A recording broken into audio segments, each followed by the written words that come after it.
Welcome to Wentworth and the famous West Course for the final round of the BMW PGA Championship, where we continue to be mindful of the passing of Her Majesty Queen Elizabeth II, who touched so many people's lives around the world. We had early morning fog here, but play is well underway, and here is last week's winner in Denmark, Oliver Wilson, and what a start from him. He birdied the opening hole, which is tough, and then this at the first of the par fives, the fourth, getting better and better and better.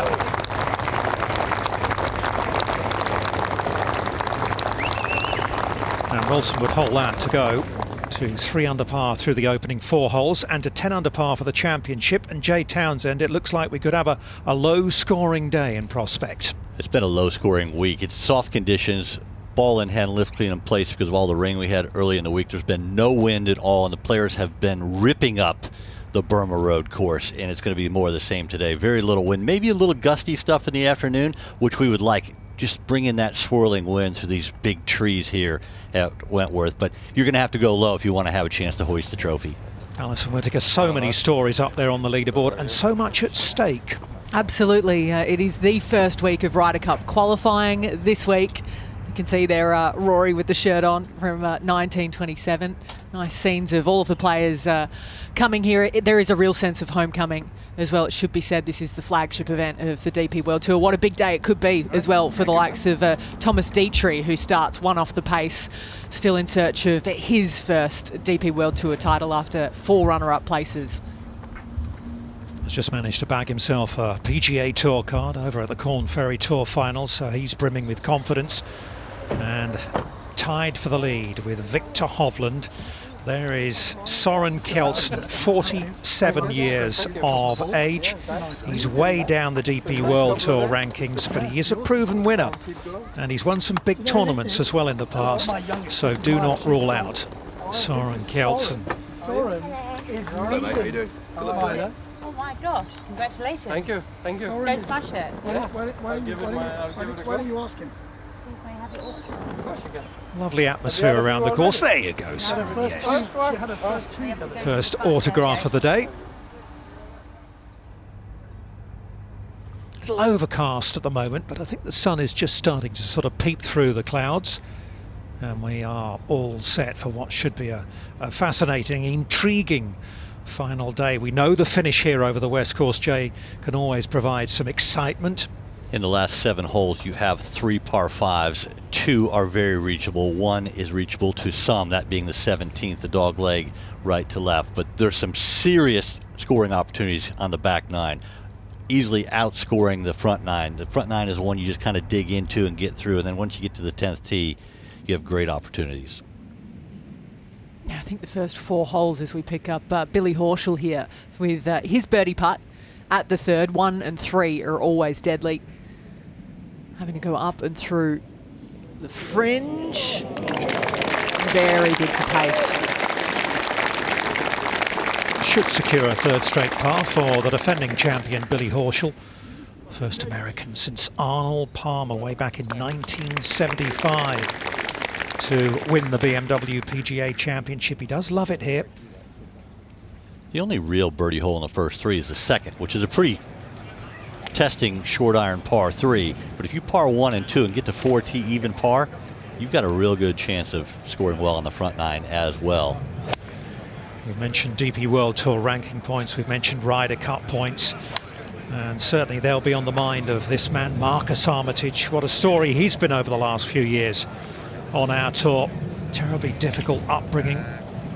His mum passed away when he was barely in his teenage years, and a winner last year in Germany. So let's head down to the first tee and join our starter, Alistair Scott.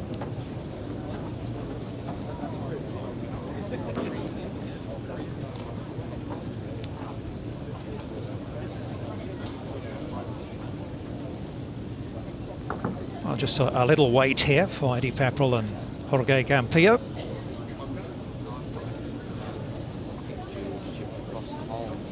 And they're waiting because further down the hole, there's George Coetzee playing his 3rd shot, so real issues off the tee. for the South African. If you hit a wide shot, you want to hit it outside the gallery ropes. That way you're not dealing with some of the long rough here at Wentworth this week. And that's a wonderful third shot. Reasonable par opportunity coming up for George.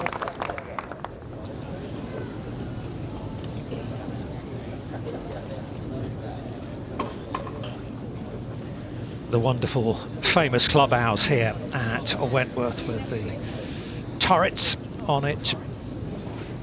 Yeah, it really does give this opening shot a real sense of occasion.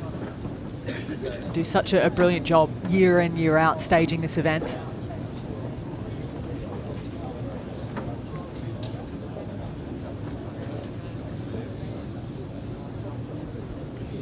It is the fourth of 5 Rolex Series tournaments on the DP World Tour schedule this year.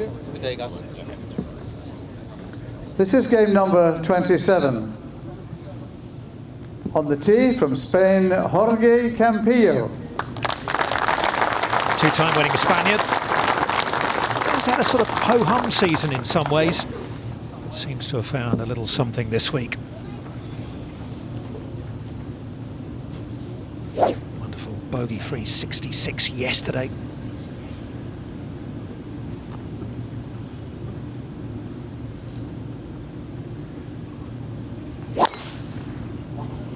His iron play has been the key for him this week.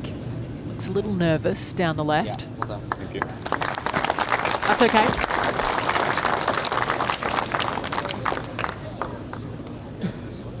On the tee from England, Eddie Pepperell.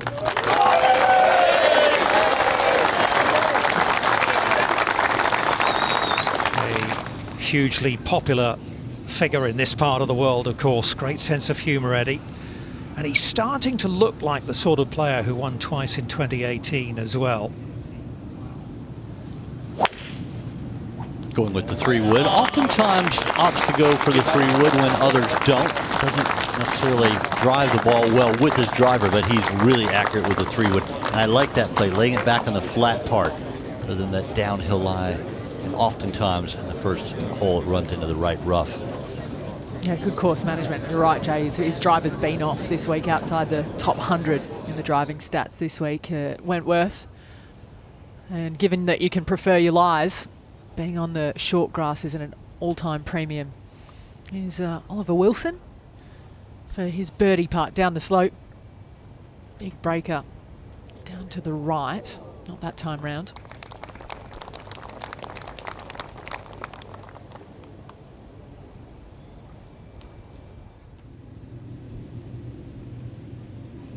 And we'll move ahead on the course to Patrick Reed from the United States. Another birdie for him, and Reed ties the lead with Viktor Hovland and Søren Kjeldsen.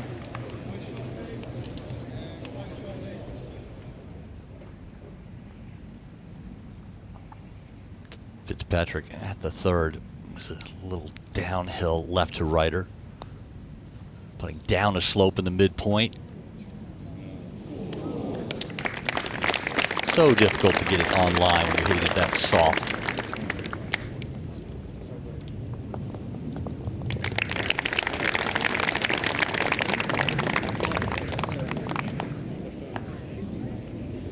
Well, it looks a little bit hangdog out there, but level par through the first 3 holes, and the short par 5 fourth coming up. That's where we go to find the Frenchman Antoine Rosner with an eagle putt.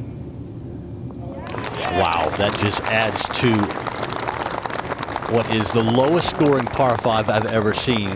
Currently, it's averaging 3.93. That is a par 5, not a par 4, folks. Amazing. I can't even see a par on the first 2 pages of the leaderboard. It's all red and yellow. The fourth, Minwoo Lee. What a bounce back it was from him yesterday. That for birdie, gets another. Went 4 over, 10 under, a 14-shot turnaround. And it looks lively again today from the looks of that scorecard. And he's in the red. He is such an exciting young talent. He really is, isn't he, Minwoo Lee? There it is for you. 3 now at 12 under par. 3 at -11. Very packed heading into this final day. 15 players were within 3 shots of the lead, 10 within 2. We're going to need eyes all over the place to figure this one out. And look at the scoring there. 7 under Reed, 6 under Wiesberger.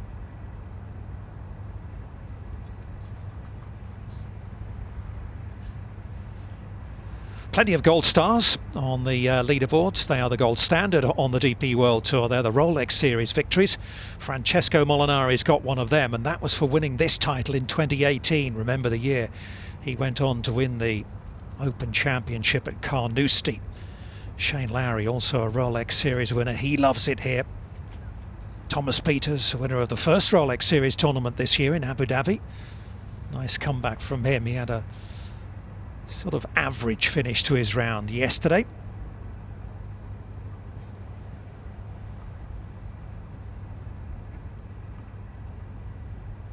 There you can see the tee shots at the first for the field and the Campillo Pepperell group. And those that go over the hill most go into the right rough. The camber left to right is just so steep, even with the soft fairways, it's going to run out into, in my mind, the deepest rough on the golf course. But I love the play, laying up a nice flat lie. You can see the green playing out of the fairway. Pepperell, a good chance to get this one close to the hole, back left hole location.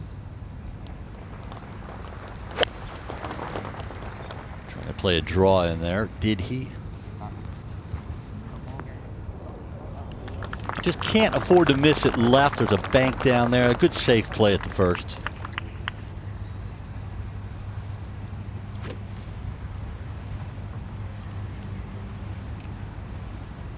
Just from that step cut. So from the looks of that lie, come out a little bit hotter for Jorge Campillo. Just trying to fade it onto it. Nice and soft, very nice indeed. It's just slightly up in terms of the speed compared to the first 2 rounds, but still quite yielding. You know, because of the sub-air system, the fan kind of, in a lot around a lot of the greens, even today, you might be able to hear the fans, kind of a humming sound. It sucks the moisture out of the greens, and it's amazing all the rain we've had this week, how soft they've been, but they've kept their speed. I mean, hats off to the grounds crew here at Wentworth. They always put on a good, beautiful golf course, but I think this week they've gone above and beyond. Just under 20 minutes before Andy Sullivan will make his way to the tee. They are rolling pure, and it's not easy with the 007 bent grass that they have on the greens, you know, to keep them from marking up when it gets soft. Done a brilliant job, green staff here. I think the new rule has been in a few years now, where you can tap down spike marks and that. Yeah. I think that was a great rule, and it was a long time coming. Second to the fourth, U.S. Open champion Fitzpatrick, kind of chopping one out of the rough with a lofted fairway metal. It's a pretty good result. It'll be an interesting chip shot from there. It's not the flattest of greens between himself and the hole. No, that's it. You can get a little bit of help. It's not easy to access, especially from down the left side of the fairway, but there is a ridge that bisects the right and left half of this green. You can use, so we've seen a couple earlier. Oliver Wilson did that. Horschel will have to play out to the right as well. It's going to be swift.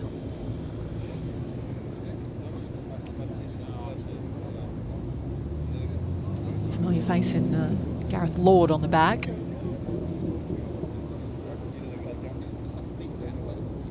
Just for this week.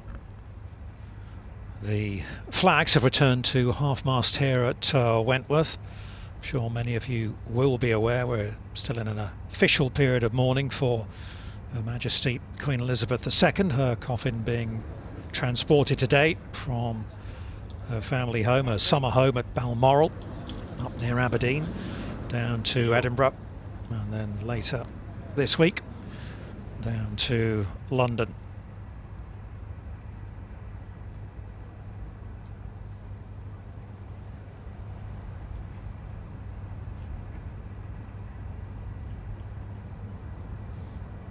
Isn't that lovely? Lunchtime.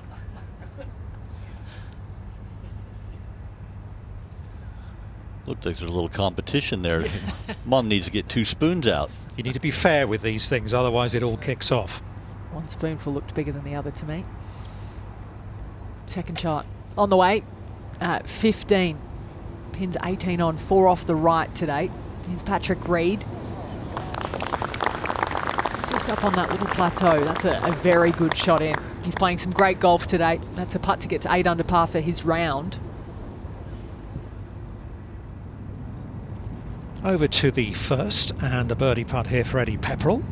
Pretty quick putt breaking from the right.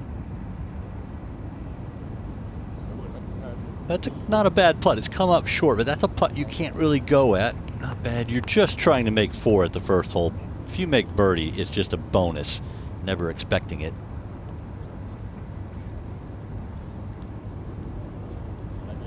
So well liked by the crowds. Like you say, Dom, great to see him in better form as well. Hasn't finished outside the top 20 in his last 5 starts, Pepperell.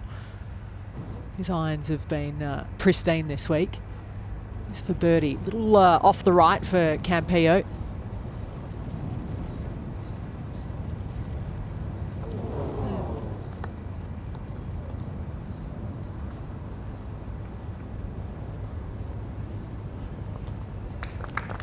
Well, it was a decent effort. And nothing wrong with a par there at that opening hole, Jorge. Back to 4. Eagle chips coming up for both Horschel, but it will be Fitzpatrick to go first. Left hand low chipping motion. This is really just about getting it on the ground quickly. About 2/3 of the way to the hole, it goes down a pretty steep slope and breaks right to left. This is not an easy one. Watch it pick up speed right here.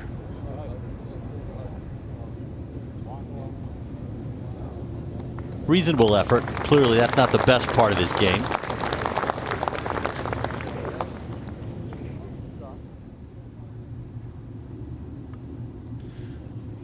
Up to the 6th hole, and another chance here for Oliver Wilson. Look how they've tucked that pin on that front left corner today. Just nestled it in there. This will be fast down that hill as well.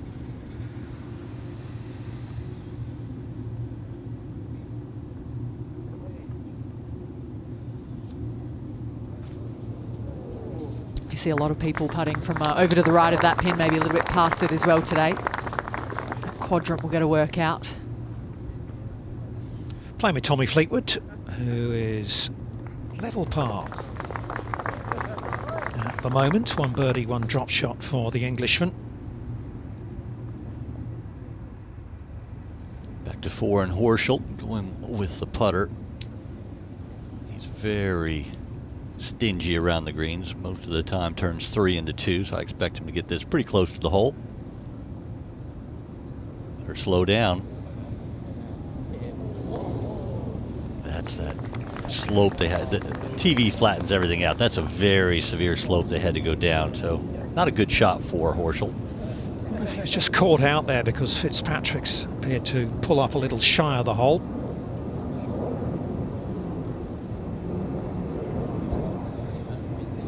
His ball probably coming a little more down the slope rather than across it. Maybe that accounts for it. Right, back over to 15 and Patrick Reed to continue this run. This is a slow putt and wants to break to the right. Wants to, as does. And Reed hits the front on his own, moving 1 clear of Hovland and Kjeldsen. Still got the 2 par 5s to come in 17 and 18. As Rory McIlroy makes his way onto the range and walks past Matthew Jordan, the young Englishman, who is only 2 shots off the lead with a round to play. Right, let's over to the first tee once again. All right, gentlemen, thank you. Have a good day. This is game number 28. On the tee from Denmark, Rasmus Højgaard.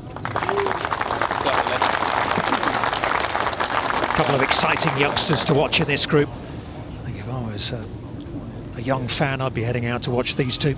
Absolutely. Is it too early in the day to start talking about Ryder Cup points? A couple of guys that will be hoping to make their first Ryder Cup. I mean, both certainly very good players, winners on tour. I like this play with the 3-wood too. But 3-wood for Rasmus might still take him over the brow of the hill. Carry.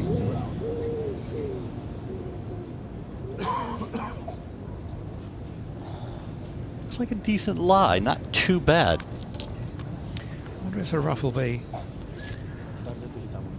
On the tee from Italy, Guido Migliosi. As I was about to say, I wonder if the rough will be slightly different today, because it was really thick and wet after all the rain we had earlier in the week, but it's been dry over the last sort of 24 hours or so. It has, but there's moisture and there's been sunshine, warm. I think it's probably grown. It's going to dry out a little bit, which makes it a little less dense. Get the club through better. Same play here for Migliozzi with the fairway medal. Twice a winner in 2019. I think it wouldn't be too long until he gets back in that winning category.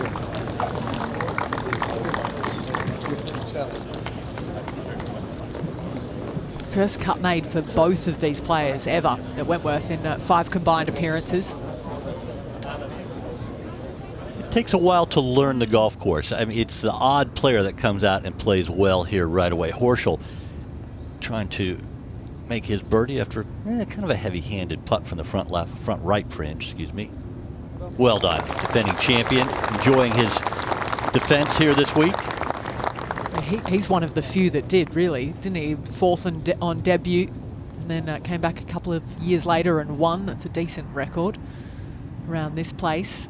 Adam Scott bags a birdie at 14. Had a long chat with Adam yesterday after his round, and he's really relaxed, in good form, looking forward to the President's Cup coming up. He had a very fast finish to the year, didn't he? $500,000 for that up and down. The BMW a couple of weeks ago. Well, Rory McIlroy is going to play with Francesco Molinari, so 2 former champions here, 2 Ryder Cup players. McIlroy fresh from that 3rd FedEx Cup Series title. Counting out the DP World Tour rankings as well this season. Well, that's his target, he says. He wants to finish the season strongly. He wants to take that into 2023. He's refocused, he says, pretty quickly after that Tour Championship victory. Current leader of the standings on this side of the Atlantic.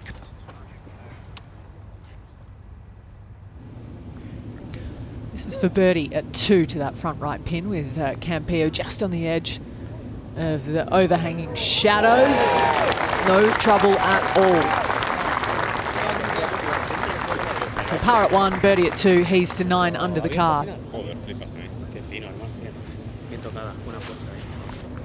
That was a near-on perfect shot in as well in terms of placement. So a birdie for Billy Horschel at the 4th. What about Matt Fitzpatrick? Totally different putt. This is a little downhill right to left. He just hit it through the break. Had to start that on the edge, but you had to just feed it into the hole. You can't bang it in the hole.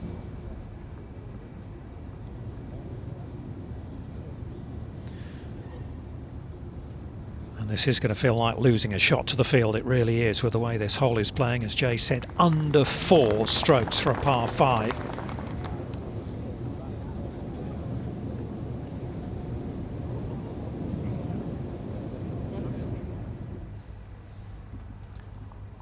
Right to lefter here for John Rahm at the 8th. Great shot to get to this position. Only cut 3 from the water's edge. And that's the club that's holding Rahm back at the moment with the putter. When he was world #1, he was holding a lot more. Wonderful ball striker, gives himself so many opportunities that he gets frustrated when he misses. Second of the par 3s, the 5th hole. Here's Horschel, fresh off that birdie at 4. 209 today, with the pin a little further back and left. Will release, especially if you do that. That's just a brilliant golf shot.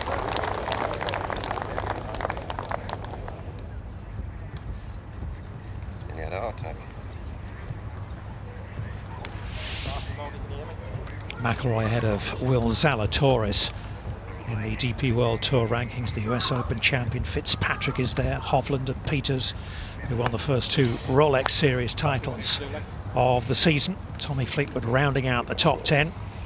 Huge points available this week.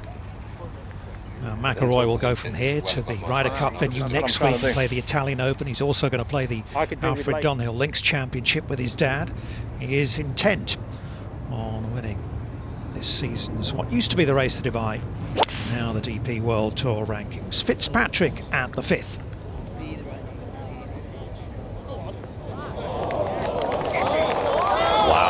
Wow, feeds down almost in the hole. With the soft greens, I think that's a hard hole location. You have to fly a lot further up the green than you normally would that these players have been used to the last few years. Well, I don't think he's going to miss that one.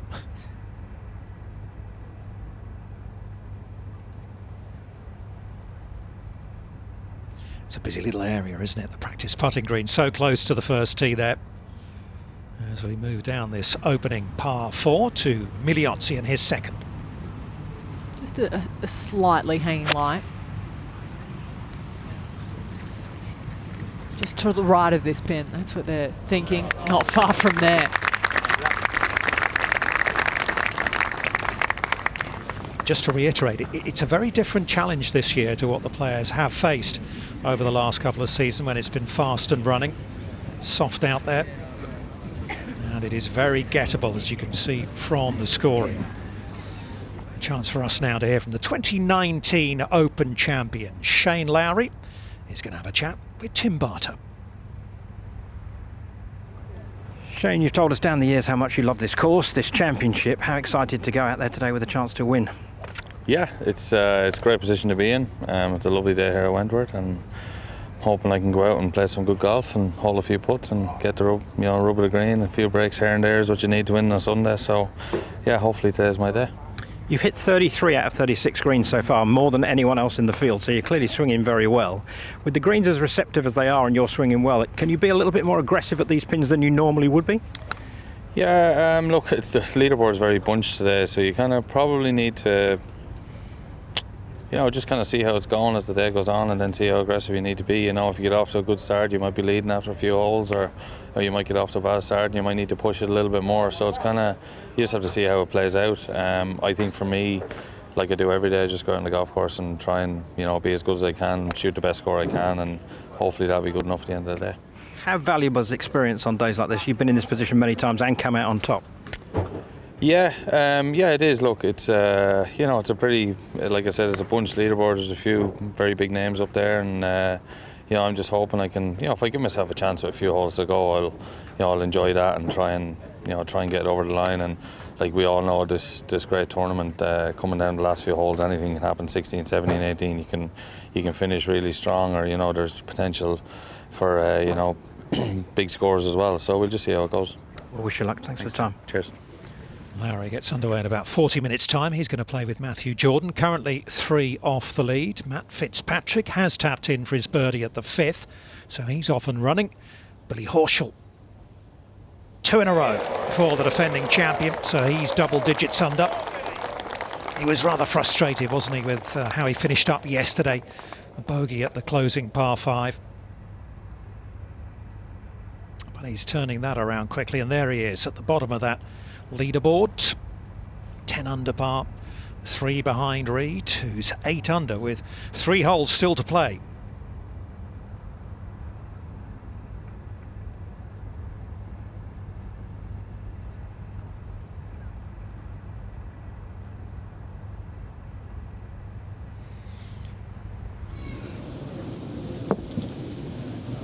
So next up on the first tee, we have Andy Sullivan, shot an opening 64 this week, and the very neat and tidy Australian Jason Scrivener. He's come close in a Rolex Series event in the past. This is game number 29. On the tee from England, Andy Sullivan.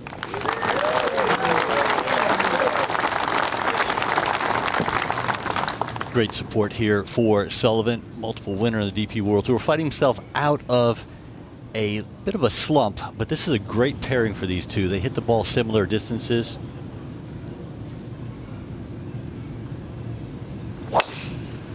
And Andy's been striking that driver this week. No surprise to see him pull it there.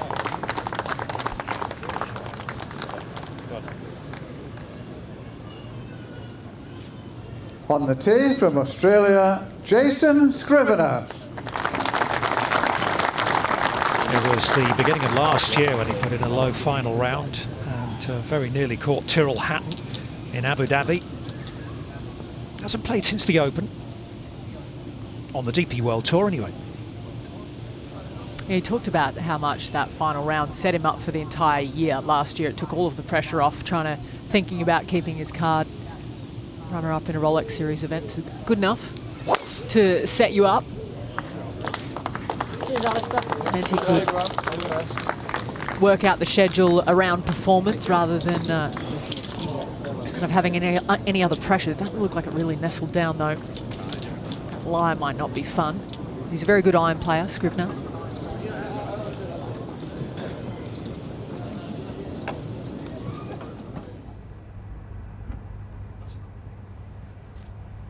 Up to the green at the first hole. Good chance here for Miliozzi. Rare you get this good of a look, and when you do, you want to make it. He does. Great start. I mean, that's just picking up one on the field. You just, as I said earlier, you never expect to birdie the first, really, or the third here at Wentworth. That was a really nice holding speed as well, wasn't it, Jay? To Thomas Pieters at the 18th. Still have some serious. Oh, sorry, I thought it was longer, but this is going to be a difficult green to deal with today if you're a little bit further away from the hole than Pieters, but a good round from the Belgian, 66. Yeah, nice finish there. 3 in the last 4. We look at Rory continue to warm. I thought it was a really cool moment. We were in the 12th fairway on Thursday, and there was a massive rainbow during one of the showers that came through.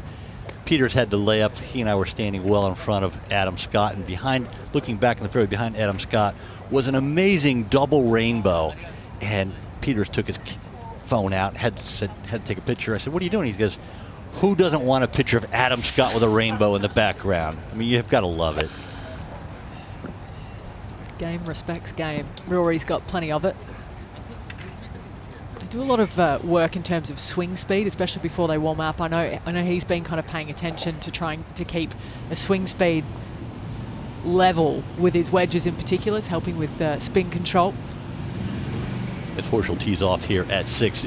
Tony Johnstone had a long talk with Rory earlier this week about the ball change and helping his wedge play. But I really think that's just a part of the equation for Rory. If you watch his technique with his wedges, he's swinging more with an arm swing rather than the full explosive impact like he had been in the years past. So I think he's changed balls, but there's a little bit of a technique change too for Rory. Let's see if the putter can remain hot for Patrick Reed. This for birdie at 16. Not this time. But still the 2 closing par 5s here over the west course to come for Reed. This is the 6th tee.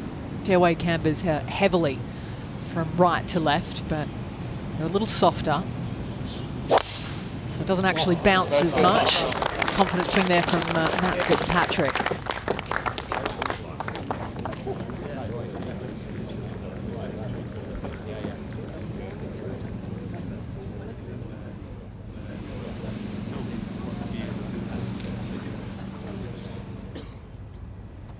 Once again to Oliver Wilson. He's at the 7th. He's not quite managed to find the putting surface. So how good is the short game?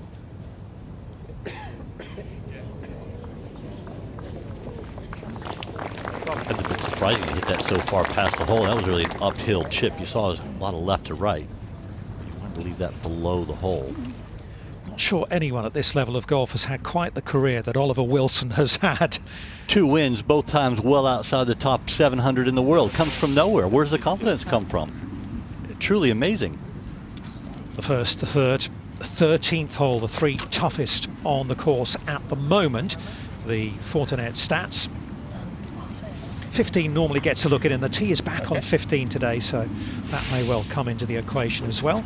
As we watch Andy Sullivan, who looks like he's found the thicker rough here to the left of the first. Oh, that's like stock standard. He does have a good lie. This is a bad angle, especially for Sullivan, who when he plays his best moves everything a lot left to right. He's aiming middle of the green here. If he hits it close to the hole, it's a pull.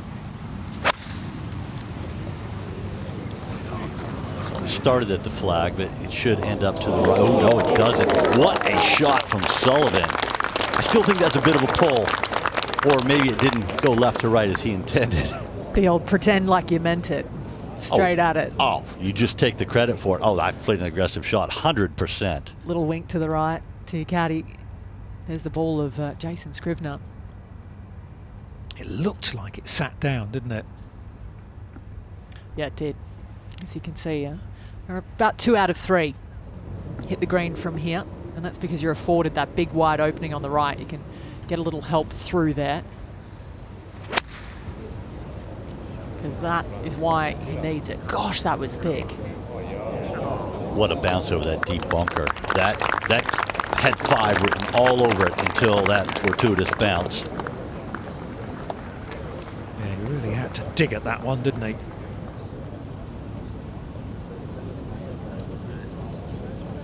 Followed the lead of Luke Donald and went to a guy called Dave Allred, a renowned performance coach. Actually started life in rugby union, but he was successful with Donald, and Scrivener has enjoyed working with him as well. Campillo downhill left to right. That's really a nice putt, a putt you can't be aggressive at all with.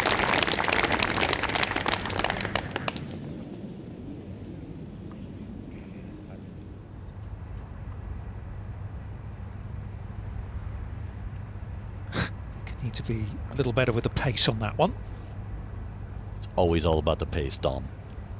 Off the backboard.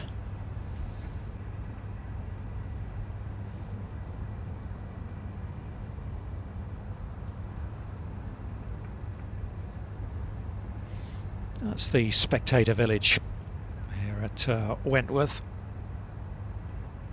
A little subdued, understandably, given the circumstances that we are in this week. And look who's there, Anthony Wall, with his old friend Soren Kjelsen. Well, I think you said it right, old. They're both about the same age, you know, they've been around for a while.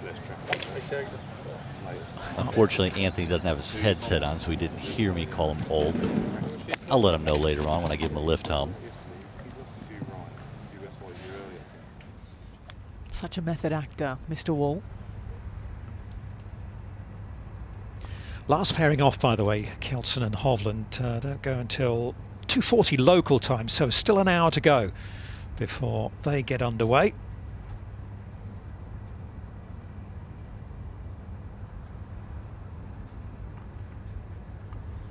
Mentioned that Molinari and McIlroy will play together. It's Cabrera Bello and Dietrich. There's Billy Horschel, 2 under through the first 5. In the group at 10 under, 3 back. Wilson in the group at 9 under par, along with the US Open champion Fitzpatrick. Christian Krogh Johannesson from Norway got into the field this week thanks to some good play last week in Denmark. Minwoo Lee, a couple under through 9 holes. Not quite the fireworks yet of yesterday, but still good progress, and especially after that disappointing opening round. He was so excited yesterday. It was his best round worldwide ever. In the pro ranks. Hold out for Eagle with his second on 15 as well. That round had a little bit of everything. Lovely to have Tommy Fleetwood back on top. His first start since the Open. His mum passed away the week after that. He's taken some time away from the game.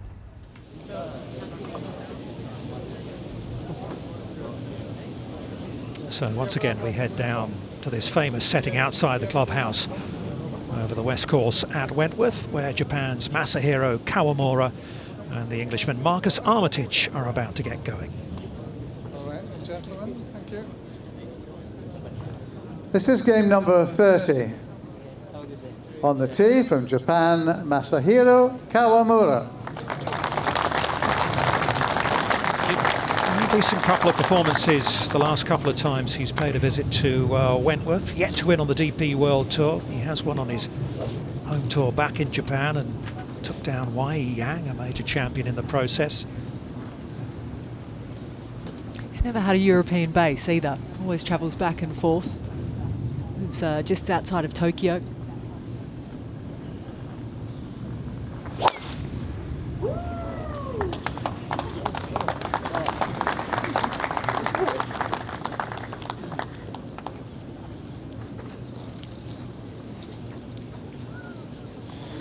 On the tee from England, Marcus Armitage. It's a real divide, isn't it? Both these players taking driver. Some take 3-wood. Really gives you options. I like holes that give you options. You can play it different ways. It's your choice. Holes that don't give you options, you know, they're not as fun to watch and watch how the guys break the hole down. Oftentimes you want to break the hole down from the green back to the tee.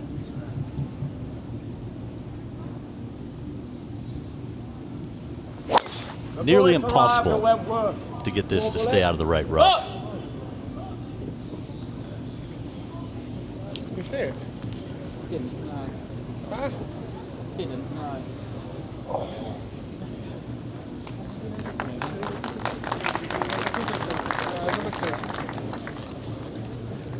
Right, please, thank you. So he's going to take a provisional ball. I think they're going to find that one down the right-hand side of this opening hole. Give it a chance to hit another one, you know, get in the groove. Come on, makes you feel better. Unless you hit 2 bad ones. Oh, we know where that one is. I dare say the other one might even be further down because it doesn't get held up as much by the rough on the downslope. This is up ahead at the green with Andy Sullivan with his birdie putt. That pin's in a little, it's almost like the little bowl section, isn't it, Jay? That's a tough one. I thought he'd made that one. That was a good putt. Just broke more than he thought. Rasmus Højgaard for birdie at the second. He parred the first. So he moves it to 9 under.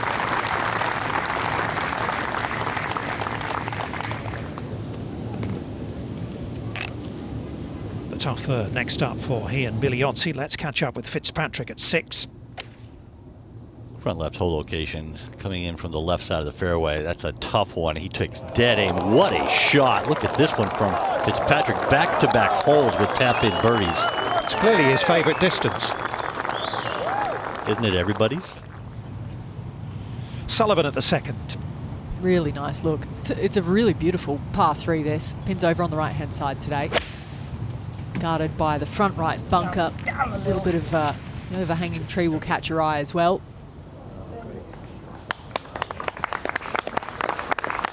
A little nudge off that back edge, but not too much.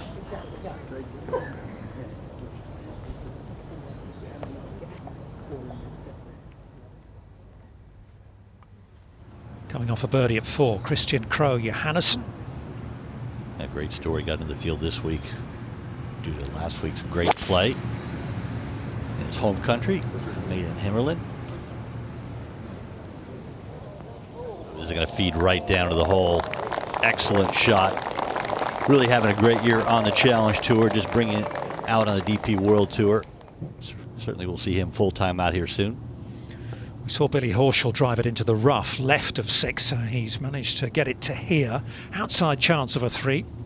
Yeah, that's not bad from where he was. But this is pretty slick. Almost like anything past or anything right of that pin is all downhill. Won't be too many uphill putts, in fact, to that whole location today. Over on the range, we just heard from him, Shane Lowry. Tim mentioned he's got such a great record here. He really does love Wentworth. You remember 12 months ago, he came here, well, 1 or 2 came here with an awful lot of pressure on their shoulders. It was the last qualifying tournament for the Ryder Cup, the delayed Ryder Cup. Managed to finish top 20. luckiest shots I ever hit yet. But he said it wasn't a particularly pleasant experience playing under the enormity of that pressure. To 17, Patrick Reed's third. Tough hole location in the back left. Oh, very good shot from Reed.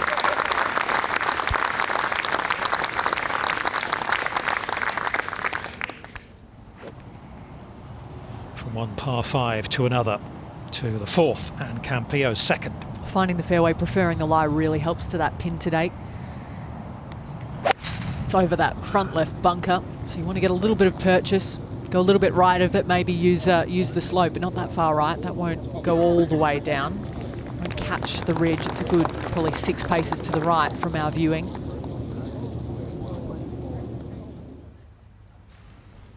This at the first, Kawamura out of the thick rough. Another tough shot for Kawamura. He's not a high launch angle player, playing off a downslope out of rough. And missed that on the wrong side of the green. Short and right is much better. Armitage right in. Kind of crotch of the tree. I don't see any way out of this without a drop. If you don't quite get it far enough, it could just run straight down here, couldn't it? Yeah, I get what you're saying. You can just get it into that semi. Even if it goes here past that, that's still pretty light, 5 yards past it. Yeah. Yeah? Looks like it's almost right up against the trunk of the tree. The toe could catch. Oh, well out. Outstanding. That was a high-risk shot. High risk. That, yeah, like really anything could have happened there.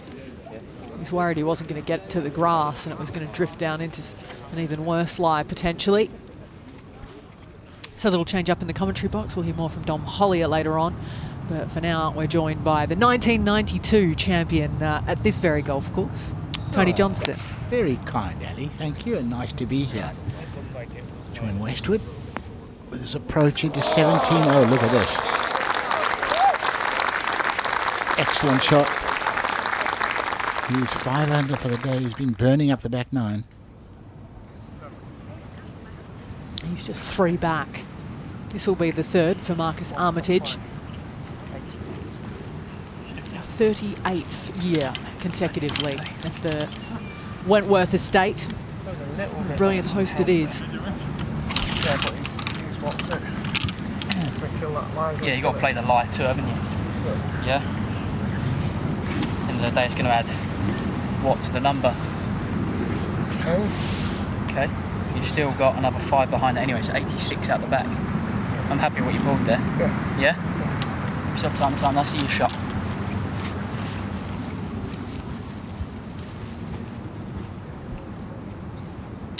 Well, the only good thing about this is the angle. And he can't really take on the flag, and that's the danger. Hosel wraps up in the grass, club face closes, and he's really struggling just to get out of this with a bogey. Such a deflator if you open with a double, anything but that.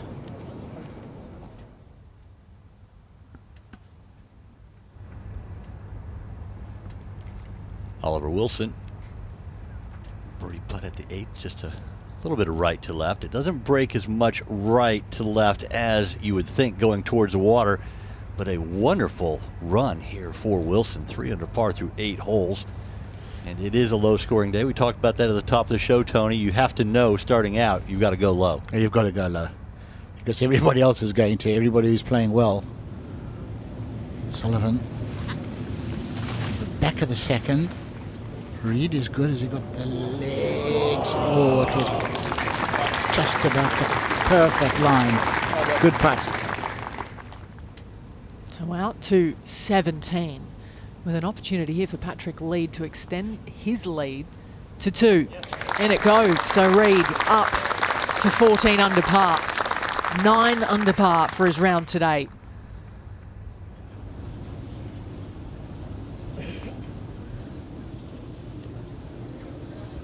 So now has a 2-shot buffer as we go back to the first. All right, gentlemen. Thank you. No. Hello, guys. Have a good day. This is game number 31. On the tee from England, James Morrison.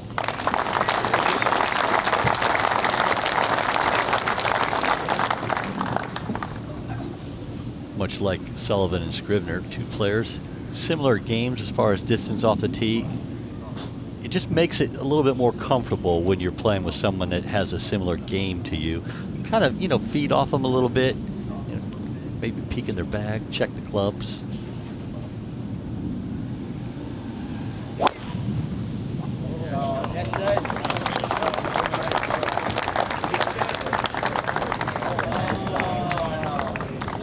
Will it stay? Yeah, just about on the top of the crest. On the tee from Paraguay, Fabrizio Zanotti. So a couple of good finishes this year, namely tied for fourth at the Horizon Irish Open. He said if the putter heats up this year, the end of the year could be really positive. Feeling very good about his game at the moment.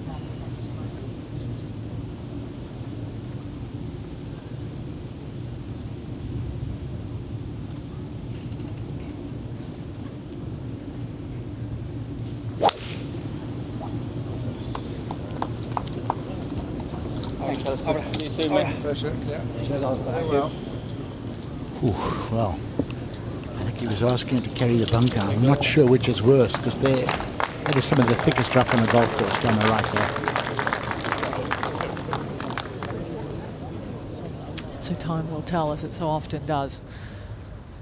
On the walk down to the second shot at the opening hole, we go back to 17 with Lee Westwood. A mere formality here for his birdie as well. He matches that of his playing partner. He's to 11 under par, 6 under for the day. Campillo has his fast one for eagle from the right side of 4. The last third of this one, it really picks up speed just about now.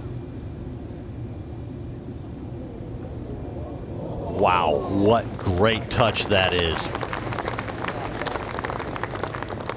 He would have bit off a finger if you'd have told him he could have it right there before he hit his first putt.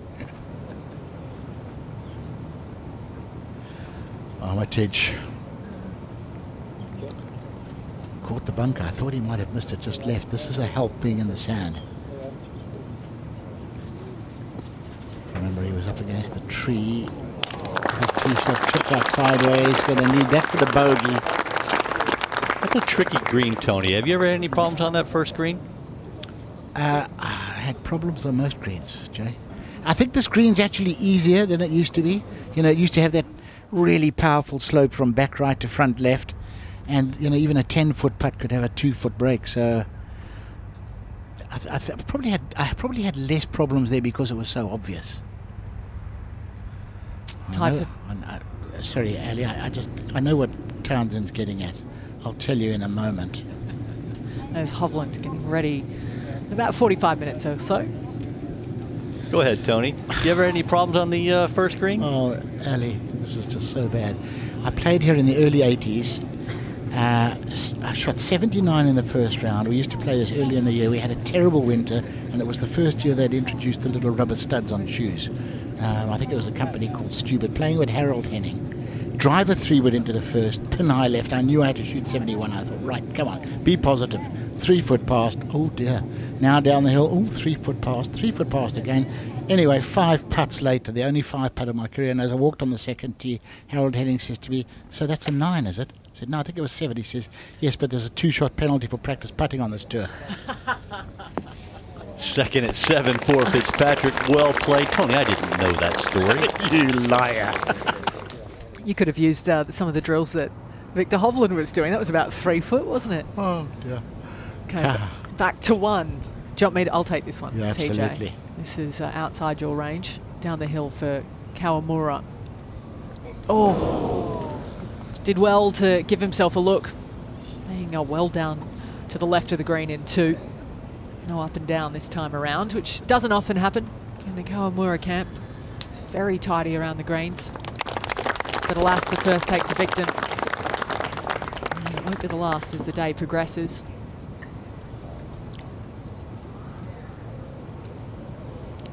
We've had bumper crowds this year. Sold out 3 of the 4 days in advance of the tournament week, which is the first time that's ever happened. Over 25,000 people coming here each day from Friday through Sunday. Yeah, and they limited it, didn't they? They couldn't get double around here. Odyssey stats. Miliozzi. Third, Armitage way back actually. I sort of see him as a better putter than 100th. You know, I mean, things go in flows and that type of thing. And, you know, sometimes as you kind of project a player, they might not always match that with their stats. But this is a right to lefter here, and this is a huge putt, as you said earlier. You don't want to start with a double bogey or a 7. Yes, nice. That will actually feel like a birdie after his adventures. That's nicely done. He'll put that behind him and move along. That is a good 5. You don't say that lightly on a final day. The big Spaniard, John Rahm. Birdie at 10.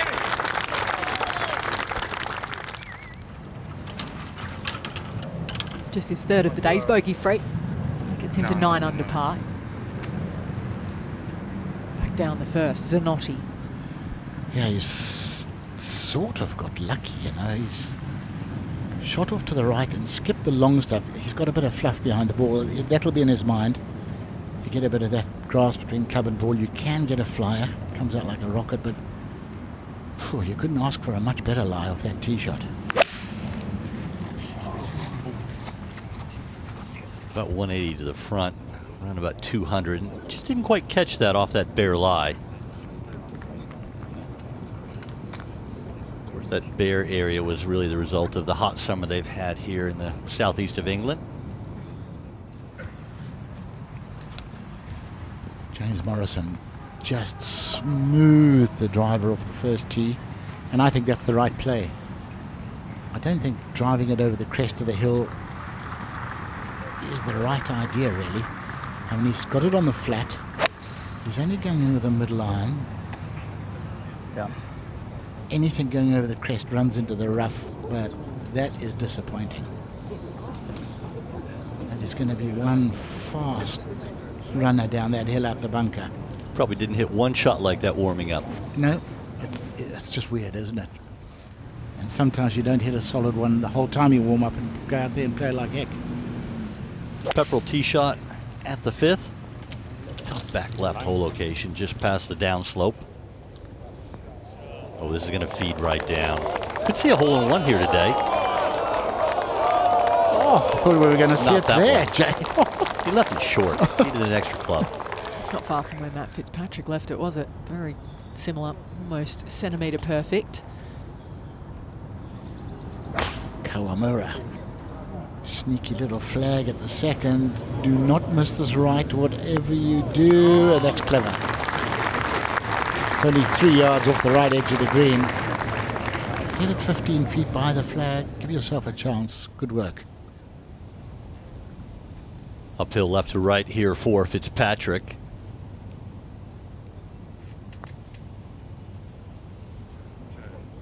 Oh, that was for 3 in a row.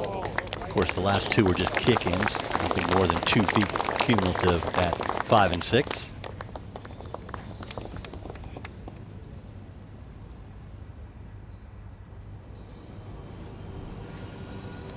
It's a brilliant setting, this final hole.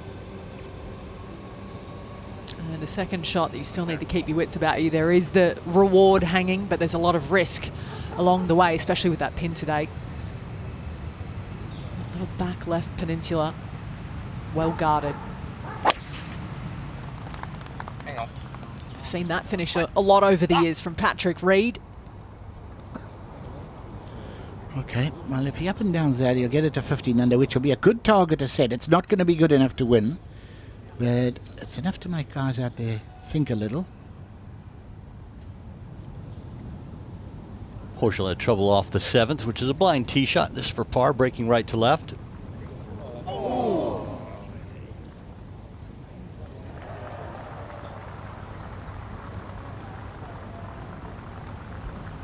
Who's going to pay the price on a hole where it's quite straightforward off the tee, TJ? Yeah. Absolutely right, Ali.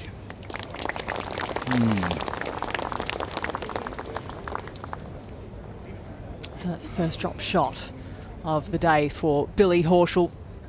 It's actually 2 over par for the par 4s this week. Surprising to see that from a player of his calibre. So he's back down into the group at 9 under par, 5 off the current pace that is being set out there by Patrick Reed, who's 9 under the card for his round. Yeah, Billy Horschel, our defending champion. If you sort of 4 or 5 behind these leaders, you actually know that you can't afford any bogeys, because somebody in the last 3 or 4 groups is going to shoot 60 low. I think part of it, and as we scroll through the 10 unders, you'll see it'll take us a couple of pages to get through. There are 14 players on that number alone. So that means we've got 22 people within 4 shots of the lead currently. Plenty of these players just getting their rounds underway. The likes of Zanotti and James Morrison. They're out at the first now. A couple of 69s from Lagergren, McDowell and Bob McIntyre. There is the 4 gold stars next to the name of Tyrrell Hatton, who's just 1 under as it stands. Champion from 2 years ago.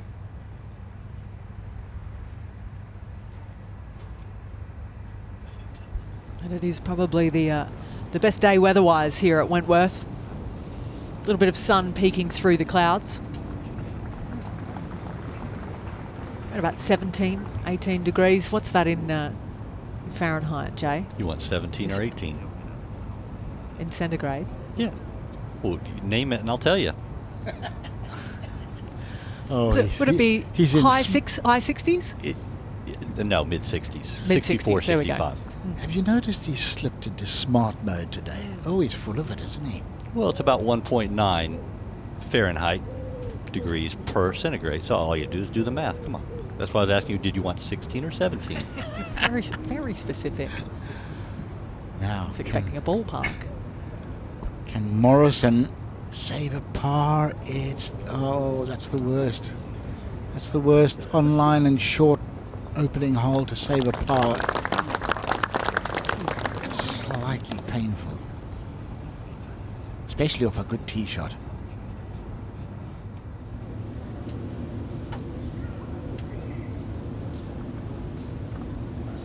Calmer and the second, breaking right to left down the hill.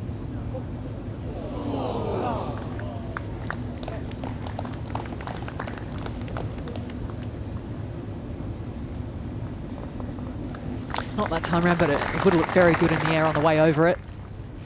Nice shot in, but not rewarded. This is the 3rd shot for Lee Westwood, just in that step cut.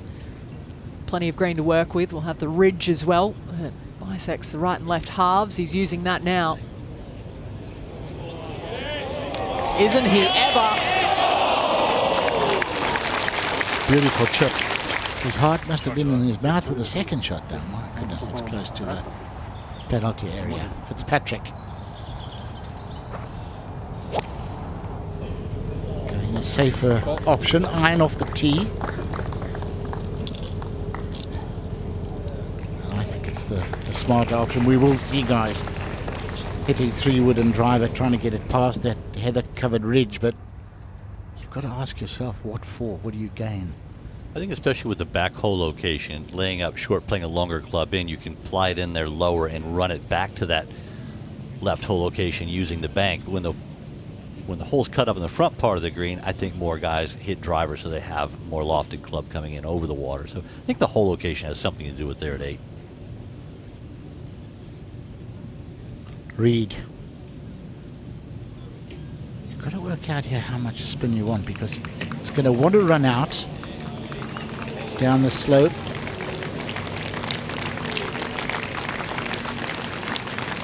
Okay, uphill putt from there, but it was not an easy one.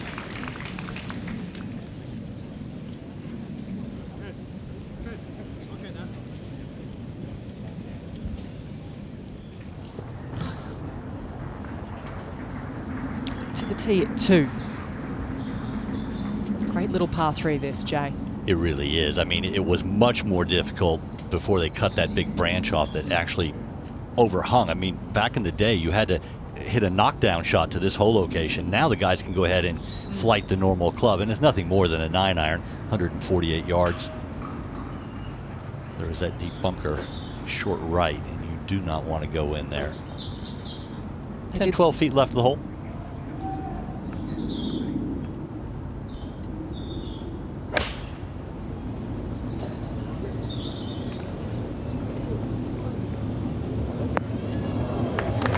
That's very good. I mean, that is absolutely the smart play. Just go straight over it. I'm with you, Jay. I remember when that tree used to overhang on the right. Used to overhang 5 or 6 yards over the green. You'd hit a lovely shot. That's good. Clip down into the bunker. Easy 5. Yeah, I think they took a lot of that out because it was encroaching on the quality of the green on that right apron. Oh, 100%. And it didn't belong hanging over the green, in all honesty. It just was one of those things that, you know, grew up over time, needed to be trimmed back, and they did a great job doing it. Might have waited a decade or two too long, though, Tony. What do you think? Probably 30 years. We had our fun with that overhanging branch in the 80s, didn't we? We did. Of course, back then it was a 7-iron. It was coming in a little lower. And that was downwind. Of course. Big putt here for Reed at the 18th. Giving this the full due diligence. It is a putt for a 62. It would match only that from Minwoo Lee yesterday. Won't be an official matching of the course record because we are playing lift, clean and place within a scorecard, but it is a stunning round of golf he's putting together nonetheless. He's bogey free. He's only had 2 pars on this back 9. The rest has been red.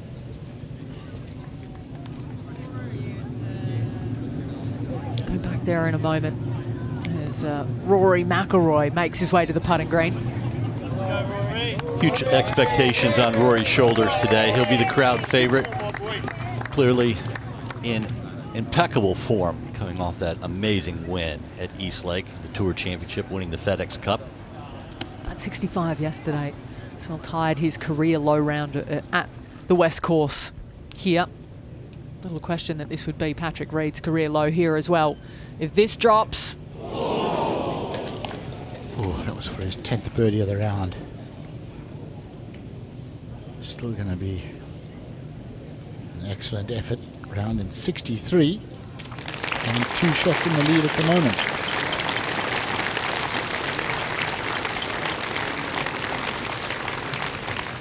So he had 23 putts out there today. That's some round of golf from Patrick Reed. Out to the 8th. Fitzpatrick found the fairway, playing 4 placement. This hole got his number, doubled it on day 1.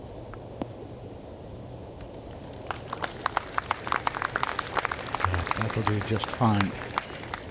Several very dangerous pins out there today. Very dangerous. 14th tee. Iconic par 3. Up the hill.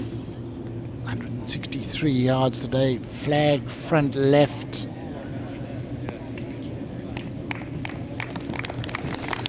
A yard too far.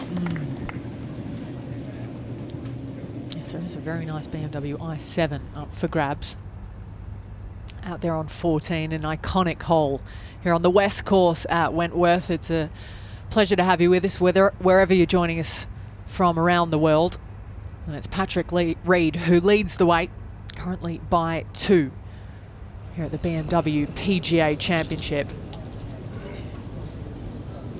The range up on the right, putting green nearby, and that's the next group to play.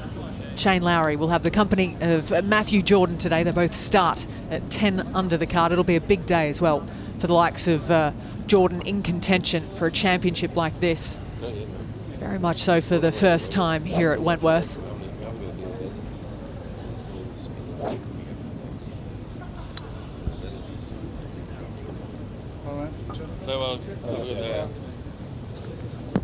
This is game number 33. On the tee from Ireland, Shane Lowry.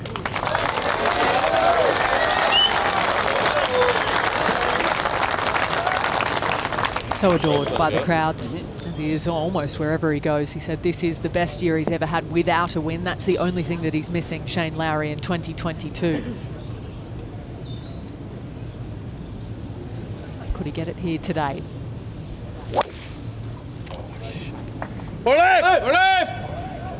Needs to get lucky.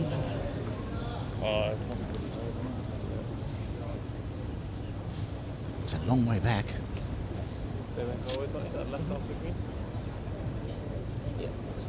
On the tee from England, Matthew Jordan. Let's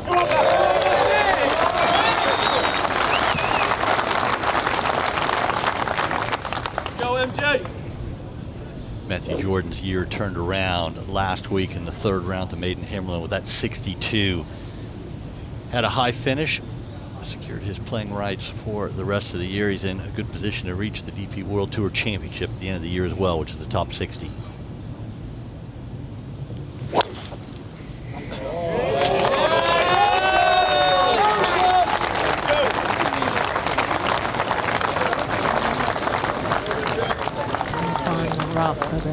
The man from Hoylake got by Liverpool, tied for fourth last week. He is coming in with form, and he took advantage of that, carrying it through to the opening round here, where he started on Thursday with a 65, Jordan.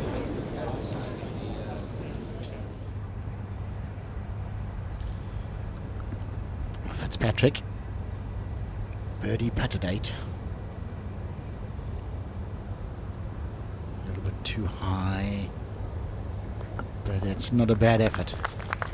The hole's cut down on kind of a flat shelf. It doesn't break as much towards the water as what the players think. Rahm for birdie at 11. Just for 3 in a row.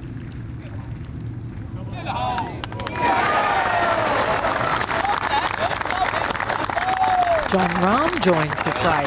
He'll need something pretty spectacular, you'd have to think, in the last 7 holes, but we know what he's capable of.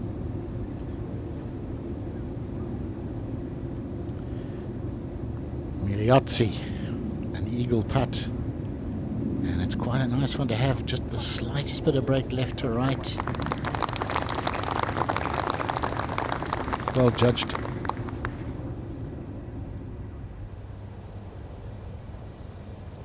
Here is the putt that doesn't break as much right to left from this position as the players think. Horschel to try and get to double digits. He just hangs out there. And look at his reaction. He hit it right where he wanted to. They overread the break there at 8. But you always expect it to break towards the water, don't you, Joe? The course architects will normally build a green so that, you know, the water will run towards. You're thinking the old days before the sub-air system. They don't need that anymore. They can fool the players. They fooled them there. So Rory McIlroy just putting the finishing touches on his warm-up.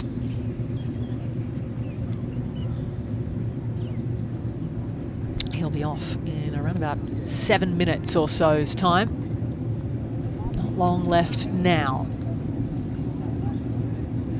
Means so much, his support, especially 3 of the next 4 weeks on the DP World Tour, playing in Italy next week at Marco Simone, the Ryder Cup host for 2023. Nice there. Having a chat with Soren Kjeldsen. It's going to be really fun to see him in the mix as well. Sure is. Andy Sullivan. Lovely tee shot. Nice flat lie. Just right at the flag. If he catches the slope. Oh no, also. I mean, literally 2 or 3 feet too far right. A touch left, it goes all the way down to the hole.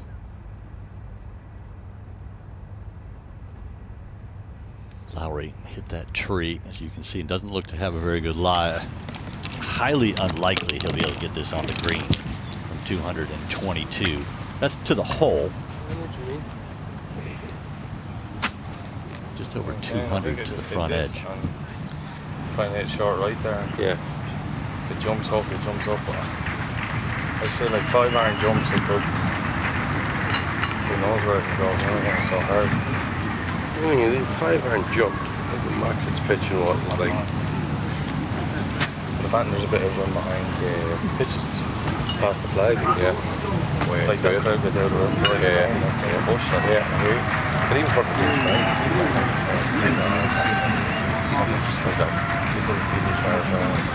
correct. All right, get your shot.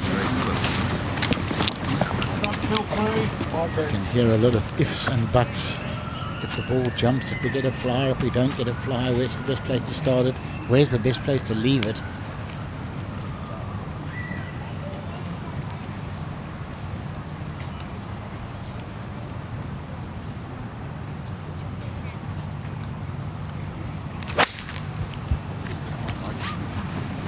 Pretty well, flighted nicely. That's a good leave right there. Plenty of green to work with. Well thought out shot. Yeah, really well thought out, and he's got golden hands around the greens. I don't want to tempt fate, but he's got one of the best short games in the world. A little question that the anticipation is building, as it so often does, as Rory McIlroy makes his way to the first tee in the final round.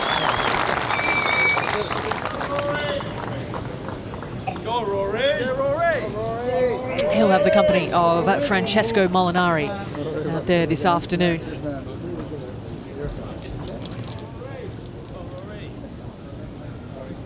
He's made his intentions about trying to win the DP World Tour rankings, as well as the FedEx Cup, which he did just a couple of weeks ago in the same year. He's put himself in a very good position. He leads the rankings as it stands. It's Keith Pelly.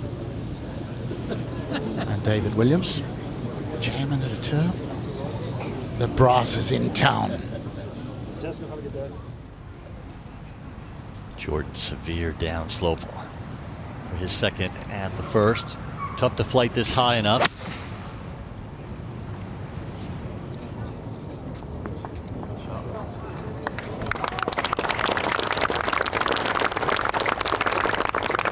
Safely to the back fringe. Why don't we hear from another one of the players, a man who's always up for a chat, is Eddie Pepperell, and he's with Tim now. Eddie, thanks very much for joining us. Started the day 4 shots behind, but 15 guys ahead of you. But we've seen Rory McIlroy win here from 7 back. We've seen Noren win here from 7 back. So much can happen on this golf course. What was your mindset teeing off? Well, I think with me not hitting a driver this week, putting me and Rory McIlroy in the same sentence there is going to be tricky. But I'm in one of these spells at the moment where I feel like I'm playing quite solid across the board. So for me, I'm just trying to keep doing that and acknowledge that all going well, barring any hiccups, 3-4 under par should be what I expect. And you know, if 7-8 under is a possibility, then I'm going to have to hold some putts and make a few things happen. But so far that isn't quite the case, but we'll see. Outside of holding a few putts, what is the biggest key to scoring low today? Well, I think you're going to have to take care of the par 5s. You know, 4 is tees up, 12 obviously is always an eagle chance, as is 18. So I think if you're going to get a 9 or 10 under par in there, then you're going to have to eagle probably a couple of the par 5s, and then the pins are more tucked, but they're so soft that you know you can really take everything on. So this is the most gettable I've ever seen Wentworth play. Appreciate your time as always. Play well. All right, just him. Yeah, he's right about gettable. It was a 4 under par cut, lowest cut in history at Wentworth by 2 shots. Scoring has been exceptional this week. It's been a little bit more target golf than we've been used to. Oh, certainly. With the soft fairways have played wider. They're narrow fairways. They've played wider, with the greens being so soft. And the greens are just pure. Look at Rory in the background. He has a driver. I don't think it's a driver play, but when it's Rory, we come to see Rory hit the big stick. Let it rip, baby. A couple of past champions playing alongside each other. Rory took the title here. It was a big moment for him as well, back in 2014, getting the title here at Wentworth.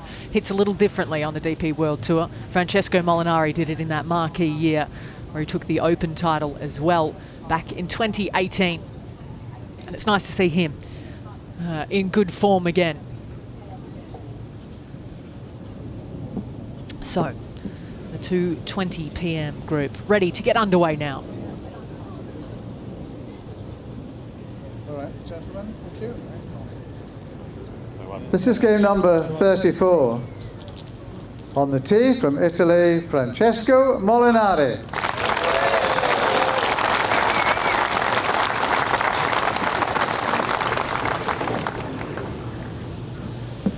He's a machine. Tee to green. He had the one year where his putting matched his long game on the Open Championship. Won a lot. But this is his great strength.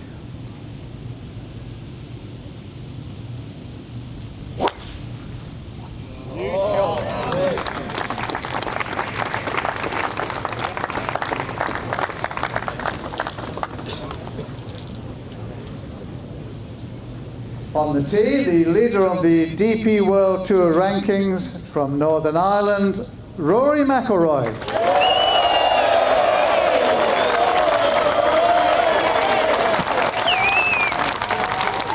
Spoken about a couple groups that have teed off recently that had similar games. Not the case here, but no one has a similar game to McIlroy. This will be interesting to watch.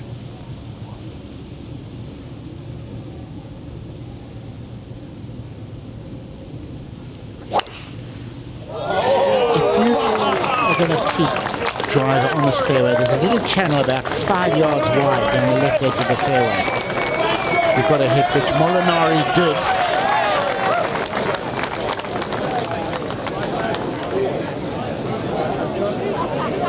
Not sure. I'm with you, Jay. I'm not that sure about driver of this hole, but you know everybody at home will be saying, well, how many majors have you won? That'll be naught between us. Starts the day 4 back. Rory McIlroy 3 back of the lead that is now set in the clubhouse at 14 under par. That is the number to catch. That was Patrick Reed with that round of 63 who made it so. When you buy a ticket, this is what you come to see. You want to see McIlroy hit the driver. I mean, it is just poetry. Look at the nice full swing. Look at the shoulder turn way beyond 90 degrees, and then he just squats down in it. Then watch him spring up with his lower body. So much power. It is just fun to watch. I mean, don't lay up today, Rory. We want to see the big stick. Matthew Jordan did quite well to get it here from the lush lie, but this is pretty darn quick and a fair bit of break. Oh, he hasn't, has he? Oh, it's wonderful. 9.99 out of 10. So easy to just run that 4 or 5 feet by. And I don't think there's a guy, unless you hit it to 2 feet with your second shot, there's not a guy who's disappointed with par on the first at the West Course at Wentworth. Certainly not. And there is Søren Kjeldsen, 47 years young. Held a share of the overnight lead with Viktor Hovland at 12 under par. And he'll be out in the final group with the Norwegian. We saw Lowry short right. It's a disappointing chip, actually. But you know what? There's no remarks column. It's a par. Good chip now. It's a good chip. I told you he had a good chip, Jay. No, that's just what he needed. Huh, John Rahm. Eagle putt. We said he'd need something special down the last 7 holes. I think he heard you, Ali. He's always listening. That's 5 under par in the last 4 holes around the turn for John Rahm. He's to 12 under par, and he still has 6 left to play, including 2 par 5s at the closing holes. There are some low numbers out there if you look at the top 4 that are already out on the course at the moment. None better so far today than Patrick Reed, who leads by 2. It's just the third day of low scoring. I mean, the golf course is really defenseless because of the lack of wind. Normally the wind blows hard here at Wentworth and the big trees. Club selection is as much of a guessing game as anything else because of the way it swirls. The players have really had everything their own way this week.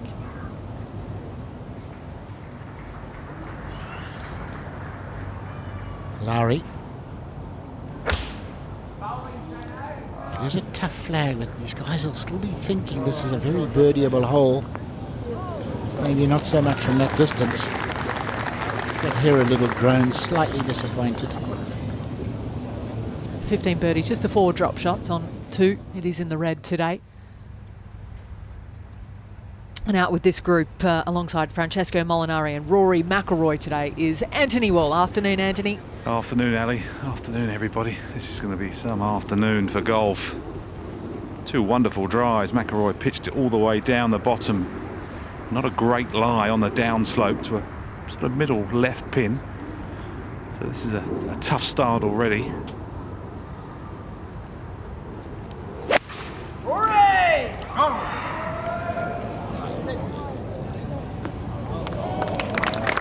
It's amazing that he can get that sort of control. Even on soft greens, that's amazing. That sort of lie off a downslope. Not many could get that purchase and that spin. He's trying to drift one over Matthew Jordan at 2. And that's a very smart play. Short is not the go to that pin. All sorts of trouble short. Just seeing a bit of breeze there in the bushes behind them. I mean, that the wind, whatever it is, does channel down some of these fairways to the tees, but it's coming up. Actually, the worst lie of the two, Molinari. Very similar sort of looking stance, really, ball below on the downslope. This will be coming out lower. This is more of a chaser. Oh, it's come out left. I honestly thought his tee shot had stayed fairway because, I mean, that was only 3 yards off the left rough. Still ran into the right-hand thick stuff. Yeah, it begs the question, how do you hold it? You lay back, I guess. This is Lowry's birdie putt. Won't have quite enough on it to get there. The second hole.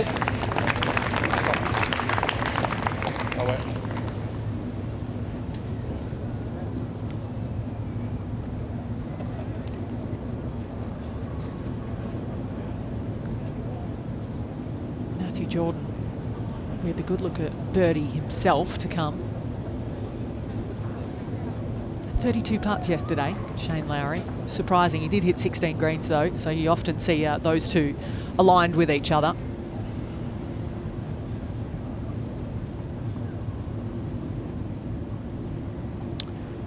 Jordan, this is a very nice birdie opportunity. It's quite a flattish area at the back here, which actually makes it harder to read. There's no real distinct slope. And a little weak.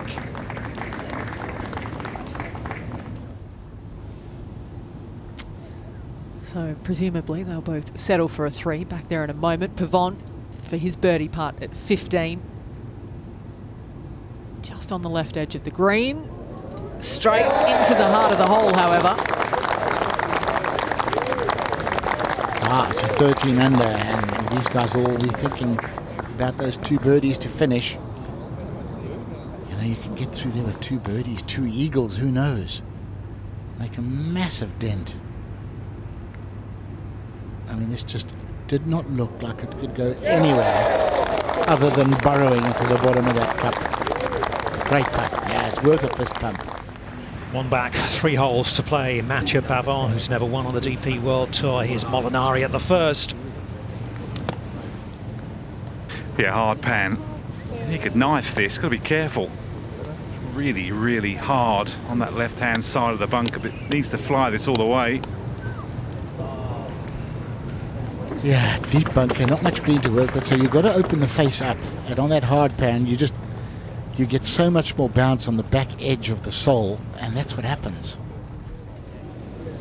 Just 4 players to go now, Ali, including Thomas Dietrich and Rafa Cabrera-Bello.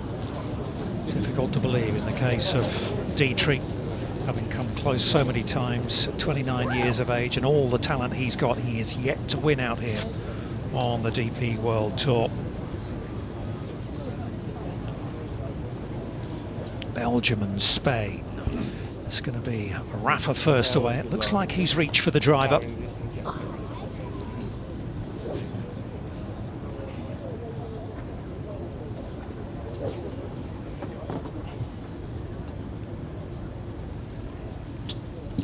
All right, gentlemen.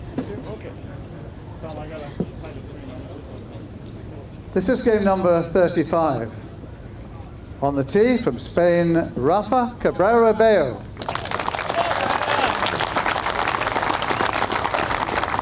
Had a great start to the year. Share a second place at the first Rolex Series tournament in Abu Dhabi. A little quiet since then, but he likes it here at Wentworth. He's got a decent record. I think this is actually his best ever position going into the final round here. He's had a couple of top sixes, like you say, Dom. So he's poised. Seems to go up a notch in these Rolex Series events.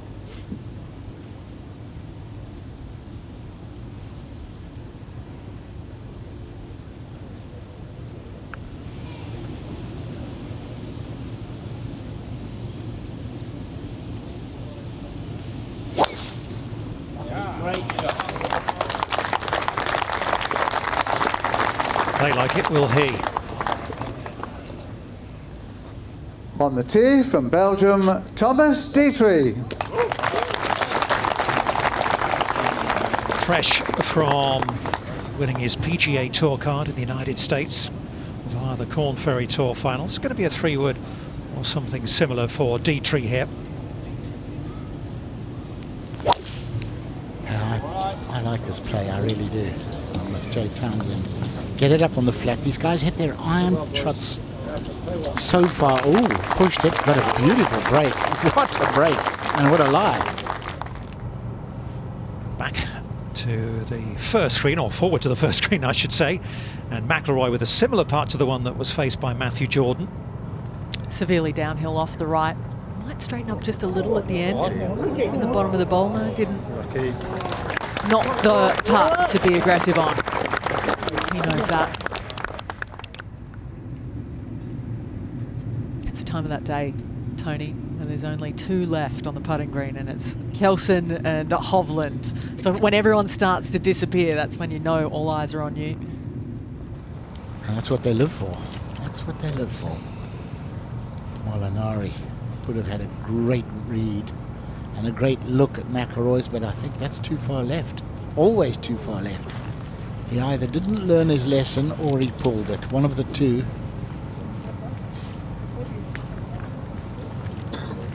Well, he's certainly not the first player to have given up shots on this opening hole. Remember the first, the third, notoriously difficult.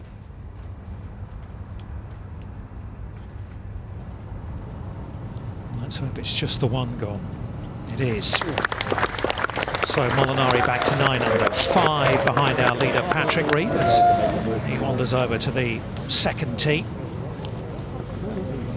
Important to have a short memory on this golf course after the opening hole. So many of the best rounds this week have started with bogeys there. Up to 13, second shot to this par 4 for Jon Rahm, who is in the mood.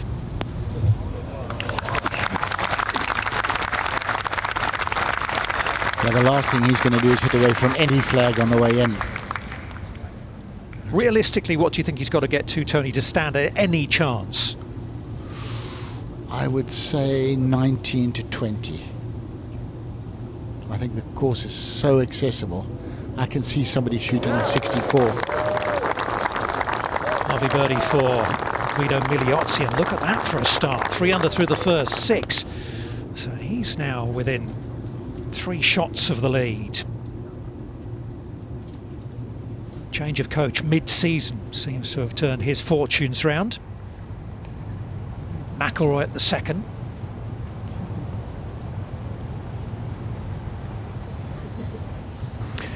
Left to right into 148, McIlroy. It's a perfect wedge. A little bit concerned though, if this floats into this breeze, he can't quite get there. So asking for it to go. Oh dear.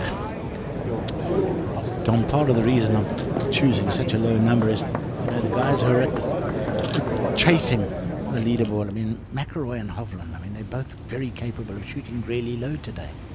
But that was bad from Rory, bad mistake. Zanotti.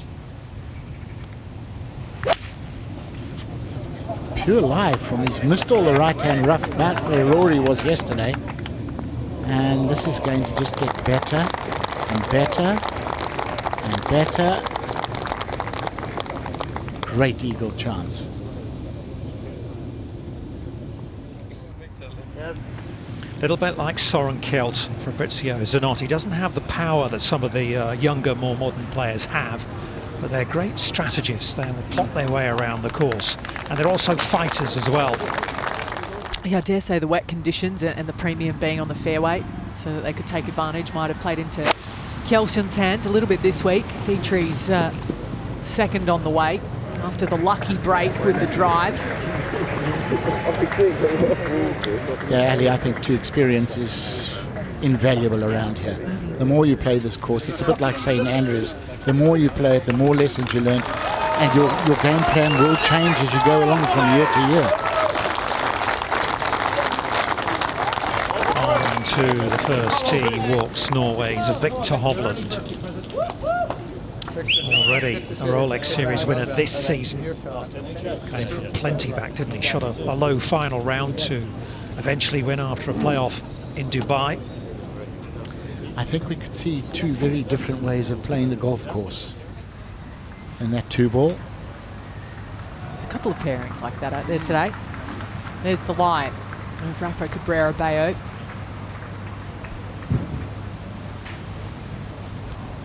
A little bit heavy. Left foot will be below the right, ball below the feet as well.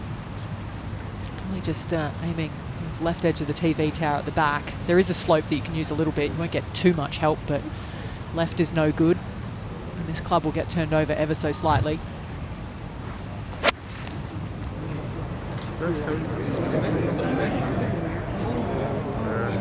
Yeah, that's the difference though. If you drive it over the crest of the hill, it will go in the right-hand rough.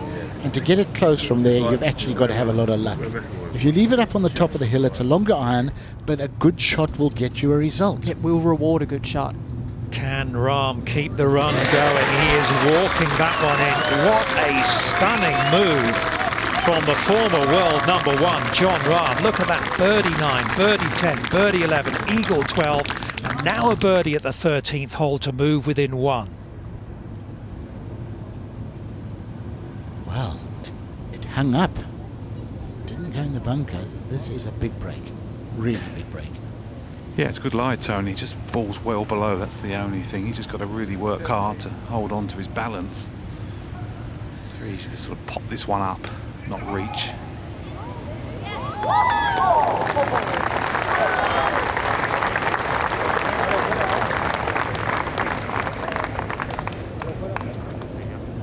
Shouldn't have to sweat too much. Naturally from that lie, you would have thought if anything it might just squirt a little right on you. Just 3 holes to go for Mathieu Pavon. Here he is at 16.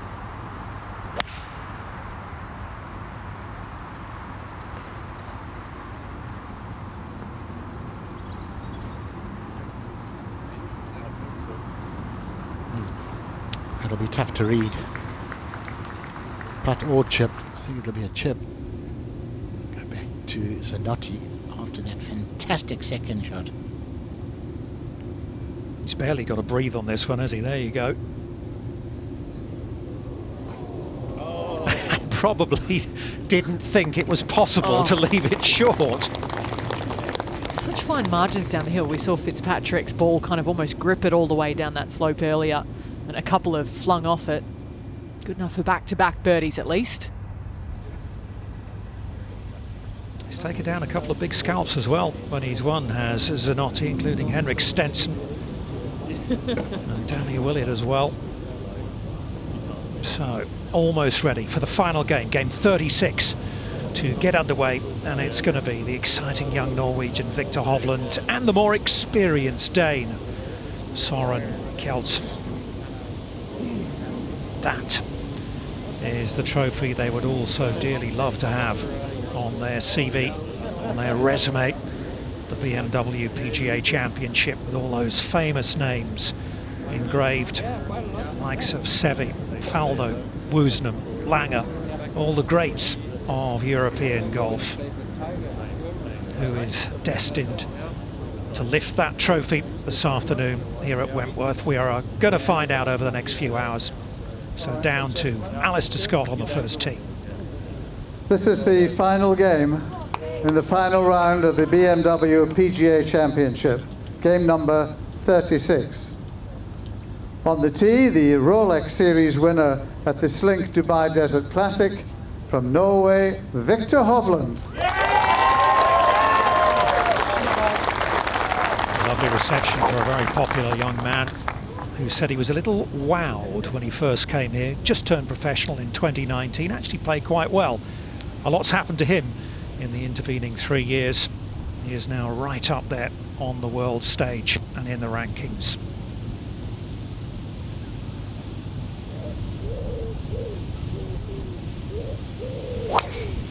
Oh, not again.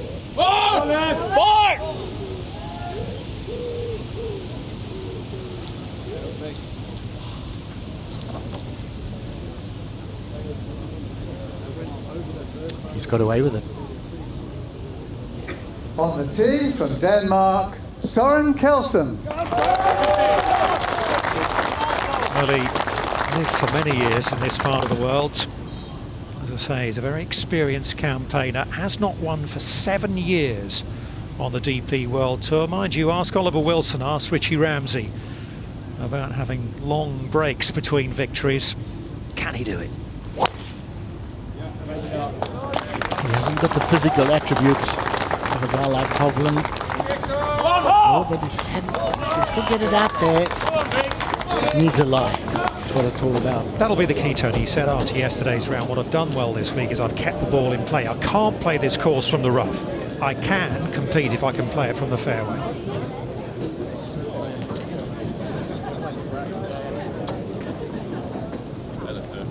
Well, as they walk down the steps and across the road on this opening hole, we will go up to Dietrich at the green from distance.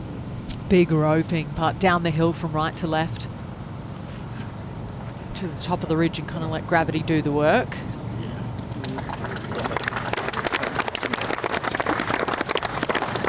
Below the hole, not too much of a knee knocker with the next. Well, this will get Rory's attention. This for par at the second. A little more on this than I thought. But duly dealt with nonetheless. You know, a year ago you would have been standing there with one eye closed, one eye open, thinking, oh, but man, he's got his putting sorted. Cabrera Bello, remember, missed the green at the first, so this is a par putt for the Spaniard. A lot of people will miss this putt to the left. It looks like it's going to keep kind of breaking a little bit further right. It doesn't.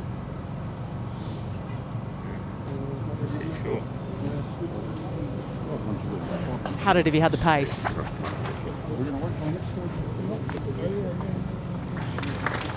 A bogey 5 for Cabrera Bello, so back to 10 under, 4 behind.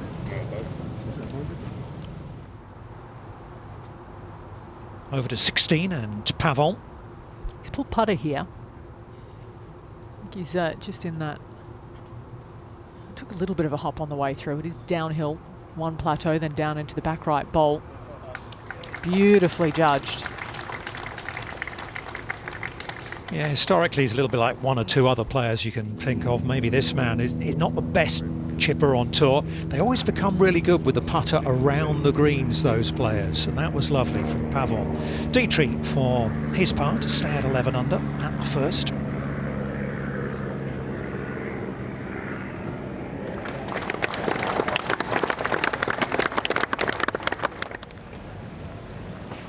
So in for par. Driver out for Rory.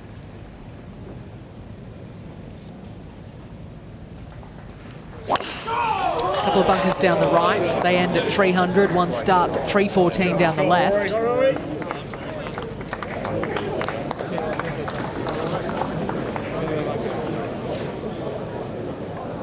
Utter perfection. That was launched, as it so often is. So Kjeldsen in the right rough. Hovland looks like he's drawn a pretty decent lie on the pathway over on the left-hand side. We can find out more from Warren Humphreys. Good afternoon, ladies and gentlemen. I tell you what, it's brilliant out here, but it's the first time this week we've actually got a bit of breeze, and I don't think it's going to help Hovland too much. He's over on the left side, compacted mud. He's lying on. He can see the right edge of the green, but not much else. So he's going to have to hit a pretty big hook, probably the width of the green. Just watched him on the range, and my goodness me, I'm worn out. Just your age, Warren.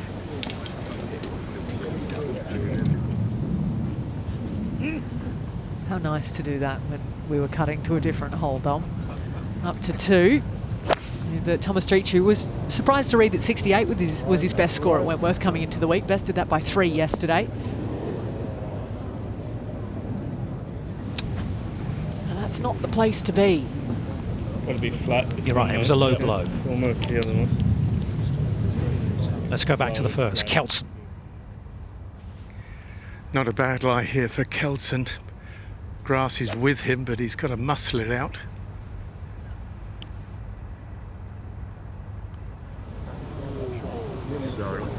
Probably had enough momentum on it to find that greenside bunker.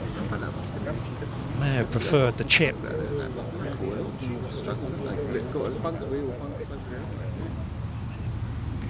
Just saying, on the range, he was hitting so many shots, absolutely flat out, 200%. Almost wore himself out, I think, but he's got to produce a pretty good controlled draw here if he wants to find the middle of the green. Wind off the left, and there is a breeze out here now.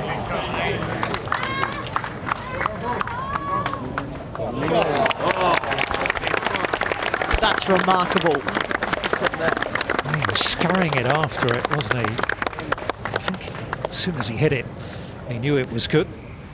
Nice backstop behind this for McIlroy. He's got to be looking there. This will spin from a perfect lie. Same yardage as the second tee shot. Look at the eyes. Oh no, he spun it off that slope. Down it topples to the lower tier, makes the putt slightly more difficult. Yeah, that's a misjudgment.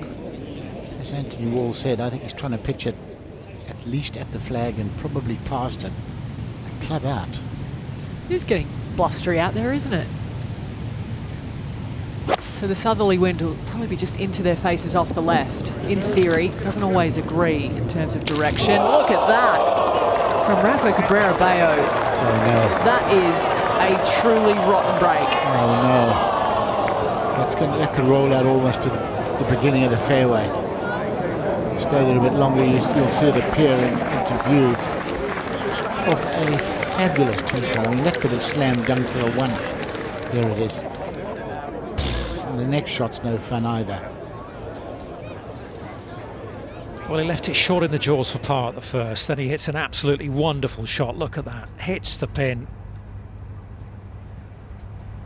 And off it wanders, topples off the green. Pavon at the 17th.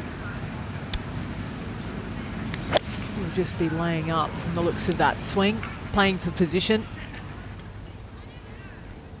With the damper conditions, haven't seen nearly as many people get it within chipping range of the par 5 and 2. Let's see if Miliozzi can continue his little run. This for a 4th birdie through the first 7 holes. Look at that, he's giving it a fist pump as well. He's an exciting player. As I said before, the confidence looks to be returning to Kelson at the first. Perfect lie here, can pitch it fairly well up. At least a little bit down the slope, but not that heavy.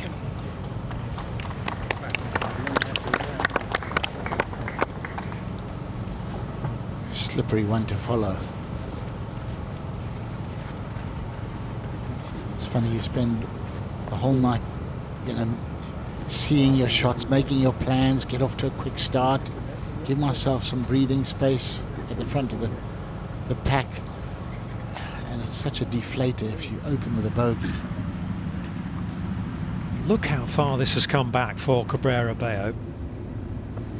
Well, at least he would have been able to prefer his lie, which will help, because that's one of the low, as you can see, it's one of the lower sections. Could have been quite tight, a little bit damp there. And this is not his greatest strength.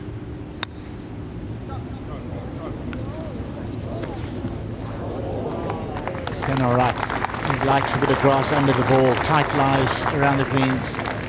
He's not too happy normally, so I think he won't be too disappointed with that. I think that's probably why he aimed a little left of that flag. He has been known to chunk them occasionally. Hovland for an opening birdie. Again, not one he can have too much of a rush at. No, and this really breaks the last 3-4 feet. It snaps to the right of screen from our angle, his left.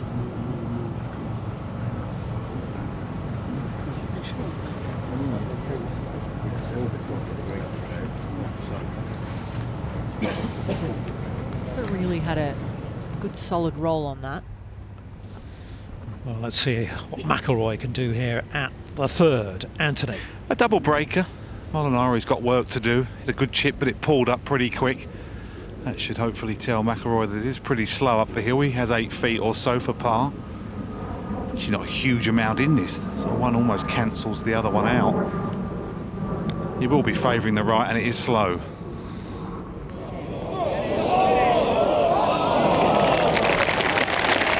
That's a marvellous putt from down there. Should really have been there with as little as a club that he had in to begin with, but it won't cost him any. Par putt for Soren Kjeldsen at the opening hole. No one has been able to keep it high enough, have they? Difficult for Soren in some ways not to think about his position on the DP World Tour rankings outside the top 145. So any sort of decent performance here, certainly a top 5 finish, top 10 finish, is going to really help him to retain his playing rights for next season. Goes in for par. No, it's a really good point you make in the fact that even, top 3, 4, and that'll get him into the DP World Tour Championship at the end of the year as well. It could really turn things around. They're in very different positions in the game, he and Hovland. That's what makes this game great. Well, not dissimilar to his putt for par at the first Cabrera Bay. That was the unluckiest break of the week, that tee shot, I think. It was glorious. So deserving of the 3. Well done. Really, really well done. So easy when you have a break like that to think, oh, looks like this might not be my day. Still on the path, please. Up to 4. Second shot at the par 5 for Shane Lowry. This will really suit his eye. Little butter draw of his. Step through too, that needs to carry. It's got to carry the bunker. Oh, flushed from Shane Lowry.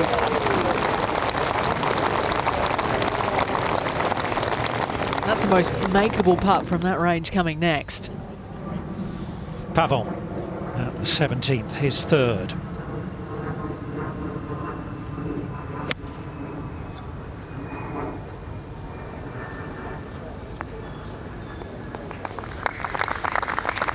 Not bad. Dietrich. Yes. Well done. A couple of good threes there. Well fought for and well deserved.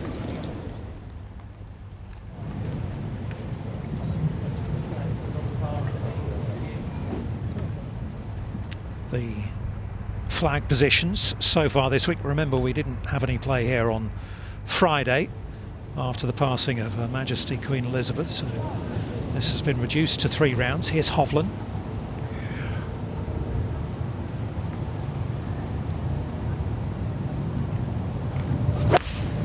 .148 into a little bit of breeze. Gentle 9-iron, you would think, for Hovland.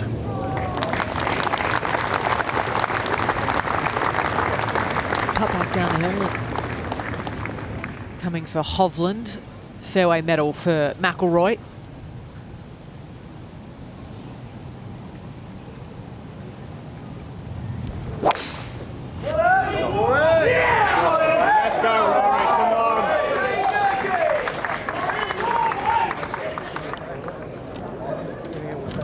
Could you ask for better? Not really.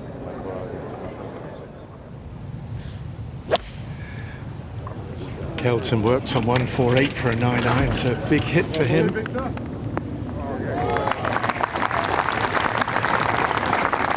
Well, he was having nothing to do with that bunker, was he? On the safe side for Kjeldsen.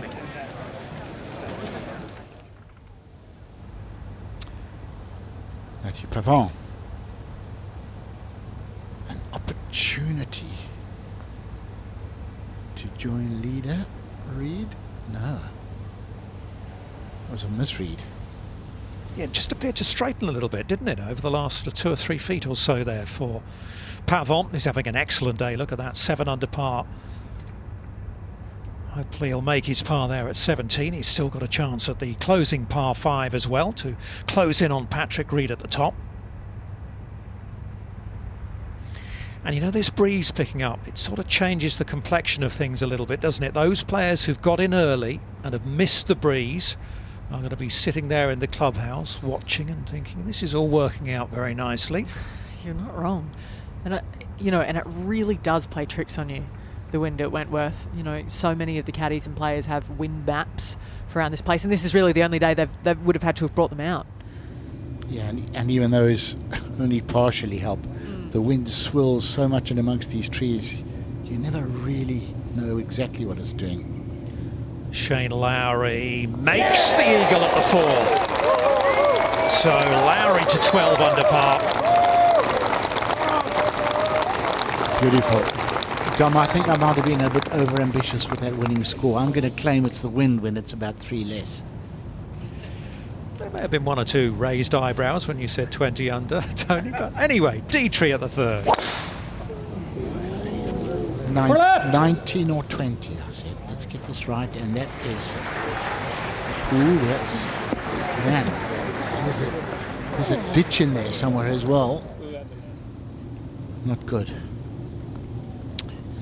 This is for birdie, but from a very similar area from Shane Lowry. His was for 3, that is a 4. And that's his first of the day for Matthew Jordan. He's to 11 under par. Playing with Mathieu Pavon, this is David Horsey. Yeah, well done. He's always been a good putter, isn't he? Yeah, absolutely right. Even when he's had a couple of funny off seasons, and it was never really the putter that let him down. Yeah, that's 3 straight birdies for Horsey.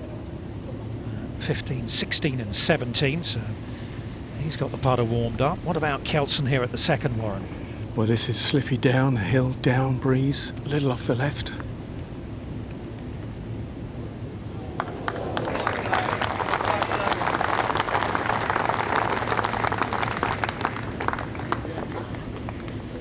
It's going to be really important for him to kind of stay in his lane a little bit. Keep giving himself birdie putts today. You're always at risk of dropping a shot at the first. You brush that off and reset. Rahm doesn't need that, but he would like this for par. It's a 3-putt bogey, his first of the day. Massively unexpected with the run that he's on. Pavon for his 5 at the 17th. So he's down 18, 1 behind, as we'll go to the 4th and the 2nd shot here for McIlroy. Just a little bit of a downslope, just over 200 at the front. Got this shot straight into the breeze. Add to the control. Easiest hole on the course today. It's averaging just over 4. And the upcoming 3 might just lower that average. What a shot. A towering, soft floating line.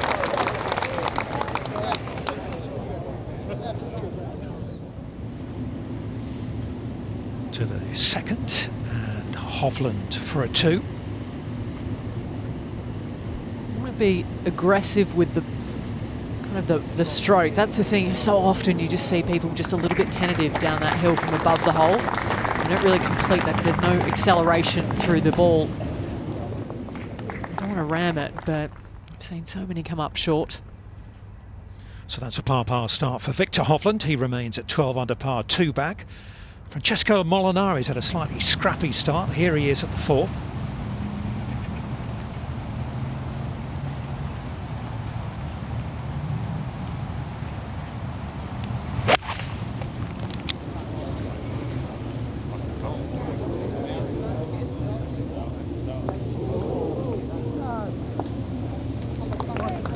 It's okay. One of the very quiet men in the golfing world, but when he has something to say, it's worth listening. Drop shots at 1 and 3 for Molinari. He'll be hoping to get one back there. Fresh off the eagle at 4. Here's Lowry. Who hasn't dropped a shot since the 15th hole last year. Still left. Still left. Still bogey free for his campaign here this week. And that's just landed right atop the flat. Pretty much downhill from that ball to the pin. But you need to get it moving through there with the softer conditions. Cabrera Bayo up the hill to the third. It's just about a club up, and it is glorious.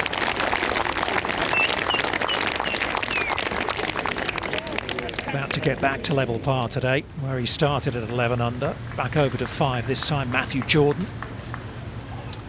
Yeah, this flag is cut on a tiny little shelf back left.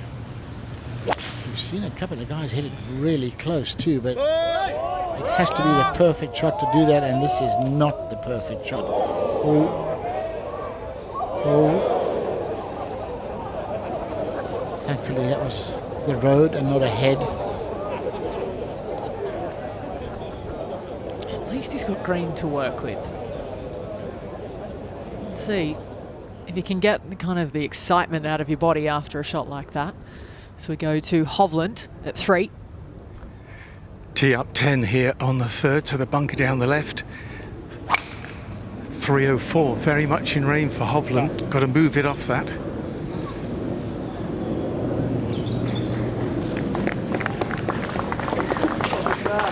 No issues with that.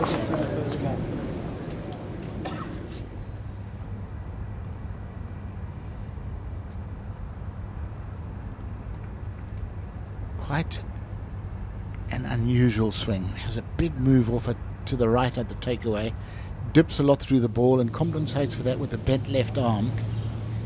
But he knows what he's about. Can't carry the bunkers down the right, Kelson, so a tough driving hole for him.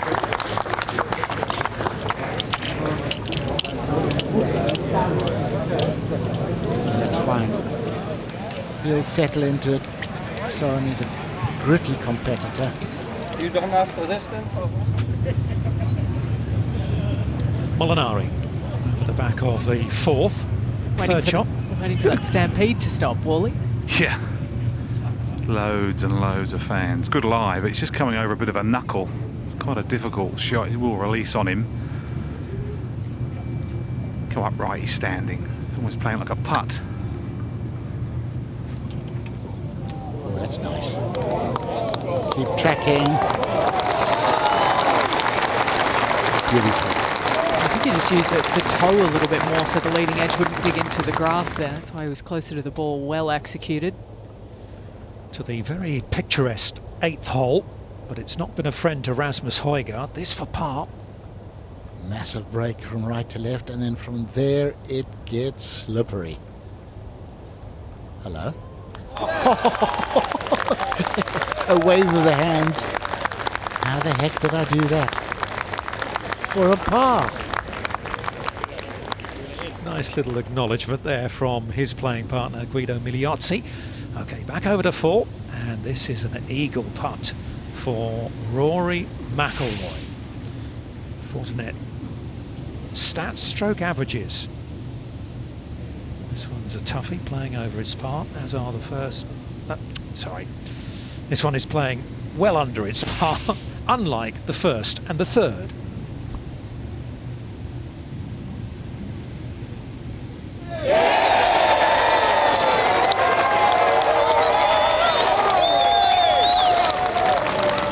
Well, that ain't no surprise. Rory's within 1. You know what is going to make a difference today is this breeze. McIlroy's been notoriously poor in the wind for a couple of years, but he's changed ball. We'll talk about that later. He's getting less spin in the wind and feels he's got it under control. Same with his wedges. Well, we saw Shane Lowry's tee shot at the 5th.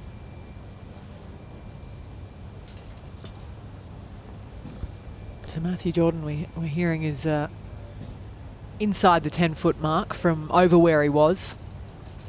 See that in a moment's time, but this is down the ridge for Shane Lowry. You can see the angle he's putting at. Hits the top about there and starts to drift.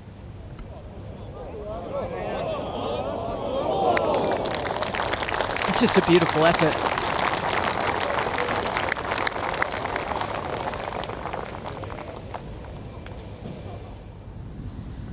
Well, coming off a bogey at 15, Rahm second to 16, back right pin.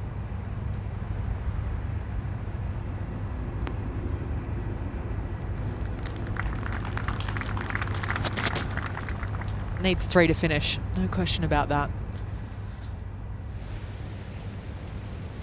We saw Thomas Dietrich drive it into the trees off the tee at the third, so this one's for par. Well done. That's a great fall.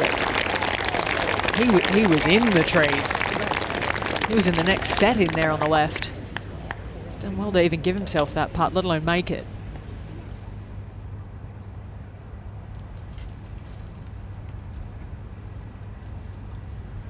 So Dietrich level par through the first 3 holes. Cabrera Bayo to get back to even par.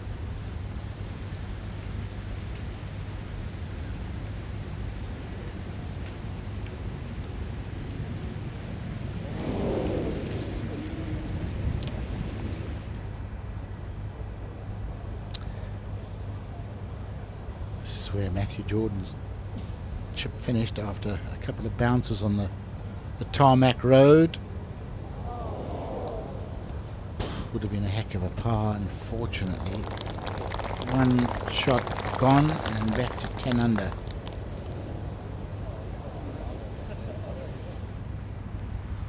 Great view of what's facing Soren Kjeldsen at the third. Well, the wind above the trees is left to right, but it's being funneled down into their face, so he feels it's into the breeze. Should be just a nice 6-iron for him coming up the hill.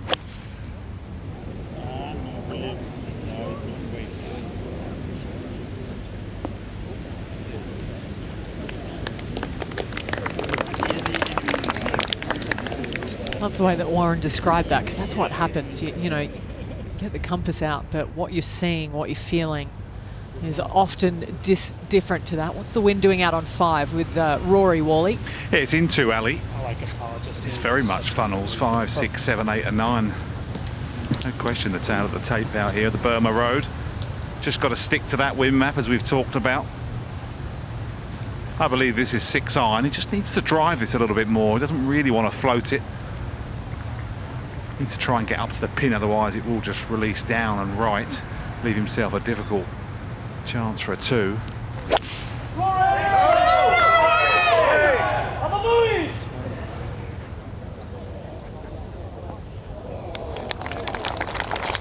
Going to feed down into the little basin down the right, but perfect for club. Would look great through the air, wouldn't it, as well, from the tee there. Back over to the third and Hovland second.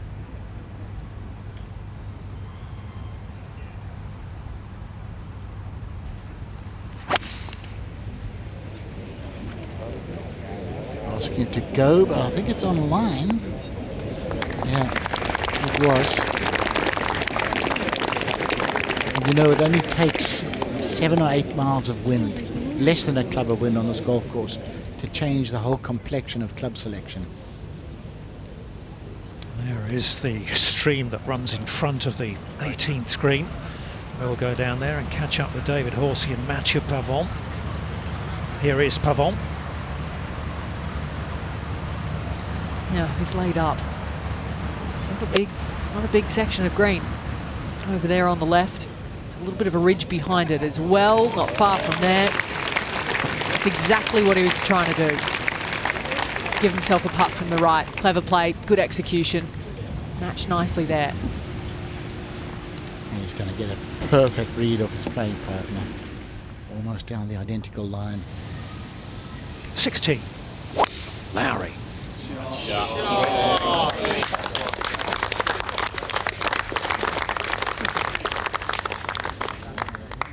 Yeah, that's perfect, isn't it?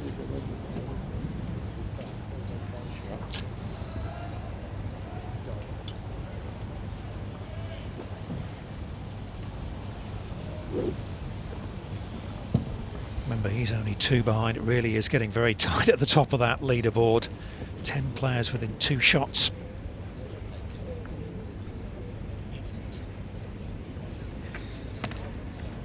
Well, this third green has always been a little bit quirky. The old green had a huge plateau on it. This has got 3 definite sections. Kelson's on the top section on the left-hand side, putting down into the swale. So he's going to have a massive break from left to right. As it goes down the hill, it's going to gather some pace. Not easy to leave these ones dead, is it, chaps and lasses? No. No, there's a lot between Kelson and the hole. A lot of factors along the way. And that's the thing, Well, this 3-section green, you've got to find the right one, Warren. Yep. And 12.6 on the stint meter, you know they are very slippery. And with this bit of sunshine, a big breeze on it, they're going to get quicker as the afternoon goes on.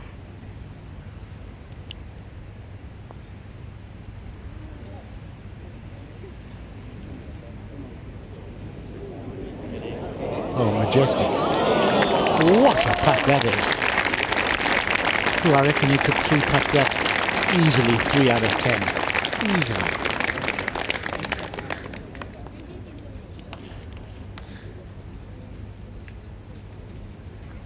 I was surprised to read that he's never broken 70 to win. Soren Kelson in the final rounds, he's always kind of held on. He's held on to his number on day 4. Won't have that luxury today.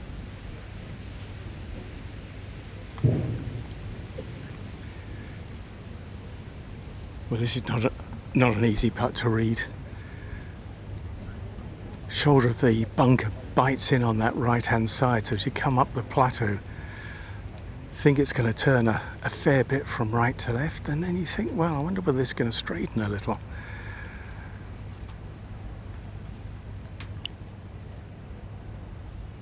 What do the Odyssey putting stats tell us? Strokes gained putting this week. Hovland just outside the top 50.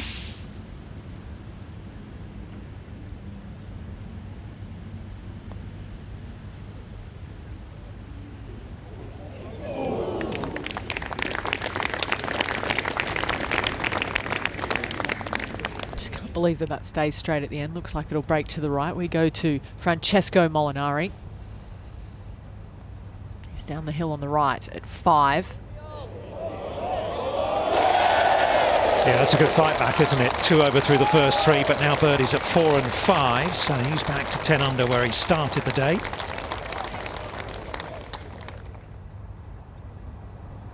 Nice to see from a player whose confidence may still be a little bit fragile. Steady rebuilding process for him. Now, Pavon at 18 for a closing birdie. No, I'd be disappointed with that one.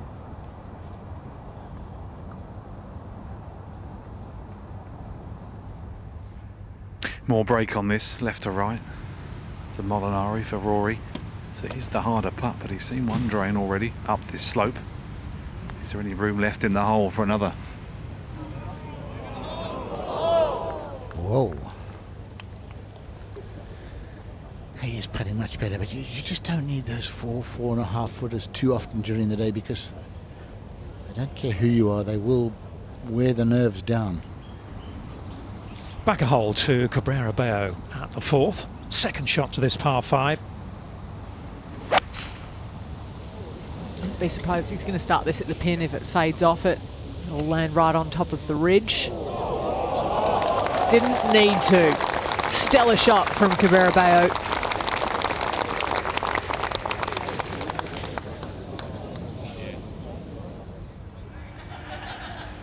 So, McIlroy with this tester at the 5th. No problem.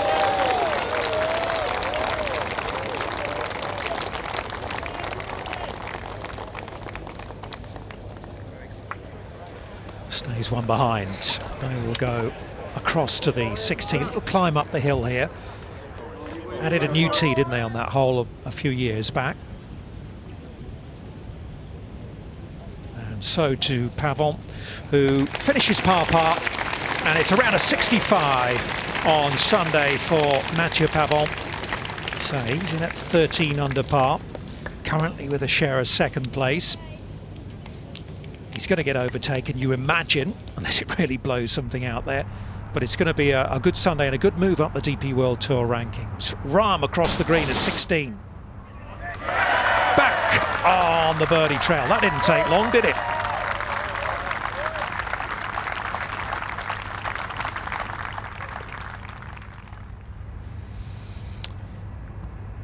And there he is, alongside Pavon and McIlroy. He's a 4-time Rolex Series winner, is Jon Rahm. No one yet has won 5 of the gold standard events.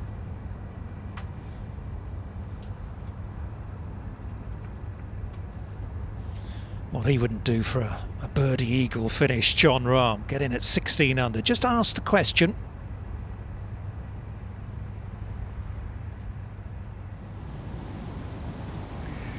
Significant breeze into their face here. It's going to be a big hit to get down the bottom with the 3-wood. This is left, it's trees. Oh, heavens. That could be good night. All is straight in, Mark. Yes. Yeah. Problems for Hovland. We'll go up a couple of holes to the 6th tee. There's Molinari. Misma línea. Justo. O un pelín más a la derecha. Eso es justo un poquito más a la derecha que con el drive. Donde termina el camino aquí. Eso, perfecto. Couple of clever bunkers left and right, just adds to the extra bit of a process, I think, at 6. Elevated tee, as there's so many out here. Wind in out the left, so it's all against the players, but these are the best playing the best this weekend. It's all about missing these 2 lumps of sand.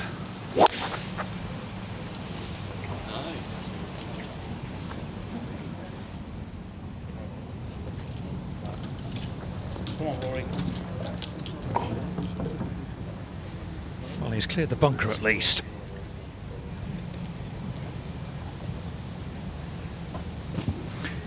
Mid-250s to carry that, so that's why they're both laying back a little bit. That right-hand bunker is in play with driver, so McIlroy all week has handled this tee shot pretty well, but he will be pin high with that right-hand bunker. So looking down the left.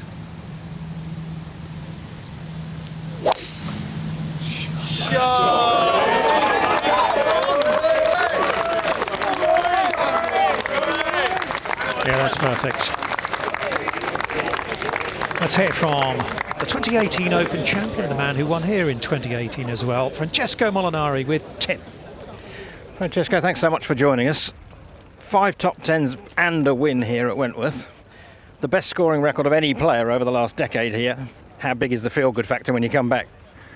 I didn't know about all those stats, but yeah, it's a place I would say I learned to love through the years. You know, it wasn't my favorite at first, but then I don't know, something clicked, and it's obviously a great atmosphere and a great environment to play some good golf in. You've proved countless times how well you handle pressure, Ryder Cups, winning major championships, World Golf Championships. Did that come naturally to you, or is it something you had to learn? No, I would say I had to learn through the years. At the end, I think it's down to confidence, you know, self-confidence, and I had to build that through the years. I probably got to a level where I wasn't even sure if I was able to get to, and you know that takes a lot of commitment and a lot of work, and definitely some work on the mental side too. Appreciate your time as always. Keep playing well. Thank you. He's a lovely man, isn't he? And it's nice to see him playing some good golf again after a couple of lean years. Lowry for birdie at the 6. This is one you have to give respect to the speed.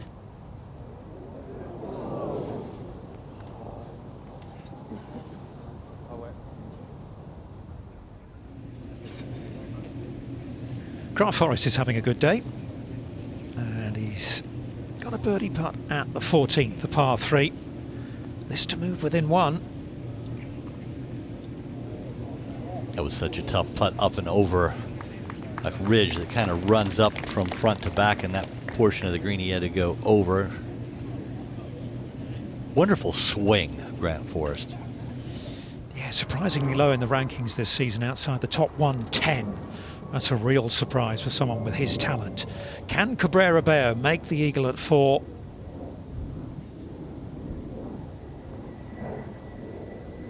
Yes, he can. So after the slightly scratchy start, there was an important par save, wasn't it, at the second for him after that stroke of bad luck. But he's back on track. There's Forrest in amongst the 12 unders. It is still Patrick Reed, who has been done for a while now. He's been probably about 45 minutes, maybe an hour or so for Reed in that round of 63 to take the lead here at Wentworth. Great thing about this course, guys, isn't it, is over the back nine with those 3 par 5s, a little bit like Augusta National. When you get the crowds here, you get the cheers reverberating around the course. It is an amazing atmosphere. It seems like the channels of trees that the holes play through just funnel the noise down and around the golf course, and you know exactly where something has happened. You don't always know what happened, but it's a really cool venue, no doubt about it, and so much history here. Well, we're hearing that Viktor Hovland is going to have to play his provisional ball at the 4th. Remember, we saw with our pro chaser that his initial tee shot, into the trees, and I'm afraid lost or out of bounds. Yeah, that was a horrendous tee shot. You're thinking about eagle. Drawn a good lie in the left side of the rough. Molinari to this front pin. You can get there with this. You can get this in pretty close. Plenty of control on it.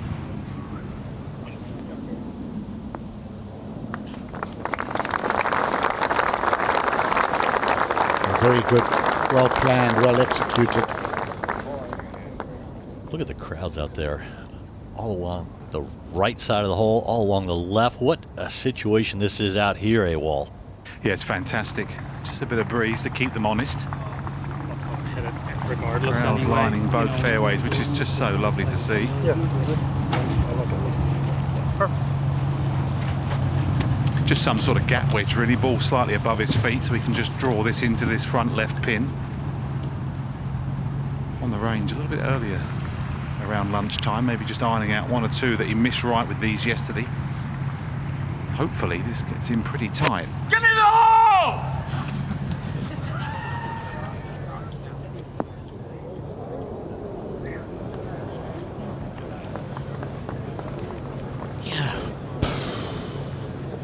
He'll not be happy with that. He missed his pitch point by a lot. He would have been trying to aim it beyond and right and spin it back down the slope towards the hole. So that was a big pull for Rory. I think it surprised all of us. Well, especially bearing in mind, Tony was talking about it earlier this week, the improvement in his stats from 50 to 125 this season has been quite incredible. Kelson. Coming out low. Can he thread it through that gap? No, I think he's quite lucky. I think that nearly got caught up in that little trench. But he's got a nasty little pitch now. Long iron shot into the breeze here for Hovland. Big carry over the left-hand bunker, and this is high in the air, straight at it.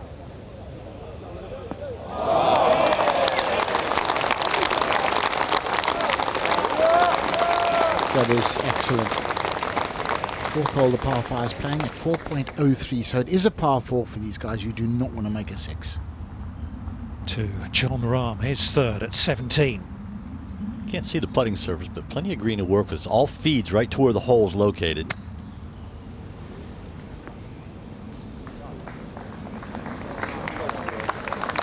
Getting better and better and better, and played with a massive clump of mud on it too. Beautiful shot. Cabrera Bello at the 5th.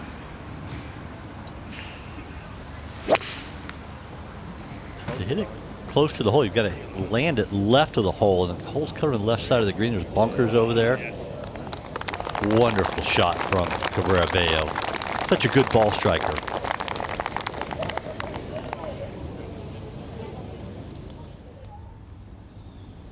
From 5 to 7, and Shane Lowry. Another strategic hole. Really is. You want to play it up the left center of the fairway. It's a landing area you can't see. You're hitting over the brow of a hill. It's a very wide landing area, as it should be. That lands it on the downslope, kicks it down. It's a pretty easy tee shot, but if you miss the fairway, you pay a big penalty. Bit of a dodgy lie, McIlroy here. Got to be careful.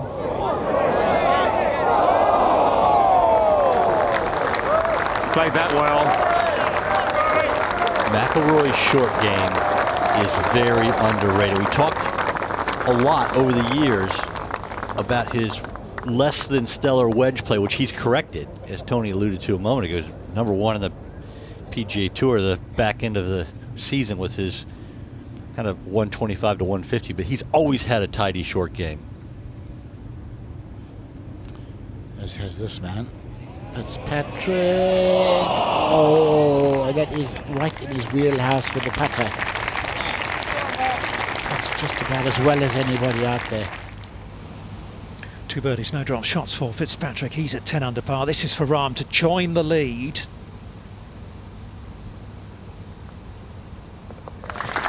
Beautiful. Odds on him making eagle up the last. And getting to Jay Townsend's pick of 16 under as a winning score. 18 tee shot is built for John Rahm's game. Oh, isn't it just?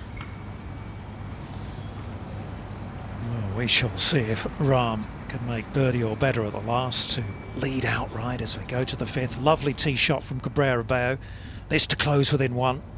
Very makeable. Little swing from the right. This would be a wonderful 2.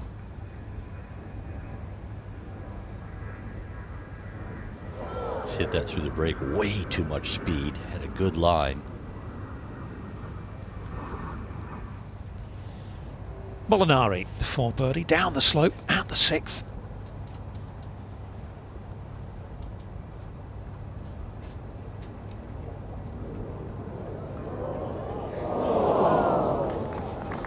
Oof. He was making those in 2018. That was the difference to Molinari's game. Well, this would be some par, wouldn't it, Warren, for beg your pardon, for Hovland? Be a par and a half, wouldn't it? He actually gave up the ghost looking for the ball when there was still time probably to continue looking. He knew he had no shot, no chance. And some characterful shot to get it in this close. Trouble is, he's got a downhiller now with a fair bit of break right to left. It's got to be, what, 3 or 4 inches maybe right, depending on pace. So it's going to turn significantly, unless, of course, he bullets it. But then you run the risk of going a long way past, so no easy par putt.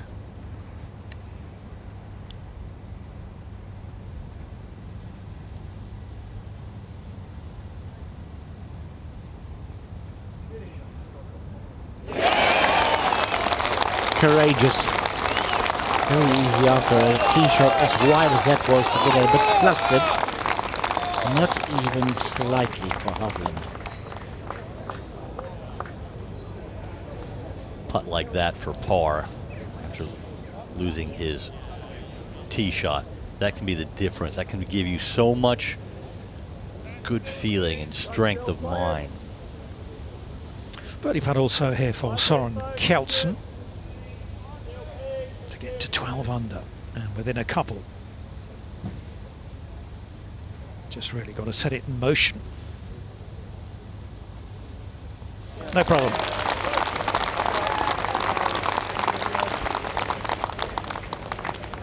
Makes amends for the drop shot at the first.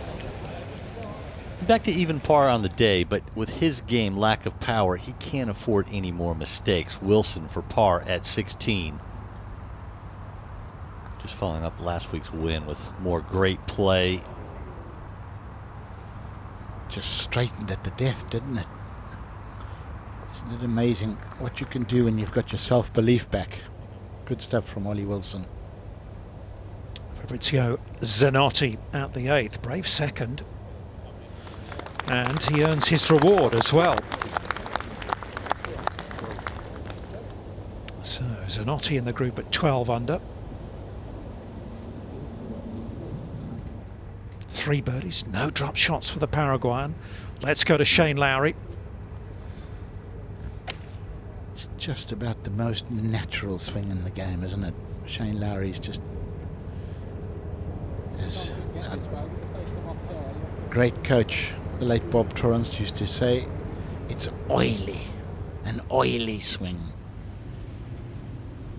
Playing with Matt Fitzpatrick, this is Billy Horschel for a third straight birdie at the 14th. He's sneaking up on it. Little right to left here. We hit that through the break. 14 is such a tricky green when you're putting from 9 o'clock and 3 o'clock. Tee at 7 for Molinari.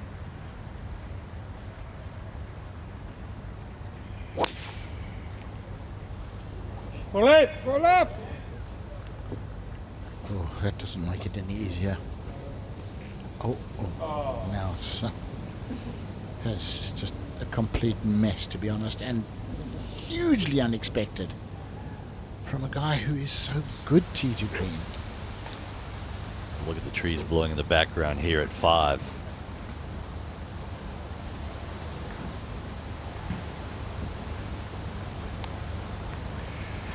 Trouble is, it's hard to pick the wind, Jay. It's swirling all around you. Think it's coming from one direction, but it seems to be into their face all the time. Certainly as I stand here now, it feels it's blowing straight into me. And on a hole that's 211, that's a pretty good medium iron for Kelson, probably a 4 if he throws it all the way to the back flag. Yeah, and you look at it, the trees are blowing, your wind chart will say another thing, and then the flag is dead still. Just about hanging limp. But this is what we've grown to expect over the years, the swirling winds at Wentworth. It's part of the nuance of playing here and trying to figure things out with Rory's tee shot at the 7th. Layup shot. Oh, don't follow Molinari to the left. Sit.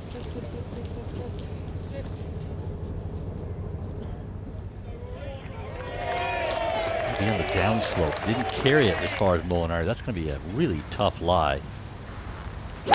Got a blast a 5-iron and maybe use the slope to get it down to the flag for Hovland. Oh no, flied all the way. Strong shot. Strong young man, isn't he, Hovland? He's no stranger to the gym. Nor's this man, Cabrera Bello, at the 6th. Wind off the left, trying to play a cut shot, aiming at that left bunker.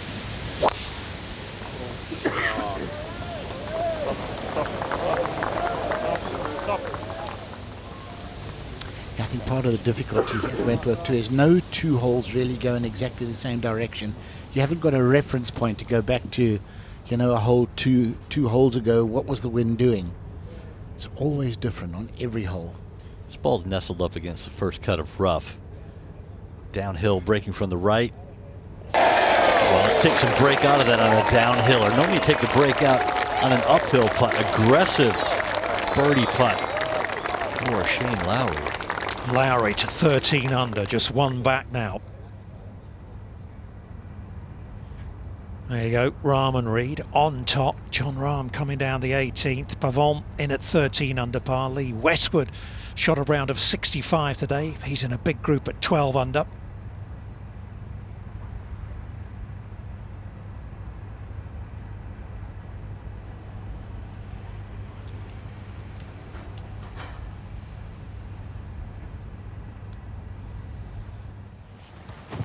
Molinari in trouble at the 7th. McIlroy not in the ideal spot either. Perfect. And this just shows you the difference. Good inch more growth during this week. My garden's really grown. Downslope sitting really quite nastily. I'll be amazed if he gets this on this top tier. This is all about strength and technique. 146 uphill for McIlroy.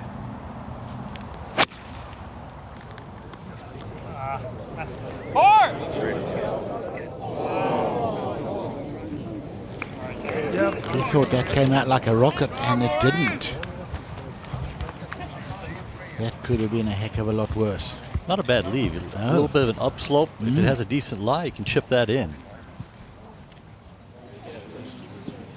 Coming off his birdie at 7, Shane Lowry. Love that low stinger. never going to miss the fairway.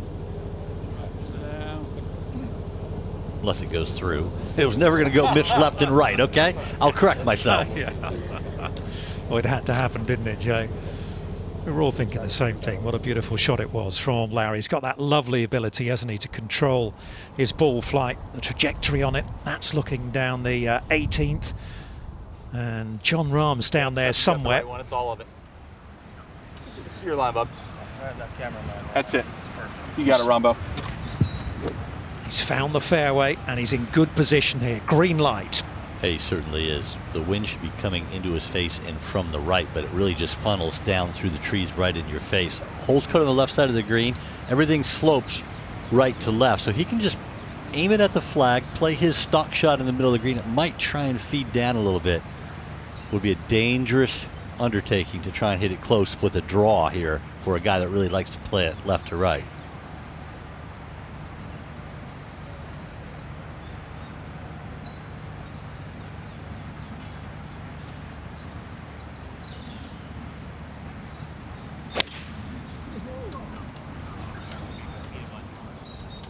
Does he like it? Called to perfection, Jay. You're right. That flag is too dangerous, isn't it? That's just about spot on, and there it is. The eagle opportunity. And look at the wind tugging at his shirt as he walks into the wind. It's starting to blow hard. Kelson at the 5th. Putting down the hill. Look at the massive break here. Just set it on the high line. Let the slope take it down to the hole. It's not going to get there. Yeah, tough one, wasn't it? 2 putts from there would be a bonus. Cabrera, he has come up short of this right-hand bunker at 6, so he's in a good spot. Just couldn't have a better angle to attack this flag in the front left corner, I beg your pardon. And produces a goodie. Dietrich in close there as well, still looking for his first birdie today. Here's Hovland for a 2 at the 5th. All par so far today, 13 under, just to get to 14. Excuse me, that's to get to 13, he was 12. Nice 2. Up to 7, McIlroy. Grass is growing with him. This is pretty simple. Pitching on an upslope, McIlroy.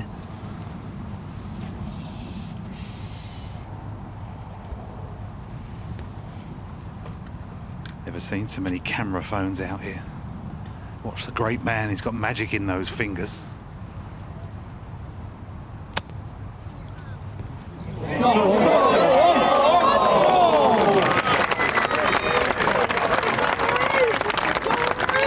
Makes it look easy, doesn't it?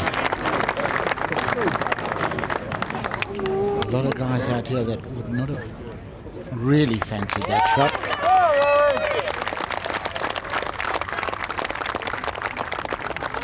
For the same money, he could easily have chipped in at 6 and 7. Wonderful short game exhibition here from McIlroy. Look at that club face, never really released it, turned it over, kept the club face facing up towards the sky, keeping it open, popping it up in the air. Great technique. Well, we told you both Cabrera and Dietrich are in pretty close here at 6. It's going to be the Belgian first away with the birdie putt. This to climb to 12 under. Everything typically wants to go left to right. Have to start this outside the left edge. Good opportunity.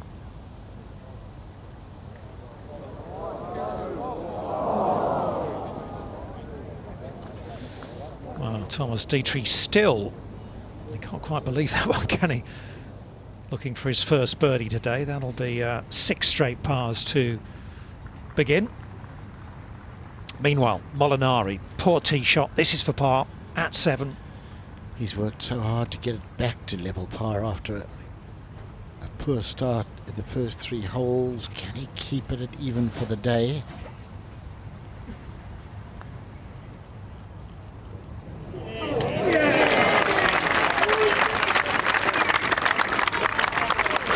Beautifully done.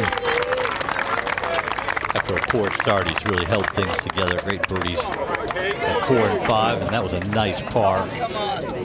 Only 4 shots behind. Hasn't had his best stuff yet. So on the tee at the 6th, and coming off that first birdie today, Hovland.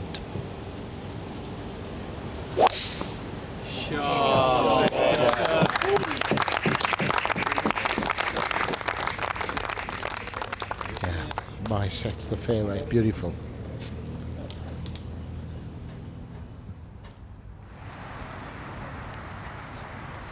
Up on the green, this is Cabrera Bayo, and this to climb within 1. This is that fast putt from pin high right. Maybe a little right to left, but you have to respect the speed.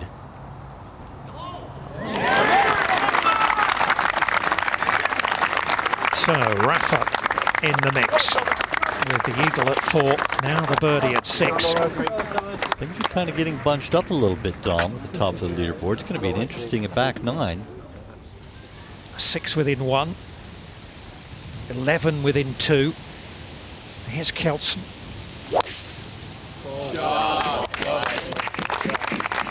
He'll be looking for a couple of quick birdies now to just get himself back in the mix.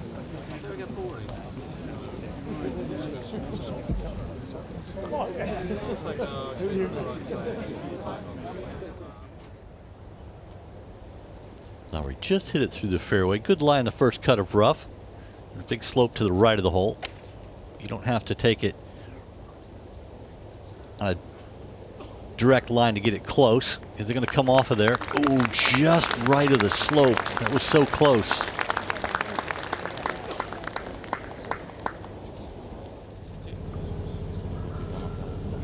Well, back on the tee at the 8th. There's Molinari.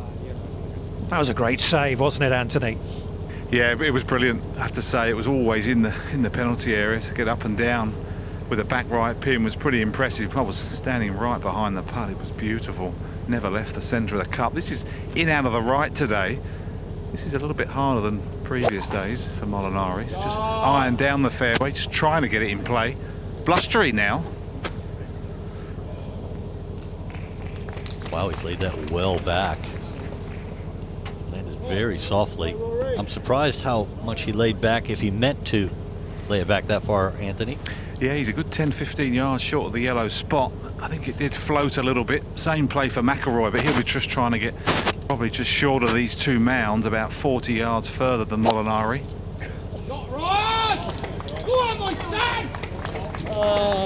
Moving right to left. He doesn't like it.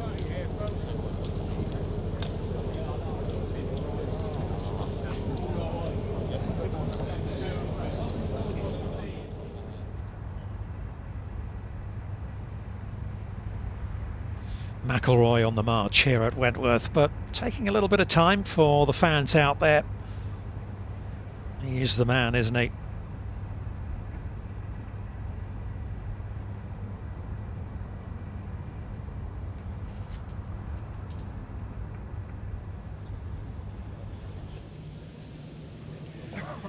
We can head up to the 18th because John Rahm, remember, has a putt for a closing eagle here.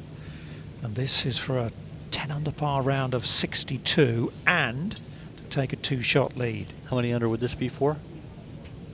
This would be for 16 under. 16, that's a good number. This is not an easy putt. It's a fast one. It wants to come from the right.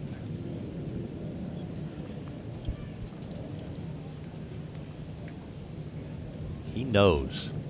He thinks that 16, if he posts that, I mean, it's a heck of a number. It might be beaten, but this is a heck of a number to post and let those guys play, especially with the swirling winds. You can bet this won't be short. John Rahm has heart.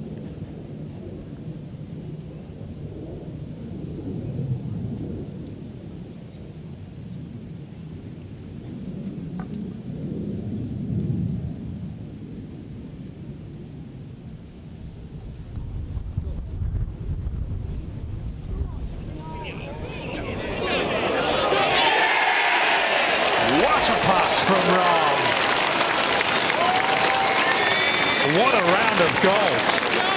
Shades of Alex Noren here. 5 years ago. Way ahead of the rest of the field. Shot a closing 62, posted the number and could not be caught. Back in 29, and it's a par 37. With a bogey. Oh. Incredible stuff. Incredible stuff. Another look here from above. You can just see it just feeds down. It's rolling so slow. Let's not forget, fast putts, the ball rolls slow. That one was barely moving. That could be one of the best ever back nines at Wentworth. What a finish. Birdie, birdie, eagle for Rahm.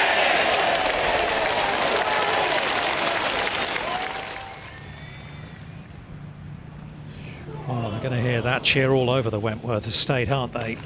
And when they see a scoreboard, they will see the name of Jon Rahm at the top.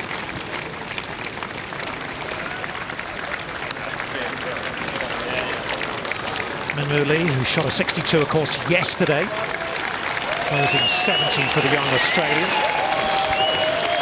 So he's in at 8 under par. Will it, could it be enough for Rahm to win the BMW PGA Championship? We will see.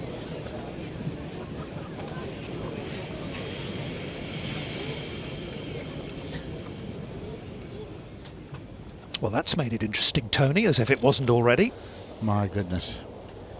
He is capable of some special stuff, isn't he?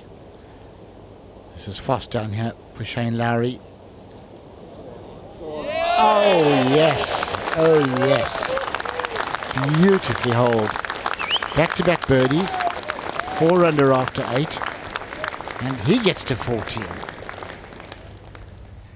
Well, he's knocked on the door a few times, as Shane Lowry here. Jon Rahm, remember, was nudged by Danny Willett in his only other appearance here at Wentworth. That was 3 years ago.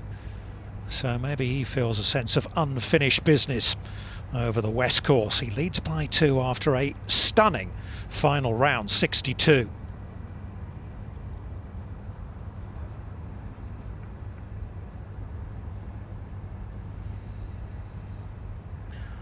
Whew. Breathless, Tom. Pretty special, isn't it?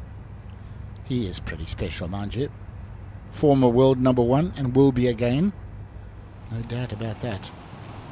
So to 8, Molinari's second, and remember we said he seems to have laid it well back here, Anthony.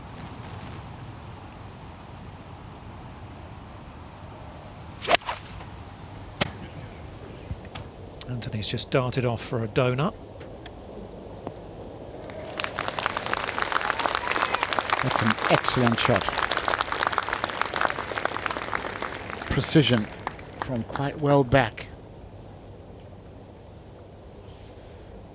Oh, I wonder how McIlroy's ball is lying.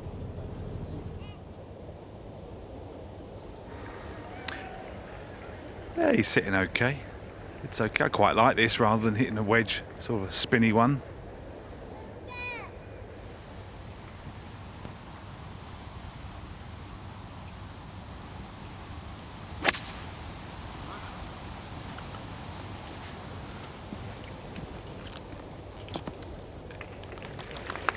Yeah, you can't blame him. You can't blame him. Out of that stuff, it can come out hot over the back, it can come out dead and in the water. It's a long putt though, look at that.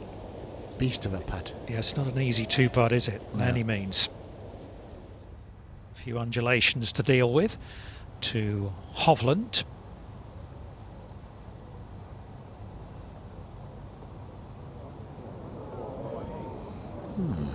On the upslope, but it's just popped up, hasn't it? Maybe got it a little high on the face, come out a bit high and a bit dead. But really not a bad shot. Well, it's a much improved area of his game, isn't it? When he won for the first time early in his professional career, he admitted that he really wasn't very good in terms of chipping. He's worked hard on it. Not saying he's the best in the world by any means, but he certainly improved significantly. Shane Lowry alongside Patrick Reed at 14 under par. Rahm setting the target at 16 under. McIlroy tucked in there. Billy Horschel, the defending champion, he'll need a really, really strong finish. And I still don't think he's got any chance of catching Jon Rahm, but a good defence of the title for him. And a nice backup after the win in Denmark last week for Oliver Wilson as well. US Open champion Fitzpatrick's gonna, beg your pardon, Fitzpatrick is gonna come up a little shy. Nice to see Scott Hen there with a 67. He's had a really tough time this season. A tough time and tough breaks. They keep losing his luggage, they keep losing his clubs. So nice to see Hendy back on track. 64 on the opening day for Tommy Fleetwood. He's just sort of trod water since then. But really nice to see him back. The 2020 BMW PGA champion, Tyrrell Hatton there. Down the field, not working out for Eddie Pepperell. 2 over par through 13 holes. So to 6, and Kelson with a left to right swinging putt.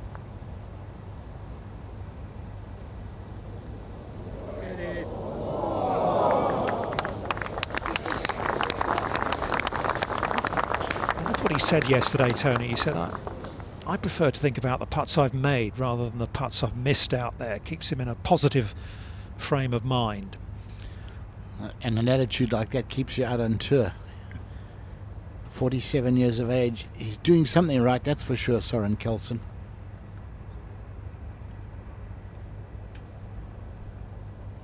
He did well there, McIlroy. Just got over the little ledge down the right-hand side. Quite a sort of jumpy-looking lie.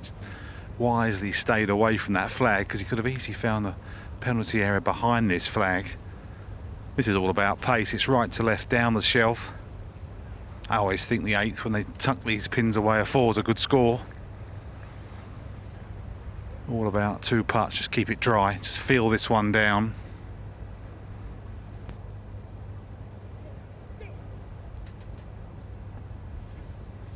A little shy of pace. That's going to be a little longer than it looks from that camera angle. You could hear him begging for it to go a little bit. Hovland, 7th tee. 3 wood. Just trying to drill one down there onto the flat at the base of the steep downslope.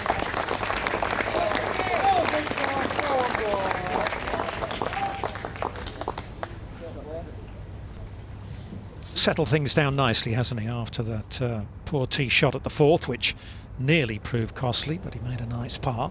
Back over to 8, this time Molinari. And a super second shot to give himself anything inside 15 feet. Played the hole well, I think. Driver down the bottom is probably too much, very narrow. So this is a wonderful opportunity to grab one on the field. You won't see many 3s here today. Down the hill, just a hair in this.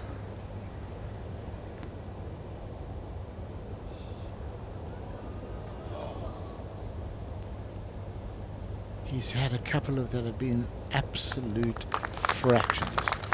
The tiniest of fractions from going in.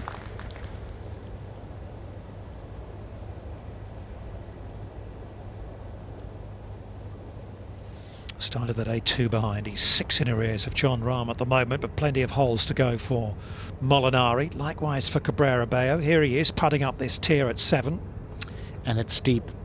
Very, very, very easy to get this wrong, either short or long. You can go the other way and you panic hit it and hit it off the back of the green. Let's catch up with Soren Kelson, shall we? Talking to Tim. Soren, thanks so much for joining us. Tied for the lead overnight, still very much in the mix now. Just describe for our viewers what it's like to be in contention in an event of this stature. It's nerve-wracking, really. Got the butterflies going. You know, time seems to go faster. You need to try and take a few deep breaths and take it easy. But, you know, this is what I want. This is why I put in the hours. And I love this game, and being in this situation is fantastic. You do practice on Christmas Day for days like this, don't you? Absolutely. So, you know, when you need it, it's nice to have done the work.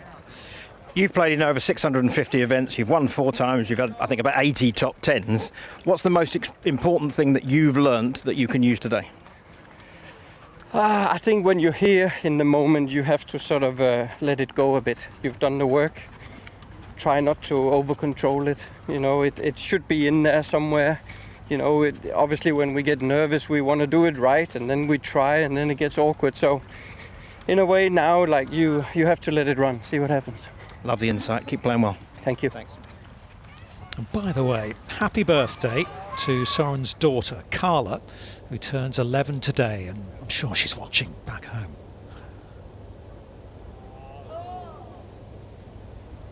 That is a bogey, I'm afraid, for Rory McIlroy at the 8th. Yeah, and it's a 3-putt, but it all stemmed from the drive. Tee shot loose into the thick stuff. We haven't seen him miss one of those, I don't think, this week. Hopefully it doesn't dent the confidence. Well, it's the only hole that's cost him a shot so far this week. Bogeyed it on Thursday, again today, so McIlroy back to 12 under. Lowry into the toughest hole on the course today, number 9.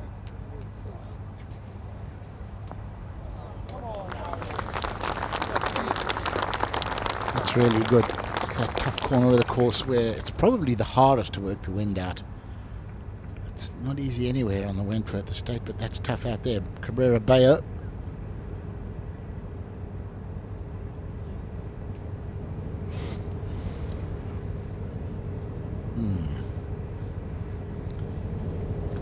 That's a shame. It's a 3-putt bogey for Cabrera Bayo. He falls 4 off the pace. The Fortinet stats identifying the most threatening holes. That's the daddy, ranked number 1, number 9. Playing almost a quarter of a shot over its par. If you go to our website, dpworldtour.com, you can see all the holes and what sort of a threat they present. Molinari. And 3 bunkers, it's such a straight par 4, Dom. It's always a tough fairway to find.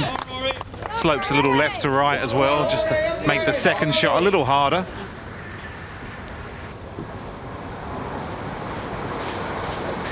A little bit of an untidy bogey. I didn't see that, I have to be honest. For McIlroy, he had a good lie. There was no reason to be so far from the flag in 2. So find the fairway. Left pin, this will give him a chance to have a look at this one for a birdie. But first and foremost, find the fairway. Left-hand bunker is in play. Light the candle!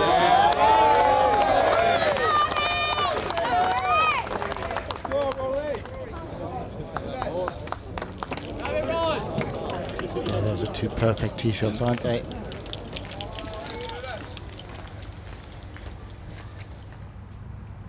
Well, Viktor Hovland has found the middle of the fairway at the 7th. Pin just tucked over that right-hand bunker, you can see. Yeah, if you're going to get it close, you have to take that flag on as tight as it is tucked right. That's the way to do it. Now that is the way to do it. That is so clever.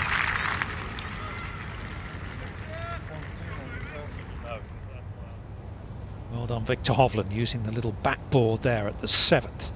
Here's Guido Migliozzi. This to get to 13 under.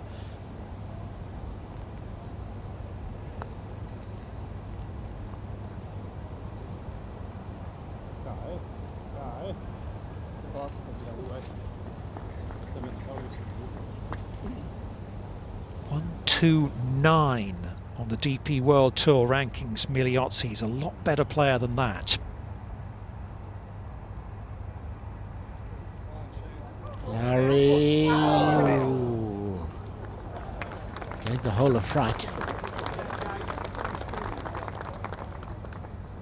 Looking in total control of his game, you'd have to say, Lowry. Every department. I sense a sort of keener focus for a lot of the players now that qualifying has started for the Ryder Cup. I think that's a huge incentive for the likes of Shane Lowry. This man will almost certainly make the US team. He's made the President's Cup team for the first time. He's delighted about that. And our defending champion with a birdie at 16 gets it to 12 under.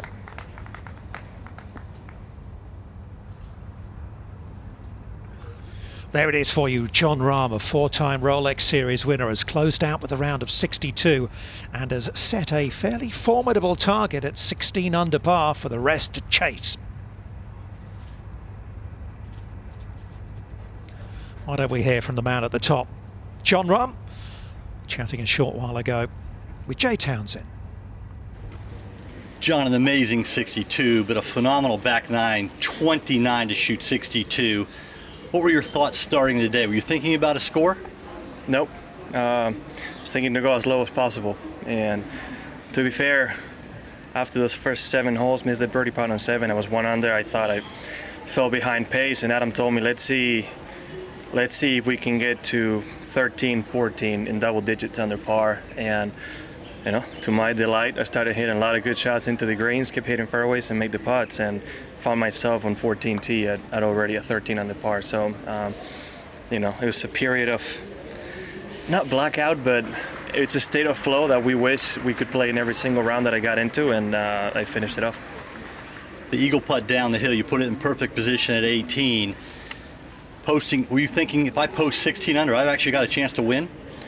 I mean, it's a chance regardless, whether it's 15 or 16. I wanted to get ahead of Patrick Reed because he played a great round of golf, and 16 is better than 15, obviously. I doubt 16 wins it outright, and I doubt, you know, those guys don't go low because it's scoreable out there. But I'm hoping the wind picks up a little bit, and I have a bit of a chance. The next few hours are definitely going to be a bit stressful, nonetheless, but. The reaction you see on the last hole is mainly for, you know, finishing off a great round of golf, right? I mean, that 18th hole was about as good as I can play that hole. Well done. Congrats on a great round, a great score. Good luck. Thank you. Yeah, 9 under for his last 10 holes. Jon Rahm in the zone and in the clubhouse, leading by 2. Hovland to join Patrick Reed at 14 under.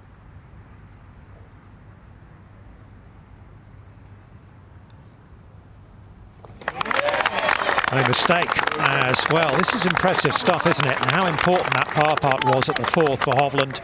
Then he made birdie at 5. Another one there at number 7. Very much in the mix. Over to 9. Molinari's second. 162, 2 perfect tee shots. And I like this pin.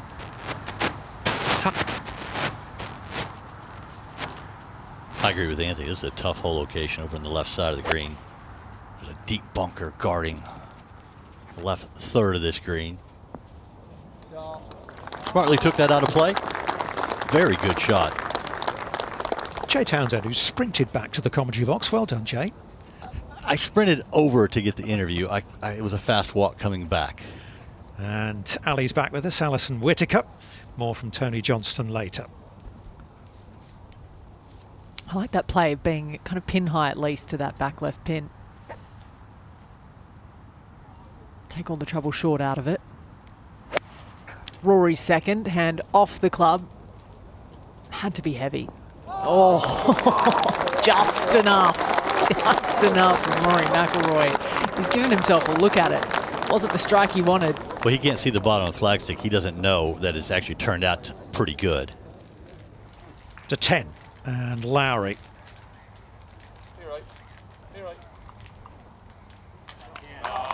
It is right. Very good shot in the narrow portion of the green. Tough hole location at 10. Well, for those of you switching on, we've had some great entertainment here on this final day. We knew we would get it with the conditions out there. The West Course is gettable. This was Mathieu Pavon, the Frenchman, for birdie at 15, has played the toughest hole today, apart from number 9. Excellent stuff from him. Finished with 3 straight pars for a round of 65. So what of Rory McIlroy out there? 3 pars to start. Never worry about that at Wentworth. You'd take it every day, but that shot, truly spectacular. Drifted down the ridge on the green in 2 at the par 5. And about 5 feet left for the birdie. Just a little slider. An eagle 3. Meanwhile, to Patrick Reed, who started the day 7 shots back, but closed the gap pretty quickly. Plenty of birdies on the card today in a round of 63. He initially set the target in the clubhouse. Downhill eagle putt at the 4th for the 2019 Open champion. Pours it right in the middle. And then this at 7. After pars at 5 and 6. Knocked that one in. Rattles it in for his first birdie of the day. He was to 3 under par at that point. Yeah, picked up another shot at the 8th. Meanwhile to Rahm, and what about this run on the homeward stretch? That for eagle at 12. Topped a shot at the 15th. Didn't take him long to get it back. It was a nice bounce back. This is not an easy putt. Downhill. It's a quick one. The hole is looking like a bushel basket at this point in the round for Rahm. So much opportunity lies in the last 2 holes, greenside into, but in the thicker grass at 17. Jon Rahm just judged so well.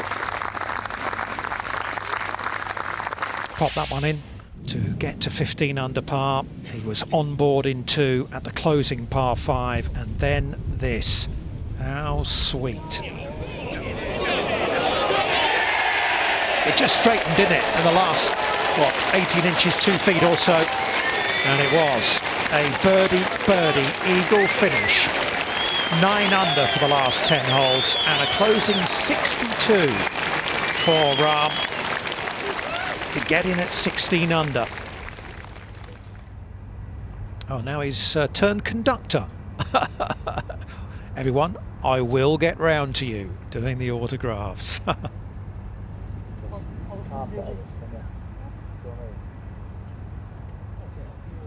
That's great to see. It's such a big moment for Rahm trying to win the DP World Tour's flagship event, BMW PGA Championship. A huge moment, but he's taking the time for the fans, especially the youngsters. Great to see. Yeah, he's going to have quite the weight, isn't it? It's the best kind of nervy weight, as he said. So go out to Rory McIlroy, sizing up this birdie putt.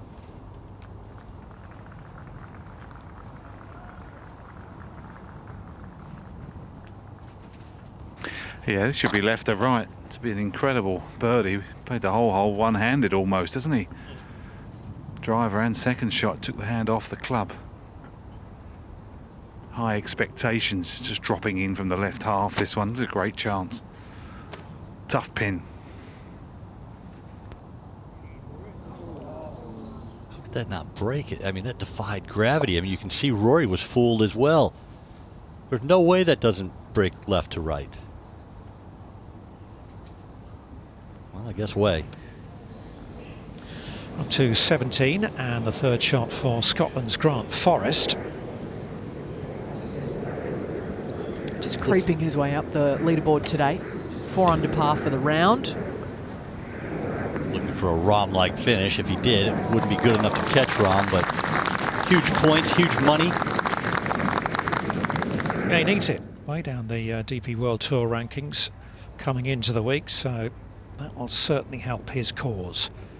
To 10. Great tee shot from Shane Lowry. The Odyssey putting stats. Footage of putts holed today. From a massive 127 feet. And Lowry adding to his tally. And Lowry, with 3 birdies in 4 holes around the turn, gets it to 15 under. And he is now within 1. And that was a hard putt that was made to look easy. I mean, Lowry holed a downhiller at 7 with a lot of speed. And that one was a very fast putt that you typically had to trickle down. He didn't. This to finish off for a par for last week's winner at the Maiden Himmeland, Oliver Wilson. Backed it up nicely. Probably be a little disappointed with the finish. Only Ali dropped shots at 16 and 17, then just a par at 18. But I suspect maybe the adrenaline is starting to, just fade away now, and things are catching up with him. Yeah, a round of 69 in the end, but like you say, it's just not easy, especially after the massive build-up, the emotions he would have felt on Sunday after winning for the first time in about 8 years.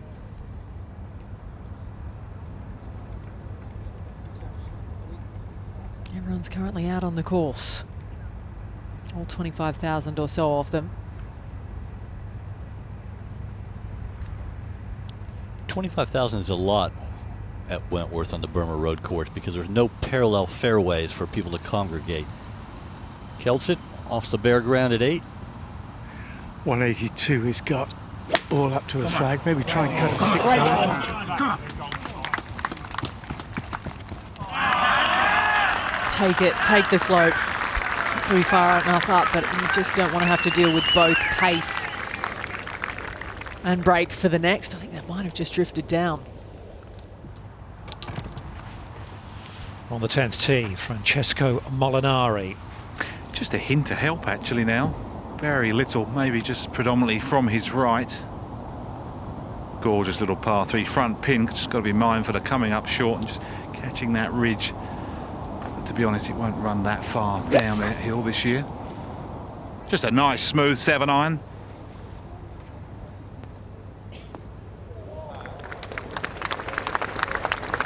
That's what Anthony's talking about. Just that it's creeping down, but not all the way to the hole like it might have been in drier conditions.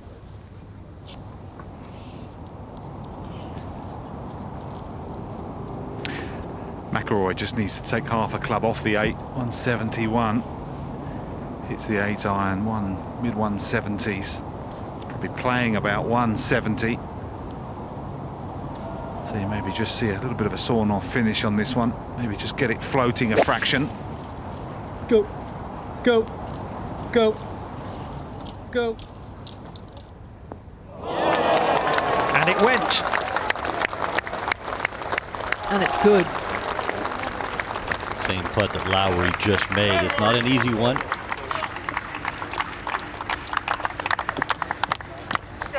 That's more like it, isn't it? After a couple of loose, shorter iron shots from McIlroy to Hovland at 8. Awkward angle. He's got barely any club in anyway, so he can probably go up and over the side of it. Looks as though he has. Looks as though he doesn't want another go of it as long as it settles down. Gosh, that really threatened the edge of the penalty area. So much speed. He generates a lot of spin, doesn't he, Ali? On that occasion, it very nearly proved costly. Anyway, it didn't. And we'll go to 11. And Shane Lowry. Bunkers both right and left from an elevated tee. Doesn't even bother to look.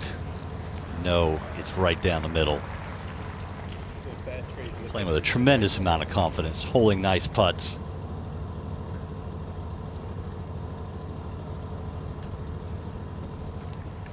He's got that flow right now. You can't buy it. In a final round, you just hope it comes your way. It's out of your control if it does or doesn't. Like Rahm said in his interview with you, Jay, the zones that you dream of being in. They don't happen often, but when they do, you just try and stay out of your own way. Look how close Viktor Hovland came to going in the penalty area into the water there. Only about 3 feet or so, Warren.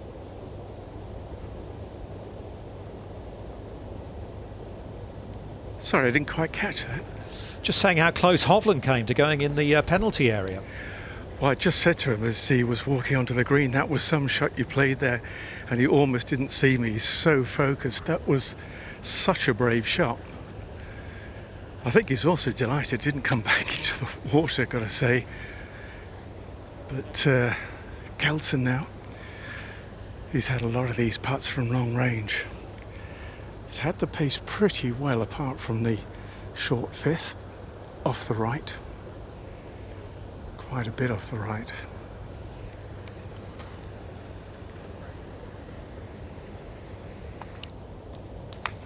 Pretty good pace from there. That was far from an easy putt, especially the pressure is building. You're seeing everyone around you going up the leaderboard. Yeah, it's not what he wanted either, Jay. He's leaking a bit of oil at the moment at a couple over par.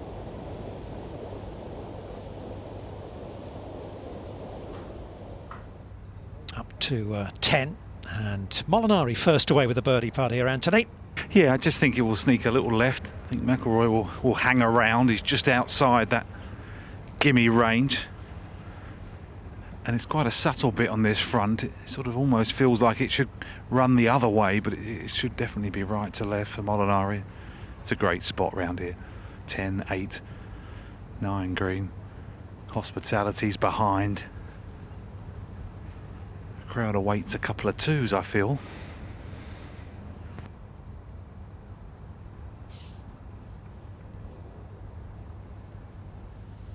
That putt will give McIlroy an idea of what's going to happen. Now, Hovland from the fringe at 8. Heels hovering over the water almost. Gosh, he bashed that one, didn't he? Left himself a yard or so coming back the other way. Yeah, we got a good look there. I couldn't tell so much from the first angle. At the tester coming back. Talk about a tester. This would be a wonderful 2 for McIlroy. Oh yeah, absolutely. I've got this just inside the hole. I don't know how much Molinari's moved. Maybe He slightly misread this, but good time to make a move as you're heading towards the clubhouse, Jay.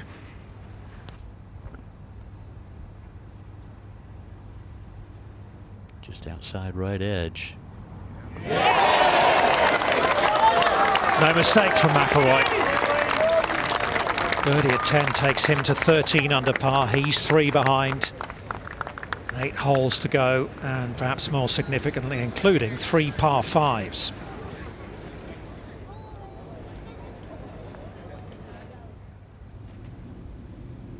Up to the 14th, Guido Migliozzi. He's been lucky not to trickle back into the bunker here.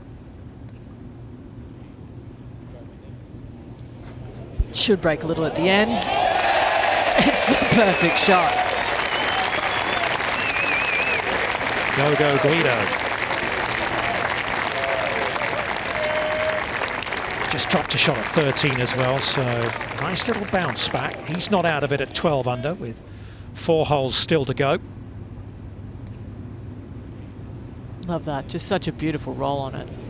Oh, nothing but net. That's what makes him so fun to watch, Guido.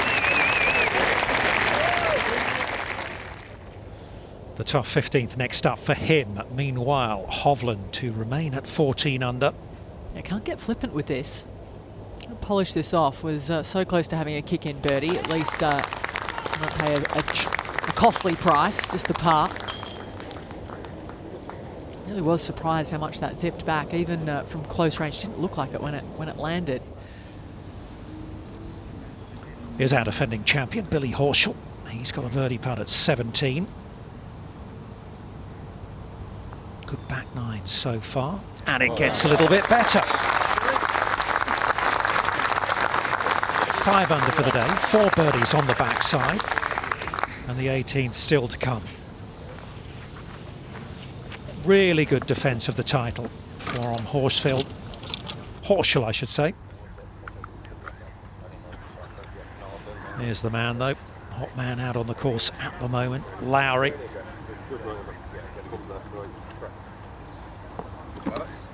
And at 15 under, middle of 11 fairway, you'd have to think right now he's in the driver's seat. A lot's going to change here on the back 9, but Lowry's off to a flyer. 5 under through the first 10.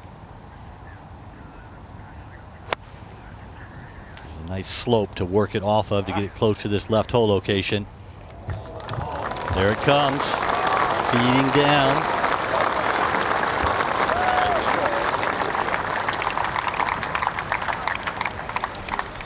He knows it's there if he wants it. He knows it. Over to Hovland and Warren. Almost no wind out here now on the 9th. I can't believe it. It's died. Oh, sit. Sit.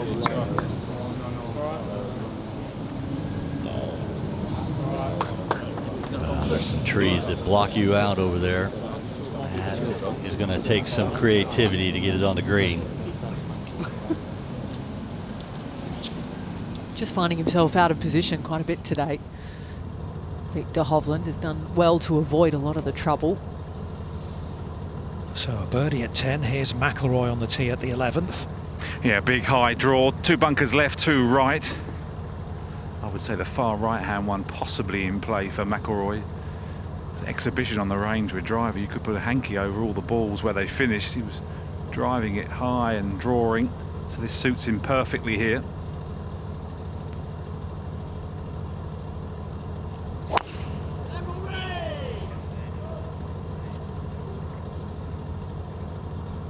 Watching that pretty intently.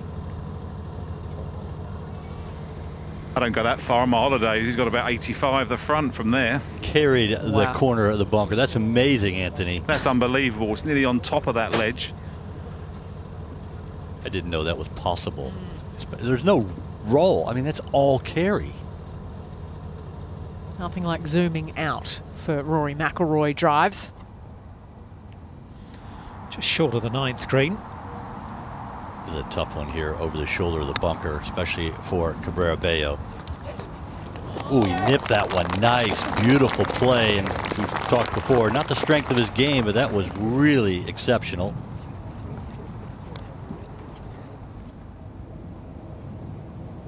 Putting back towards this front pin on the par 5 12th. Fabrizio Zanotti. To get him right back in the picture, wouldn't it? To 14 under par. Oh, it's going. Great putt. Well on. So the Paraguayan is within a couple as well.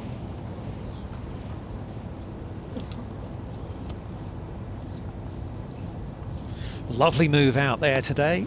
Flies under the radar a little bit, doesn't he, Fabrizio Zanotti? He's got a lot of game, he's got a lot of guts as well. When Rahm finished, the wind had been blowing for a bit and was swirling, and Warren just told us a few moments ago on 9 there's no wind at all. That really changes the complexion of things for Jon Rahm and Shane Lowry in the chasing pack. But now all of a sudden the back 9 is very gettable, as opposed to, you know, being a bit of a guessing game in club selection. Adrian Meronk has closed out with a round of 69, the first pole to win on the DP World Tour. Wonderful victory for him at the Horizon Irish Open. He'd been knocking on the door quite a lot over the last 18 months or so.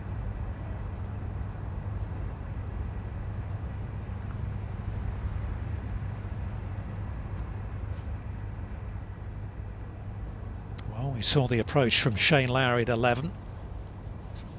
Another birdie putt for the Irishman. Downhill right to left here, great opportunity. Isn't it just? It'll suit his eye. One of those putts, if you just kind of launch it down the hill, even just a little out to the right. And this to tie the lead. When you think of 7 and 10 downhill putts, he's been aggressive and made them.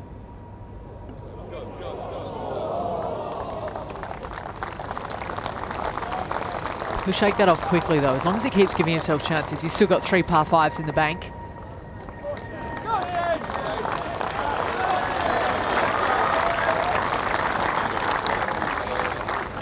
Still bogey free for the entire week. Lowry, such a display.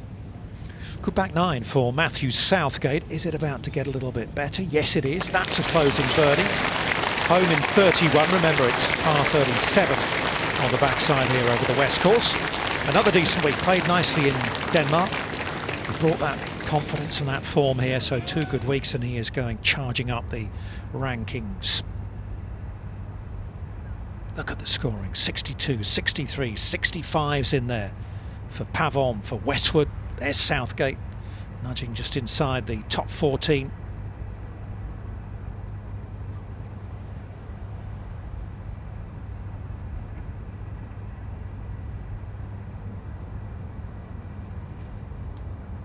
Well, I wonder what is going to get it done. Jon Rahm praying for the breeze to continue to blow out there. May not have his prayers answered. With Shane Lowry where he is at the moment, 15 under, with what's ahead of him, you'd have to think that he's going to get to at least 17, but pressure is a privilege, and it's pretty pointy on Sunday. Look at the difference there. Gosh, good 80 yards or so between these two.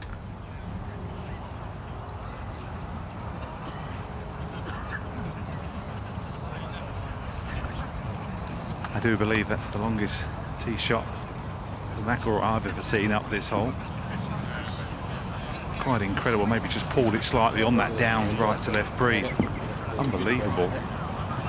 He's just having a stroll to the green as Molinari works out what he's got in front of him.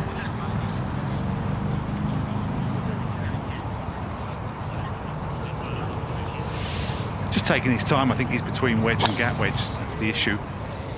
Can't see the bottom of the pin as well. That doesn't really help his cause.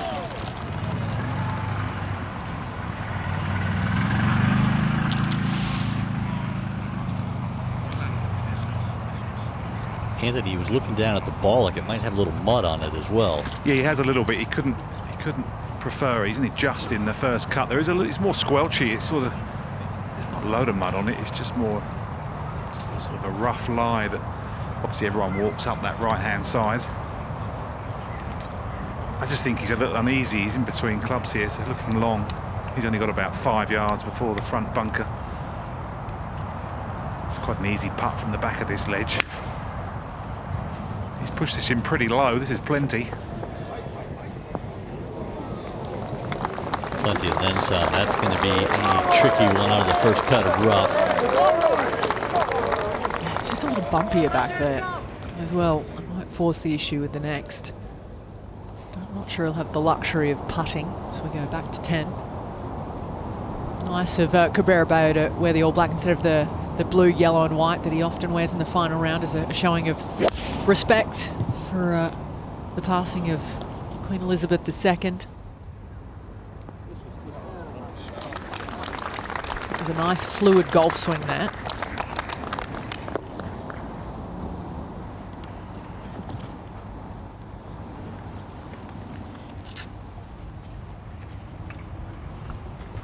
He's had a good slow walk up the left side, 75, so quite a good number. Pin's located in a little bit of a bowl, so this should spin. I imagine he'll hit this pretty high.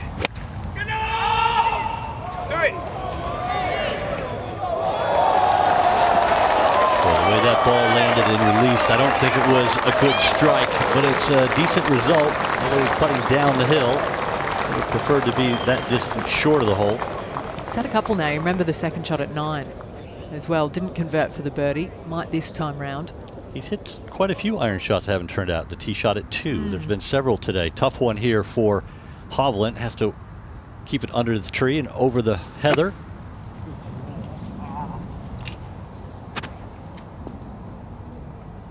That's going to go down the bank, but plenty of green to work with. Actually, not a bad result.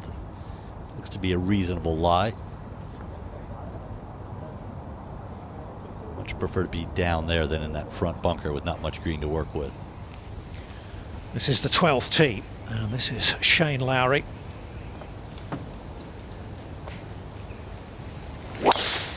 Tee shot's just made for Lowry. Loves to play that big draw.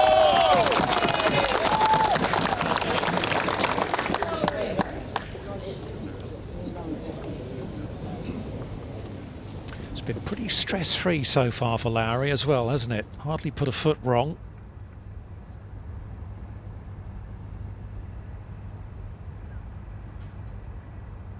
Just such lovely release through the ball from the inside out. That's where the draw comes from.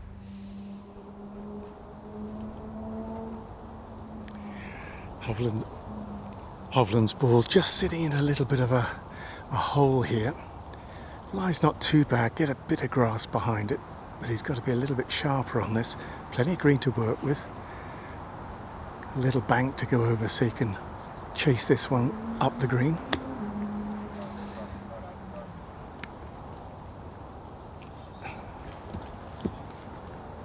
Tell from the divot, just came down a little bit steep on that.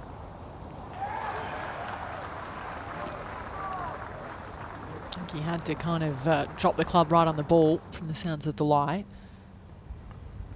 Up 1 to Cabrera Bayo with a birdie putt at 10. Just has some swing from the left. Wow, what a good putt that was. He's hanging in there, isn't he? Couple under par through the first 10 holes. Oh, you saw the fist pump there. I think the par at 9 led to the birdie at 10. That was a great par save at 9. Looking for better than par. McIlroy at 11. There's a few people out there, Anthony. Oh, yes. I'd say about 10 or 12,000 all willing this one in. Just inside the hole, left to right, up the hill. I think we've got 3/4 of the public here around these couple of holes. Just caught the fringe of the green, that's why that ball kicked forward. But it's left him pretty simple, straight up the hill, maybe just a hair of left to right.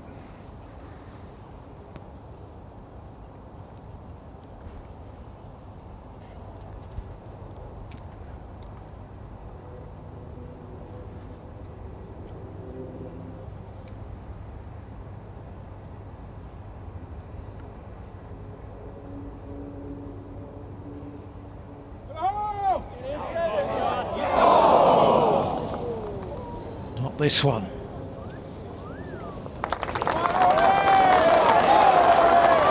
Well, McIlroy stays 3 behind. Par 5, 12th is next up for him. 3 par 5s in the last 7 holes. I think he knows that was an important putt. He knows that Rahm has posted 16. I think Lowry's a danger man at 15 for Rory McIlroy at this point, though. First look today at Taylor Gooch.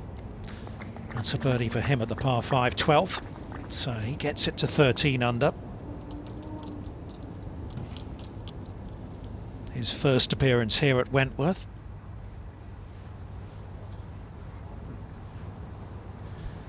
Slippery little one here at 10, down the hill, little right to left, in the jaws for Thomas Dietrich. First birdie today for the Belgian.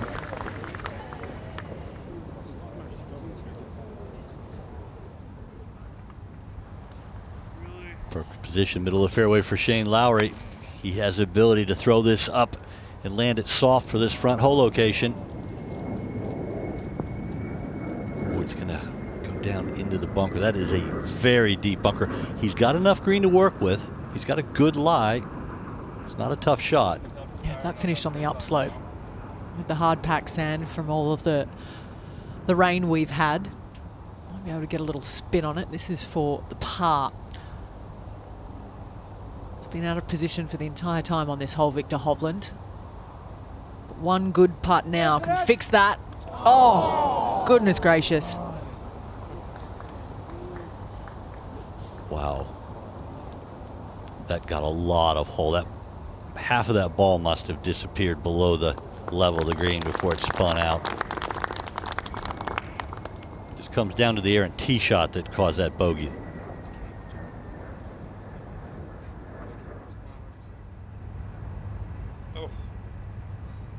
It's halfway down there. McIlroy hit a booming drive down here yesterday. And I think that was a key moment, that missed putt. He was straight on the tee, teeing the ball up, no messing around. He wants to get on with this. I think he's got a plan. Very much suits the drawing drive of McIlroy. Bunkers down the right.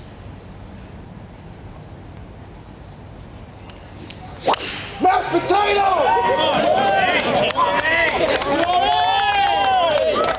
Throws up a towering fade.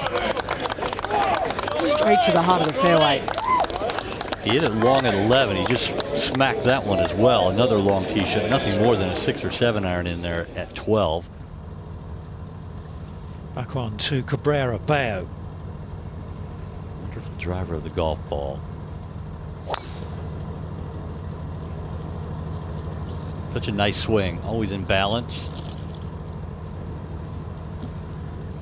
Sometimes you just need a good bounce.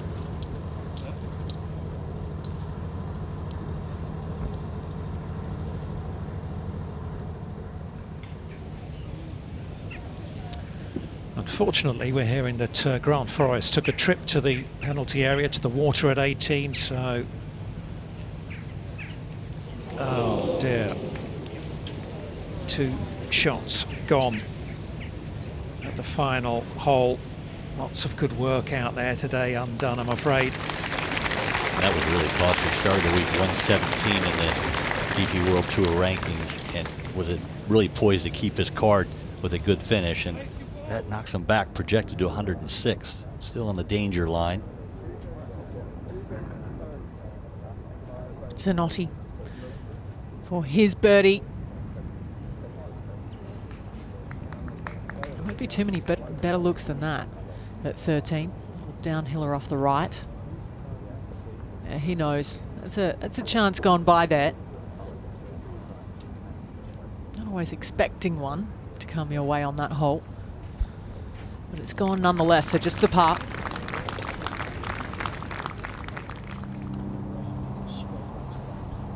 Son Kelson is only about, what, 8 feet or so at the 10th. We'll drift back, and there's Viktor Hovland. Warren? 171 today at this beautiful par 3. Are we committed to that shot? Yeah. Should be just a very smooth 7-iron for Hovland. Although he doesn't tend to hit things too smooth, he tends to absolutely bash things. Can't afford to be short or right. Pin on that right-hand side, and there's just the gentlest of zephyrs. Little bit of air movement from right to left, but very little out here now as he plays the shot. Kelson used the bank off the left, so it will come down if he drags it a bit. But this fella tends to go at it.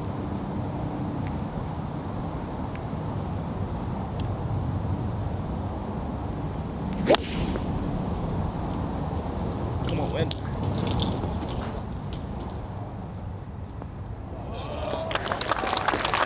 First one we've seen near pin high and right of the hole. That's perfectly up the hill. Great opportunity for a birdie, too.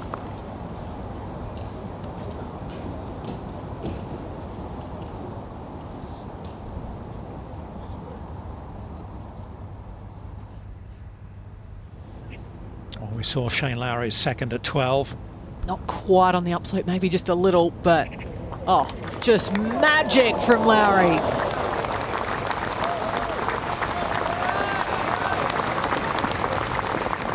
When he's playing like this, he's great to watch, isn't he? He plays with a flow, and he's playing with a confidence right now as well.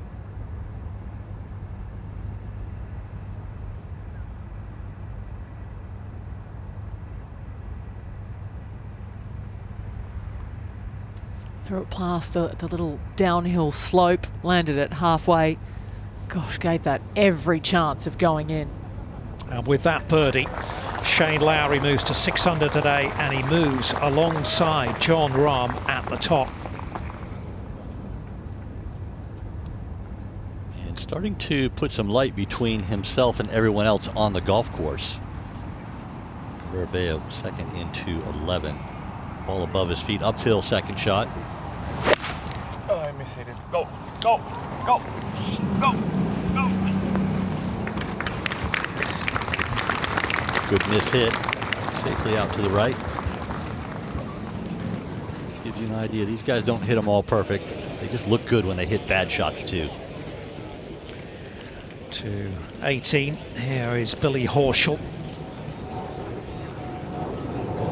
Had to make birdie to win 12 months ago, but he did it with a little wedge laid up. This time, ball on the way. Oh, sadly into the drink with the second.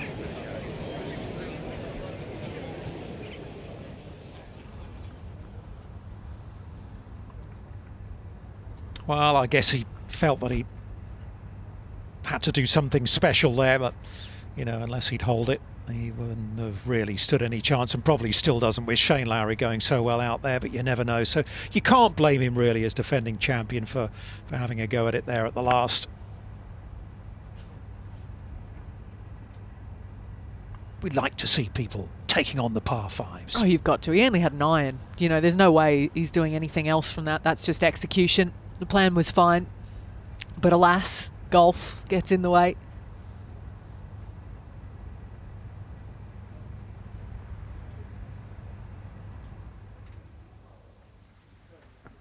Son Kelson just down the slope makes his birdie at 10. So he's back to 11 under, still 1 over par today. But we mentioned his rather perilous position on the rankings, outside the top 145. So looking to finish strongly and pick up a bag full of points. To 12, and Molinari's second. Left side of the fairway with that front right pin. Doesn't need to hit much of a draw to get it in line with the hole. Kind of like that. What an amazing shot from Molinari. The metronomic swing. Doesn't matter which club is in his bag, just seems to have the same speed and tempo. What wouldn't McIlroy give for that? He has the ball flight to still attack. He can just launch it, drop it down softly on that front pin, even from this range. Go. That's fat again. Oh. May have just heard him say, fat again. Yeah, he's not hitting his iron shot crisply today, and with that front hole location, he is way below the level of the green. That is a really tough pitch coming up. This is a fast putt for Cabrera Bello at 11, breaking right to left. And down the hill. The little ridge. Will it stay up? Go on, go on, go on, go on!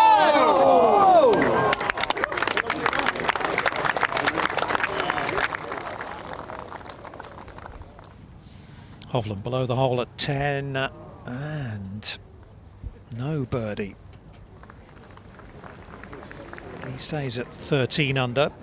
Still plenty of holes to play, including the 3 par 5s. We're hearing that Matthew Fitzpatrick, like Billy Horschel, has taken a trip to the water at 18, so this is for a closing par for the US Open champ.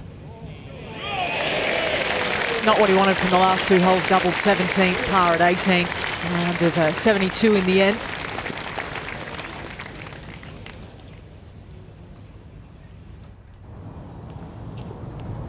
Back to the 13th, and Shane Lowry.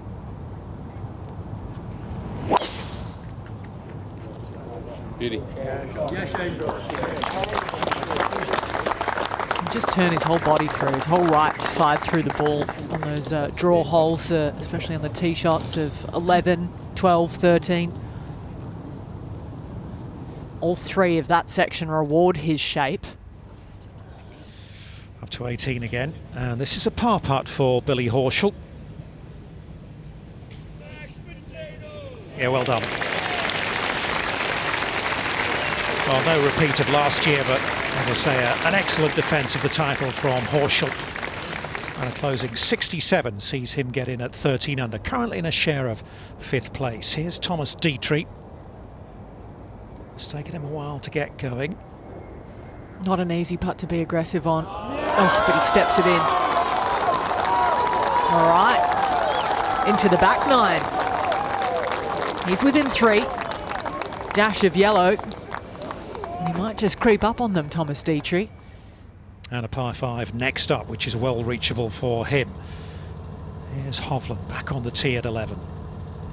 We've seen a couple wild tee shots from Hovland.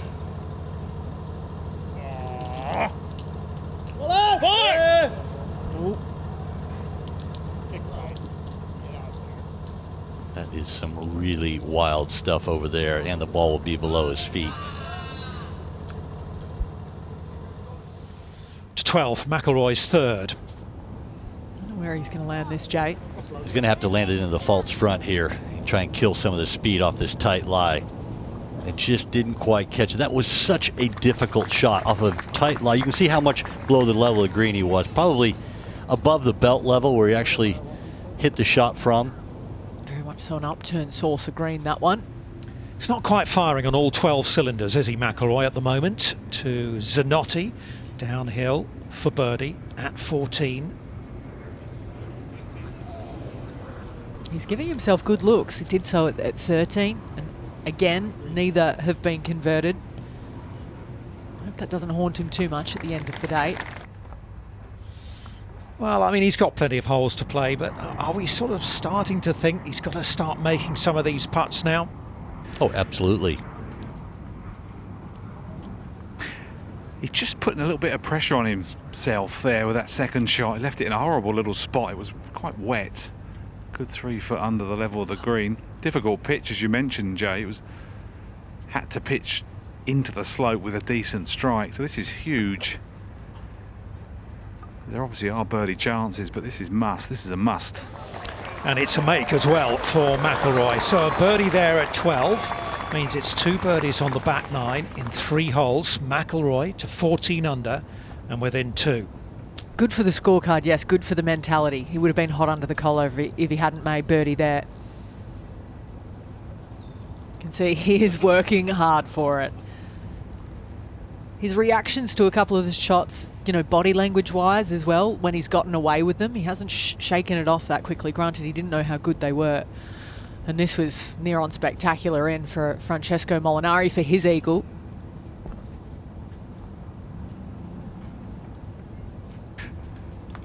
Just a super shot in, long way back. Bang on the number. Not much in this, right to left, but certainly inside the hole. Such a good pace putter, Molinari.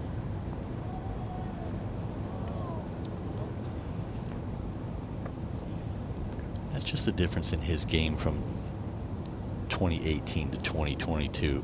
2018, he just held all those putts, the Open Championship, here at the BMW PGA Championship, 5 for 5 at the Ryder Cup.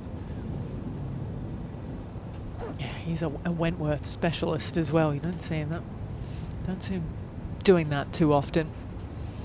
Was he inside the top 10 for, I think it was 6 of 7 years consecutively.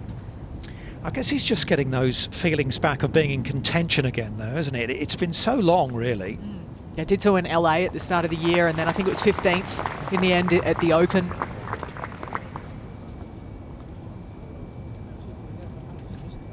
Still a birdie, not what he wanted.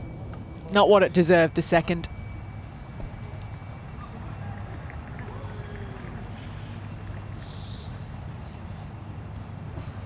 The man of the moment, isn't he? Little grimace. Okay, only because he leaked it a fraction right. It's a good shot. He's got another look. Shane Lowry, pin high right at 13 to take the outright lead. That to come.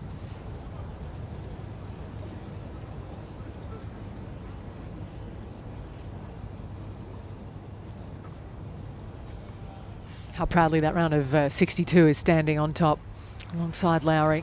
From John Rahm is what lies ahead for Viktor Hovland.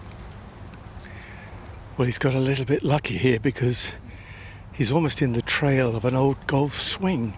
So if someone's gone through and almost cleared away, he can get the club on the back of the ball. Just a wedge, 101. Just a gap wedge, just because they clear the front bunker.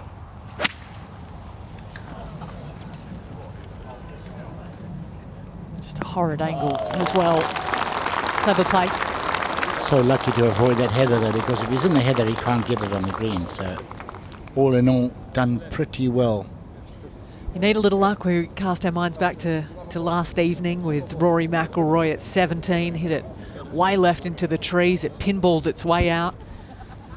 I think it hit the teapot on the guy's lounge table. Came back out. Yeah. It was so far left. In the end, he walked away with birdie from one of the most unlikeliest of drives. He's got driver out again here on 13. Yeah, I always earmark 13 and 15, Ali. They're two key drives, taking the par fives out of play.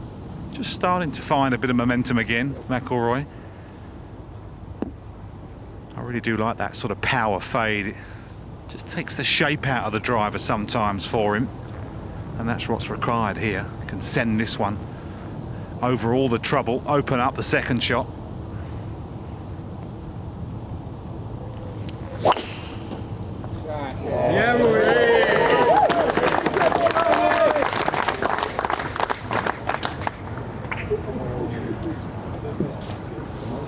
Hopefully it hasn't picked up any mud. It almost seemed to rock back into that lie. Almost back into its pitch mark, maybe.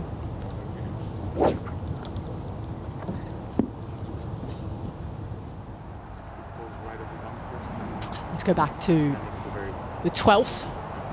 Rafa Cabrera Bayo. We're going to hit it 100. Guys, just layup city over here. Maybe a bit more, 105. Most of the property here at Wentworth is sandy. This is not left of 12 fairway. This is kind of clay and holds a lot of moisture. Thick rough. If he had a decent lie, he'd still have to play a big hook to get it on the green around the trees. Red cross? Yes. Yeah, 169. With 30, 39. With 30 up in the red dot. Okay, so then it will be a 109. Another 169. Sorry. Yeah, they're trying to work out. You can hear them talking about the red cross. That's the mark in the fairway that he's planning to lay up. Because you're right, Jay, if this was on fairway, this is a tough shot. You can't get side spin under this rough. Got to lay up, got to be sensible.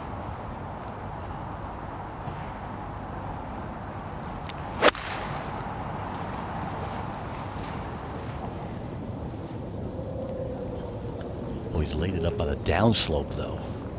That is not a good spot to be with the front hole location. Yeah, not to that pin. 184 left for Dietrich. Couldn't prefer his lie.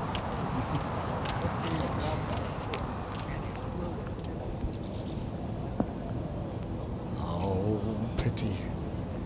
Upslope, false front got him. And we saw with McIlroy, it's just not an easy chip. That green is way more above you than you think on the TV angle.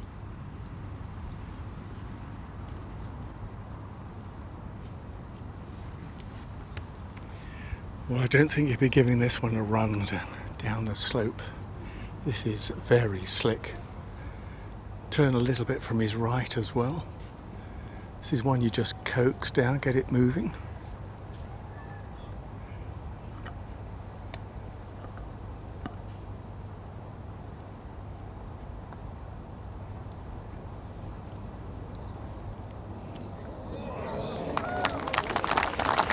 Yeah, it's a decent try. It was a tough putt down there.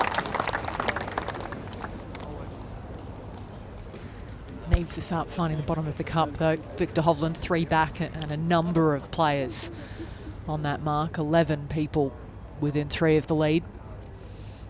Speaking of the lead, Lowry tied for the lead. This an opportunity to take the lead on his own, but this is not an easy putt. It's going to swing from the right. 13 is a long hole, and it's surrounded 3, 4, 5, 6 deep. Bunch in the amphitheater behind the green. This is a really cool part of the golf course.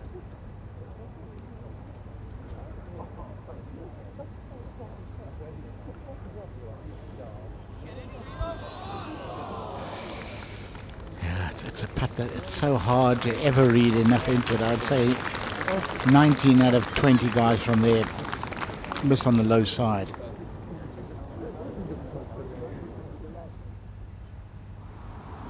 Let's see what the stance lies like for Cabrera here. The problem with this downhill lie, he's left himself. It's going to come off at a lower launch angle, and you've got the false front. You get a great view of how the green sits up in the air. Hole's only cut 6 on the front edge. That's only a few over the false front. Hold on, hold on. That's going to go right off down the... Nope, bye-bye. It really required extreme spin control there. Yeah, and that's not always easy to do, is it, with wedges on preferred lies? Well, that's a good point. And also, the downhill, you want to give it a little extra, trying to launch it up, and that puts more spin on it. There was nothing easy about that shot. Looked so good for a while, didn't it? Got to within 18 inches of the hole.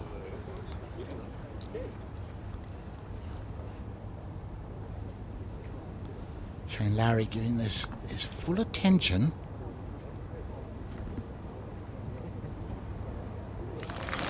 No problems. Well, we know with Shane Lowry that if he gets a sniff of the lead, he's not going to fold.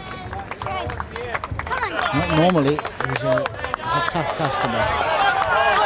Hasn't made one bogey all week long, Shane Lowry. Really said that. I've been saying it for a while. Last one came last year. Allison. Saying he's striding into a section of the course that he is confident with. I mean, we know that the golf course is playing the easiest ever played because of soft conditions, but to not make a bogey around here, Tony, that's phenomenal. It's unbelievable.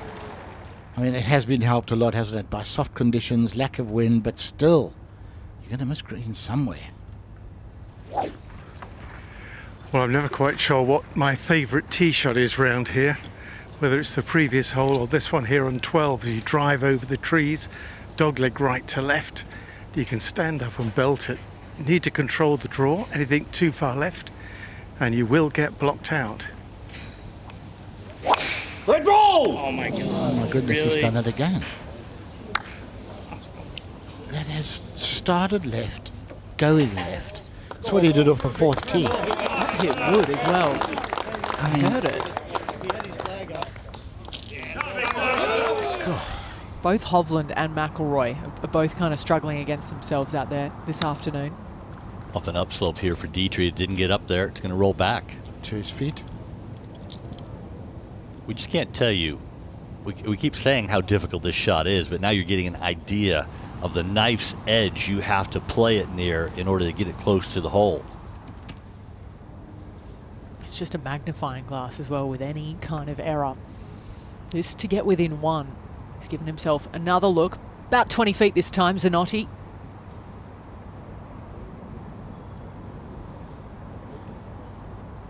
He said coming into the week that if the putter warms up, his golf is getting to a good space. Could be a fun end to the season, but another miss there. Back to 14 tee now with Shane Lowry. That's a perfect number, kid. Hear that perfect number. Give it a go. Got it? Yeah. It's just the dream for holes like this. BMW i7, all electric on the line. This hole is playing under its par of 3, so it's a very accessible pin. Oh, I'm surprised. I thought that would come back off the slope. The moisture in the greens just holds that up. They can be fast, but they're a different texture. It's amazing how texture plays in. We saw it just roll back into something. This isn't a great lie we're hearing for Rory McIlroy. Rory has the ability to take it up and over the tree. That's going to be a tricky one coming down the hill. Digging deep and has to. McIlroy. Yeah, it's looked so easy the previous 2 days, hasn't it? Yesterday particularly, it just looked like a cakewalk. Not quite as simple today and straightforward for McIlroy. Oh, for Cabrera now. This is for par. Got a little hot-handed through the ball with the pitch from just on the upslope it was. For his 4th, of course. This one at 12, it looks pretty straight, but sometimes it just works a little left to right at the end if you're hitting it softly.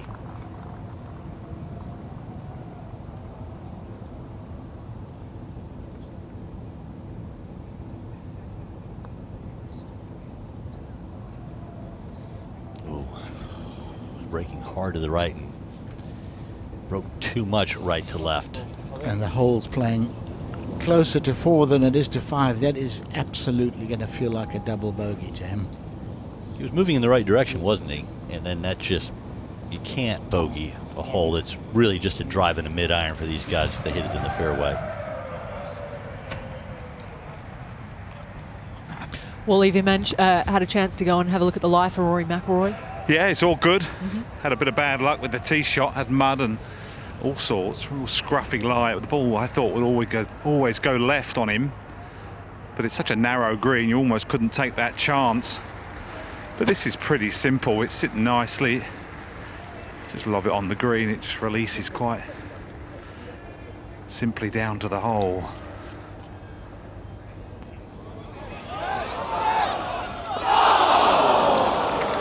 What a try.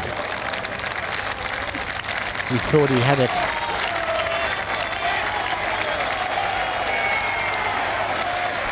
We thought he had it. What's it going to take? He's starting to think. It's just trickled out. We'll have to give that some attention on the way back. Tell you what, Hovland's done well to get away with this. Didn't look really like there was a lot of reaction from the spotters. Looked like they might not have even seen it, but there for 2. That's where his drive was supposed to be.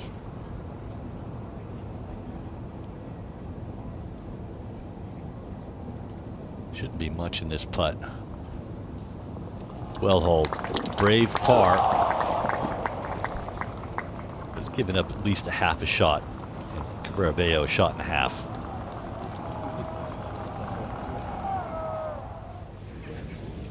George Coetzee. Eagle putt at 18. This would be a valuable putt from long range. Oh, yes. Just fill up my bank account. That was an entertaining day for George Coetzee. Finished in fine fashion. There was a little black and blue along the way. That puts him just outside the top 30, but a big boost there at the final hole. Looking back down 12. Well, Hovland's chipped out his, left himself a reasonable shot into the green here. 166 he's got. So it should be just a nice smooth 8-iron. Trouble is for Hovland today, he's not really had a shape of shot off the tee. He's either had it pulled left or blocked right a little bit.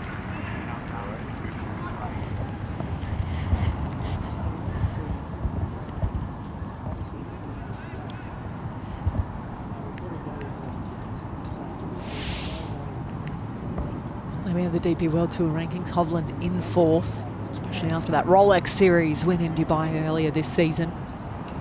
Boosted him right up there. Be desperate to get 2 Rolex Series events, wouldn't you? Hit it hard? Yeah.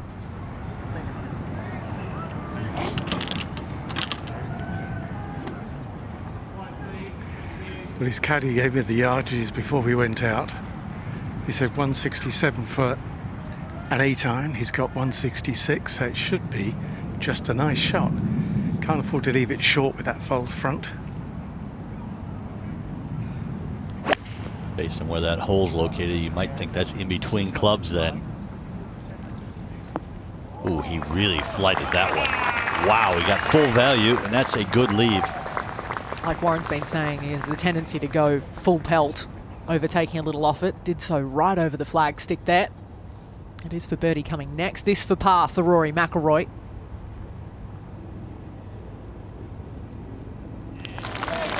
Nicely done. 5 to go. All right. Will we see a little McIlroy magic? We've been seeing some Lowry magic. This is a quick one down the hill. We thought it would feed down at least halfway to the hole from this position. It didn't. Oh, that looked good for so long. There's 1,000 people in the grandstand behind the 14th green. They were getting ready to erupt.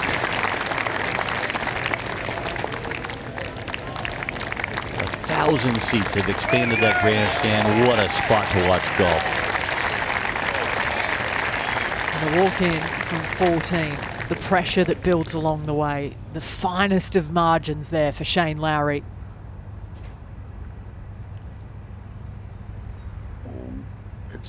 It's in. Oh, look at the reaction from the gallery as well. A lot of people out there pulling hard for him. Look at the guy at the bottom left sitting down with the blue trousers. I know, we hope he's okay.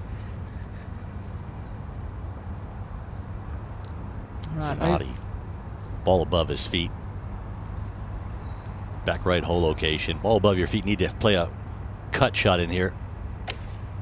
It's never easy.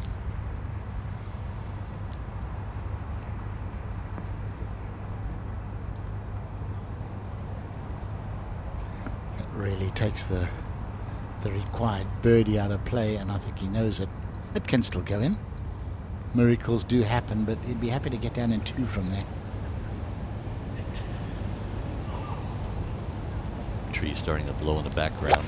McIlroy needs to start hitting some flush iron shots, and you can see he's frustrated again with the contact.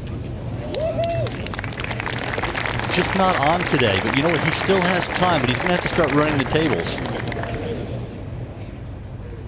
Just needs something special. Just hold a little 40-footer there and you're off and running again.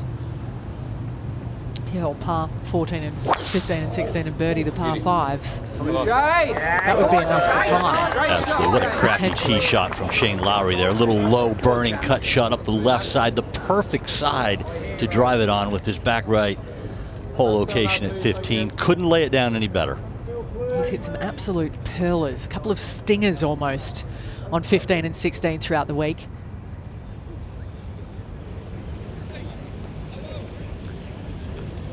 The familiar posture of Eddie Pepperell. Nice tee shot, but that left-hand pin is a big ask. If you're trying to attack it, oh my goodness, what? Stay, you've done well, Eddie, there, because if you tell me you didn't pull that. Playing on a tournament invitation here, Eddie Pepperell. He's been trending in the right direction and he's looking for an eagle finish.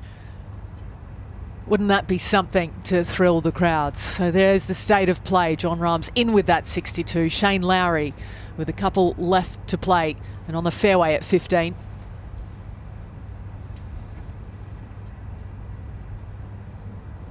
We've been treated to some majestic golf out there this afternoon. We saw how much the putt at the last meant for Matthew Southgate. Nice fist pump from the man that finished inside the top 10 last week. He's been trending in the right direction. It was a lively day from George Coetzee as well. The 71 doesn't really tell the tale of what happened between the 1st and the 18th. Finished with an eagle, but a myriad of bogeys, birdies along the way. Great to see Adam Scott back, as it always is. Now calls Crom Montana home, based in Europe, and has declared how much last year he wanted to always come back to Wentworth anytime he could. Something Rory McIlroy has always tried to do. His first time back since 2019. It's a joy to have him on the course and on our screens, and that's what's ahead for him. Just feel he's been in between clubs a lot today, Ali McIlroy. Just 3 or 4 times early on, a couple on this back 9. This putt's always a lot straighter, I think, than it looks down the ridge about where he is now. We saw the graphic, Wally, and nothing really has been made from outside 10-15 feet on this hole today. Yeah, I can believe that. It's a good pin, that, because you're sort of almost having to test that left side. It's very easy to miss it left, then struggle to get up and down. So bit of a comfort blanket down the right wing. It's quite slippery the last 15 feet. It just needs to be careful. Plenty of time, doesn't need to push.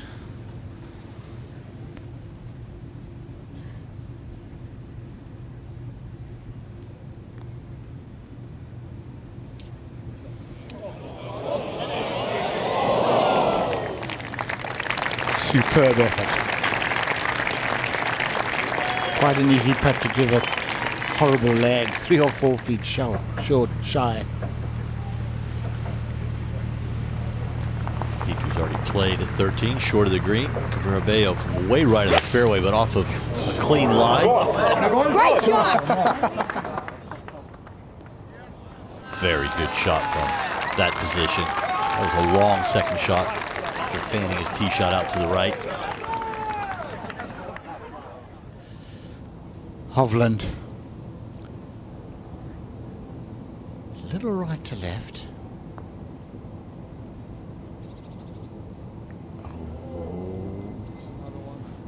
Just started it sort of inside right. Needed to be an inch or 2 outside, but it was a good try. It's from just on the fringe. It will be downhill. Kind of one plateau, a little bit of a slope about halfway for Zanotti. Hasn't made too many from close range. Could he knock this in from long, from off the green? Not to beat.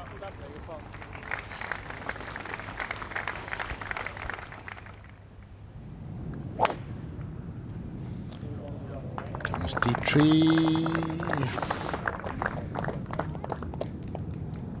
Chipping just hasn't been particularly sharp today. Giving himself a lot of those sweaty length putts. Holland with the driver out, and he's missed wide right, wide left. It's a pretty wide fairway, but it plays more narrow. If you hit it up the right center of the fairway, everything slopes off into that right rough.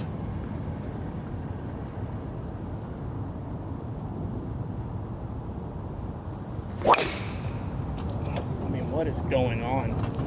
Oh, left here, not left again. I mean, well, that's it. Got to chip that out sideways. There are no options. It's almost like he's trying to hit it down the left side with a power fade and double crossing himself, pulling it with a draw. That can get you into all sorts of trouble, and it is. He's searching hard for something. Searching hard for the fairway. Again, hasn't been that much of a struggle in that department for Shane Lowry. 6 under par for his round in a perfect spot, Jay. He really is. I love this position coming in from the left. Kind of mid-right hole location, 18 on 4 from the right side. Ideally, you want to keep it just a little short left of the hole. Give yourself the best opportunity to make a birdie.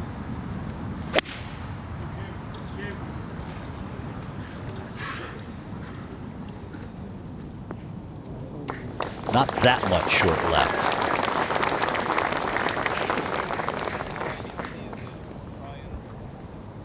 Might have gotten caught in between clubs there, Tony. Yeah, he looked happy with it there, though, didn't he? I think he thought that was better than the result.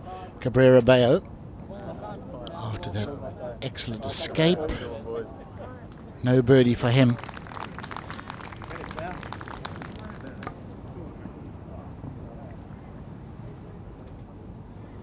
Strange day for him. 1 eagle, 1 birdie, 3 bogeys.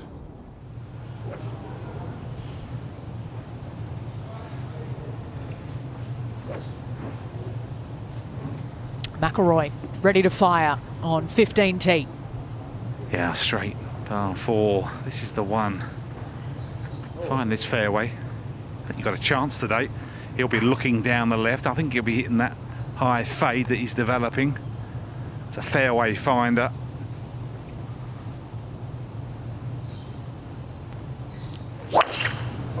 Let's go, Rory! Go, Rory! Go, Rory! Wow. Second hardest hole in the course, and he's just turned it into a drive and a nothing. We see him hit so many towering tee shots. That one apexed, maxed out at 61 feet off the ground. What a wonderful play that was from McIlroy off 15th tee. Zanotti off 17th.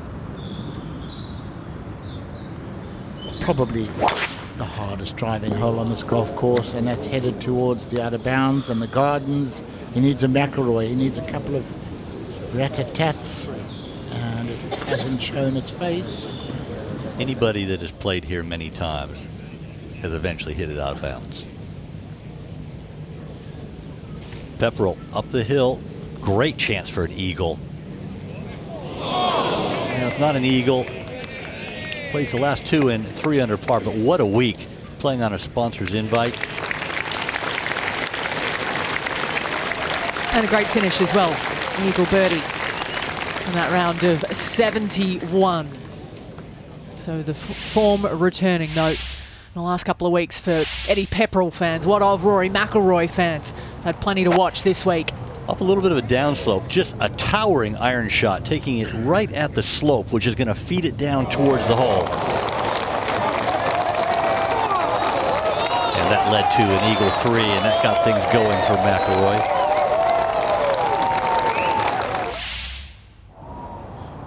His only bogey of the day came at 8, and he was keen to put things to rights. Tee shot at the par 3, 10th.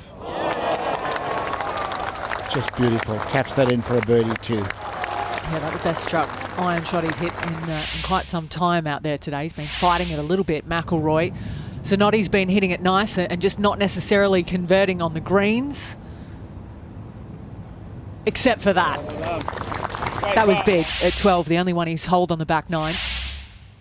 Shane Lowry hit it to this position in 2 at the par 5, and that is an eagle putt, and that was just foreshadowing of what was to come. Lowry had the putter going.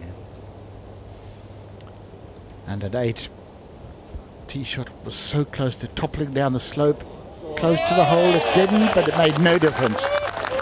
Pours it in for a birdie. Greenside in 2 at the par 5. And just a touch of class from the sand, very nearly an eagle 3. And he'd roll that in for his 4th birdie of the day. He's the 6 under par for the round. Rahm barely above the false front at 12, and that's the eagle, and that's when we knew something special was happening. Par 4, 16th. Dead pin high. Maybe pulled his second shot a fraction. Doesn't matter. Just rolled it in. What a finish he was putting together. And he wasn't done yet. How will this putt age toward the end of the day? For eagle at the last. A marvellous round of 62 with 29 only on the back 9, a par 37. That's only been done by one man before, and it was Ross Fisher a couple of years ago. He raced his way through the crowd today, John Rahm, and he's currently tied for the lead with Shane Lowry, who's still out on course. Watch this swing for Dietrich. He has the ability to hoist it up in the air. Plays 11 yards uphill, and that is just a little too high to take the slope. It's going to be a quick one down the hill. As expected, Hovland with no option but to try and chip it back out onto the fairway. He would like to have chipped that a little further though, because he's still going to have the trees on the left-hand corner intervening between him and the hole. Lowry uphill, right to left. This is one you have to really hit hard to get to the hole.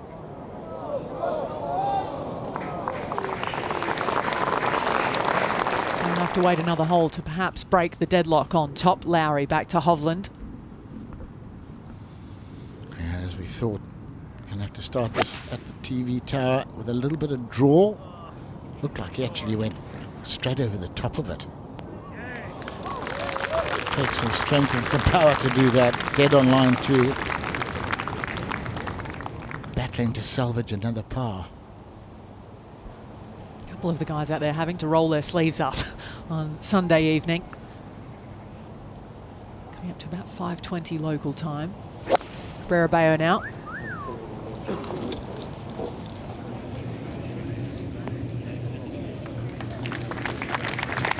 All afraid of the false front. There's only 6 yards between the hole and the false front that takes you way down the hill. And these guys are all risk averse. Maybe a little bit of change of plan, a little knockdown drive, a 180, down breeze. Just work across this little 8-iron. Maybe you can get close to this, pitching into the upslope. The ball won't travel far once it hits the deck.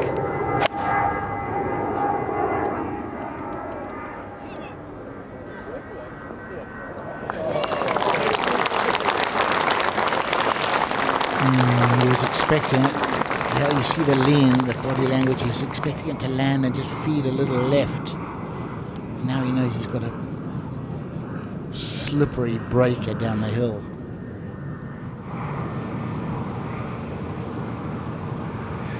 Important fairway to hit. Aim it down the right. He's played the low stinger. Been effective for him. Hot putting it up to this group, understandably so. Splits the middle again, Shane Lowry. Smart shot. Left all the bother out of play. This is a quick putt down the hill for Dietrich and breaking right to left.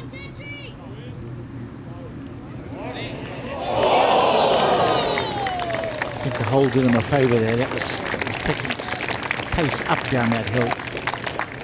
He's going to go double that distance by.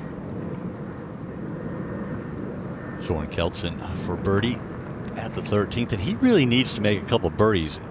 Likely not going to win the tournament, but he's playing for his playing rights next season, and that is a huge putt for the 47-year-old Dane. Look at that. He knows how much it means. We heard you, Jay. 3 birdies in the last 4 since he's made the turn. Picked up about 20 spots in the Race to Dubai rankings with that. Just moved up, projected to 98. Started the week at 147.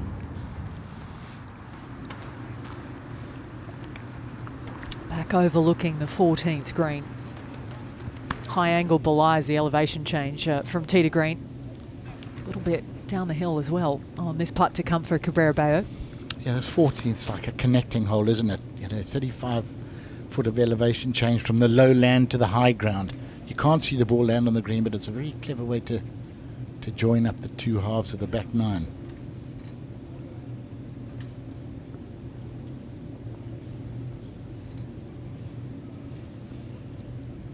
This one's going to have a little bit more swing from the right than what Dietrich's putt had.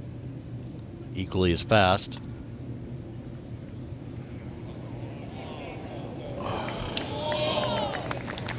Good putt. You just couldn't be too aggressive with it. Oh, number of players just hanging on the edges but falling away. The likes of Viktor Hovland needed that for par. That might just be his campaign done. Yeah, he's going to be extremely disappointed with today's performance, no doubt. He won in Abu Dhabi, had a great chance to win the Open, let that fall away. Letting it fall away today, surprising. Really Otzi. Worked hard for that 5 at last. Round of 68. All 3 days for the Italian. But a good step in the right direction as well. He'll gain a good 25 places or so, you'd think, in the DP World Tour rankings.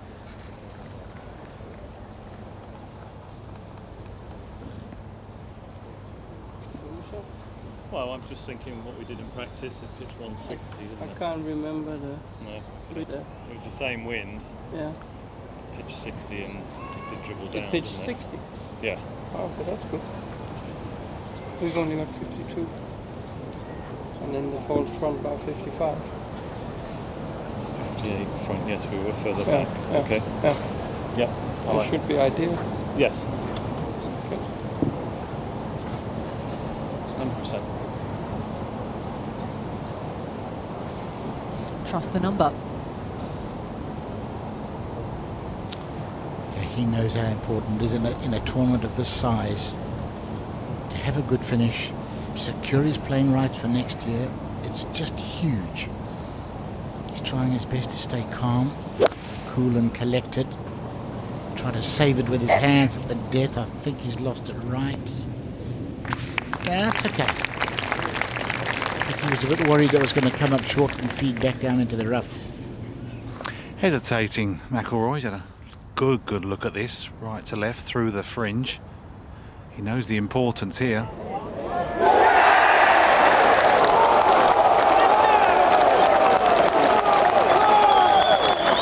Wentworth erupts, and McIlroy's right back in it. Fly, please, fly, please. Might be the toughest putt he has all day, and it was going nowhere else other than dead centre. What a putt.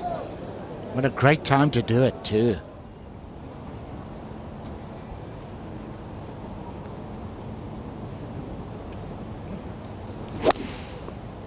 Hey, seen there.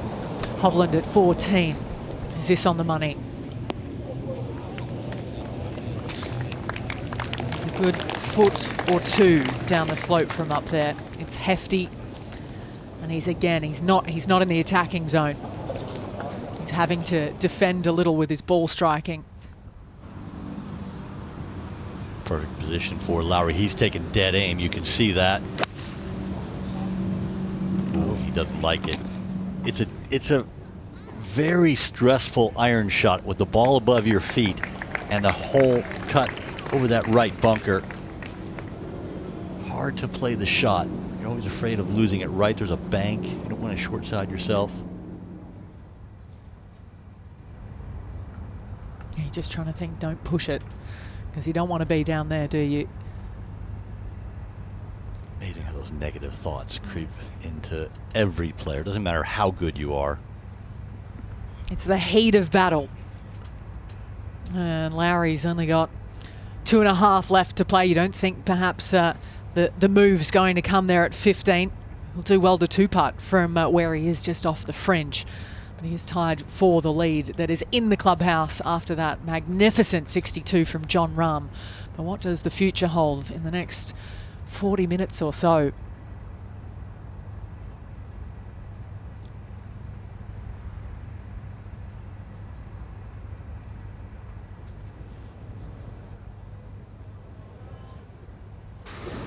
Got the iron once more like yesterday.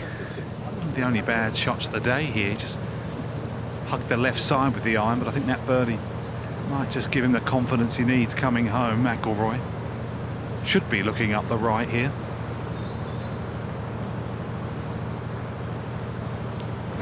Right on, Rory! Oh, look at that one.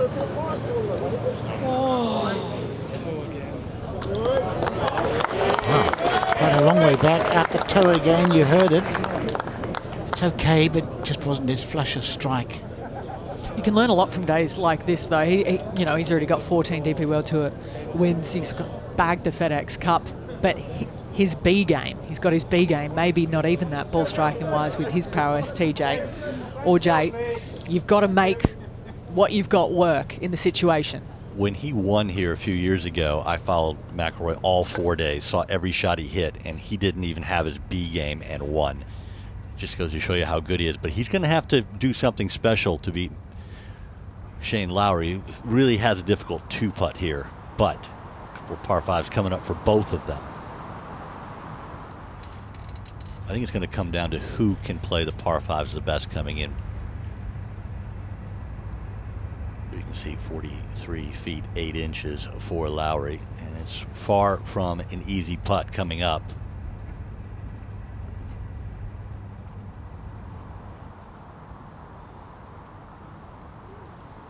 The last third of this putt is downhill. Not a tremendous amount of break in this, Tony, but it's one that takes, well, Warren, you're out there. It's not a putt that takes a lot of reading, but it's more speed. Well, it takes a bit of reading as well because, you know, pace and line go together, don't they, Jay? I mean, this is not pretty. I mean, he'll take 2 putts from here and run. I mean, it's outside the right, but it's also slick. There's a little kind of shoulder that bites in as well halfway down. I think it's going to keep on turning right, but it might straighten up a little. I mean, this, if he rolls it down with a couple of feet away, he'll take that no problem in the circumstances.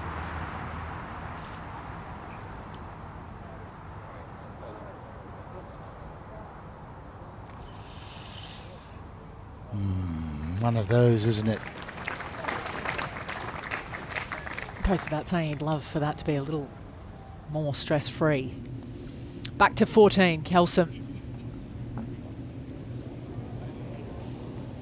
Okay, that's a stress-free par.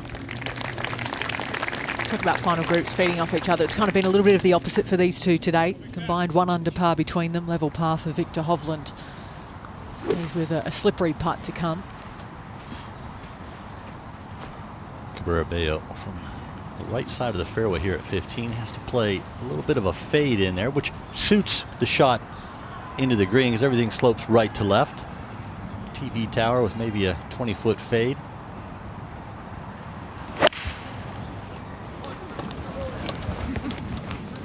Exactly what he's trying to do, and overcooked it. Oof, that was, I mean, 1 yard further left. Ifs and buts don't count, we know, but a yard further left, that was going to be exceptional. We saw the tee shot out to the left, not sure he found it, so this is for a bogey for Fabrizio Zanotti. And the deadliest of doubles there at the penultimate hole. And that's his run done. Wicked tough putt here for Hovland from the fringe. Midpoint, it just goes straight downhill.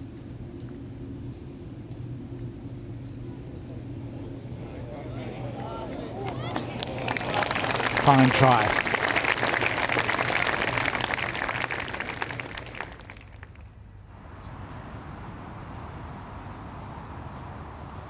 Lowry made it look particularly simple.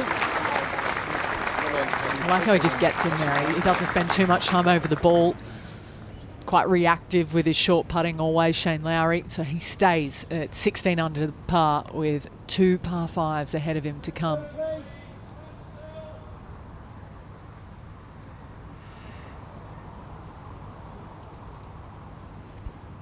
Hasn't been the day that Matthew Jordan had hoped for. Nothing particularly wrong, 1 under the card, but with scoring how it's been, get pretty quickly left behind on those numbers. He'll get plenty of experience playing alongside Shane Lowry the way that he's playing. He'll learn. Even the subconscious will absorb some of the lessons. Might not be thinking about it consciously, but it'll stick.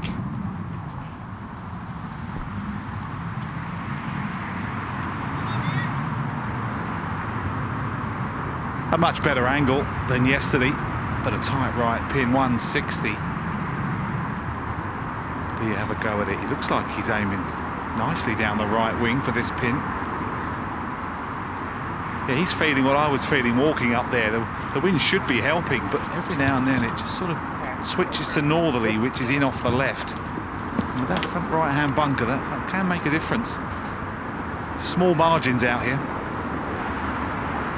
Gosh, you'd just kill for a perfect yardage now, though, wouldn't you, Wally? Yeah, he had 2 or 3 on the front 9. He was certainly at number 2 and 3. He was out. He's had a couple of in-betweeners on the back 9 as well. This is about a good number, I think. I like this number. Get it dancing around the hole.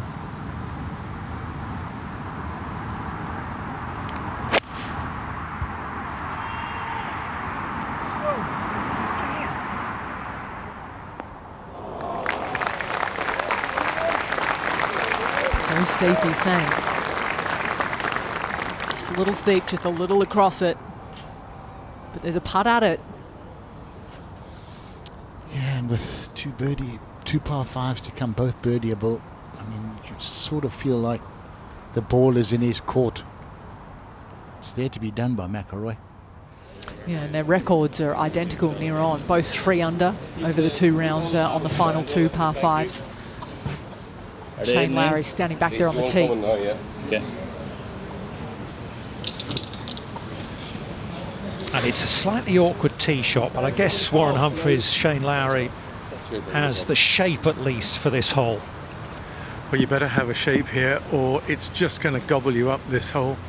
I mean, you can try and draw the ball into the left to right slope and try and hold it up, or you can be really brave and knock it down the left side, but you've got to move the ball one way or the other if you want to have maximum width of fairway. Matthew Jordan's already driven and he's knocked it maybe out of bounds, but certainly in the trees left, and I hope our man here didn't watch that too much, put some bad thoughts in his head.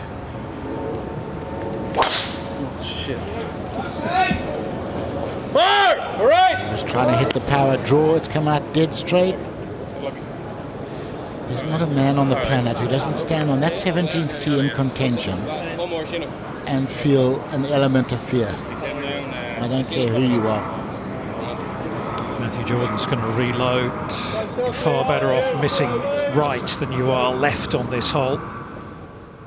We'll await news, though, of Shane Lowry there and go to Rafa Cabrera Bao. Relatively straightforward bunker shot. But you've still got to play it, and he has done just that. That's a beaut. Shane Lowry, we're hearing, in the trees but safe at 17. Here's Andy Sullivan at the 18th. Remember, he had a share of the first round lead, opened up with a round of 64. And it's a par at the last for the Englishman. A closing 71, 9 under par, just outside the top 30.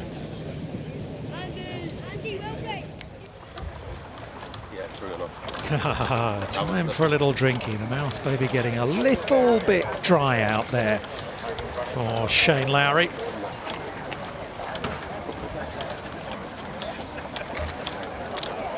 But he's had a sense of calmness, I feel, out there today. He's won some big championships, of course. You look at the last 3 titles. He's won a World Golf Championship, he's won a Rolex Series event, and he's won a major. Not a disgusting record. Dietrich from long range up the hill. Go.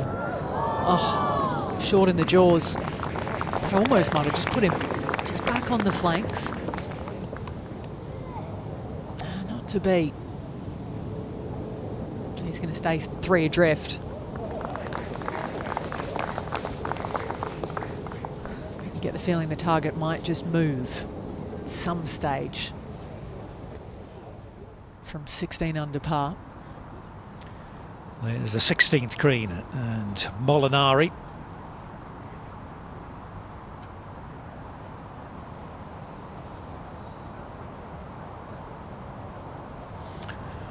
Just 1 under par at the moment, but a pretty nice recovery because he got off to that poor start, didn't he?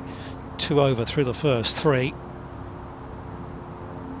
But he'd love a strong finish here, just to confirm to himself that he's doing the right things, he's working his way back towards something like his best form.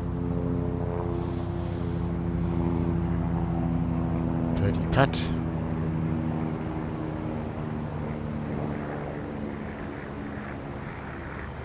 Does run away from you at the hole a little. It picks up pace.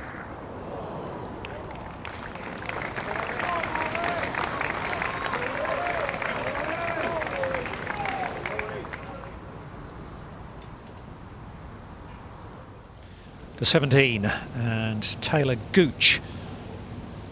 Oh, no birdie for him. Really had to finish birdie eagle, didn't he? Stand any chance. He's at 13 under par with just the last to come. So back to 16 and a chance for McIlroy to climb alongside Rahm and Lowry. What do we think, Anthony? Well, it was a good chance. He was straight in behind Molinari's to have a look at it, because I think it sort of moves right early. It might just track back a little, but it's very small. I wouldn't be giving the hole away, but rightly so, he's taking his time. It's a huge moment, and it is quite a subtle one. And considering he's had one already to look at, it just shows you how hard this putt is. Back again. Just where he's standing is a little bit of a slope, and I think that throws him off a little. So flat round the hole. It's all about the first 6 feet of this putt. If he can get it on line, it will stay there, I think.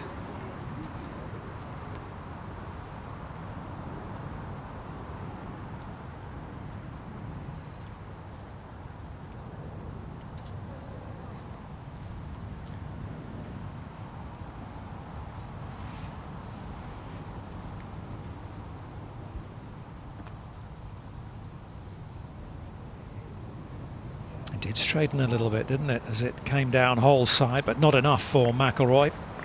Slightly foxed by that one.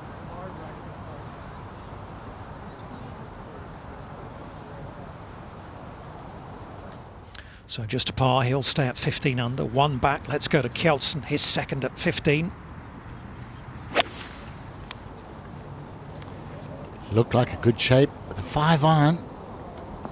Fading in. Oh, yes. Friendly bounce. He is doing his absolute best to squeeze everything out of this event that he can.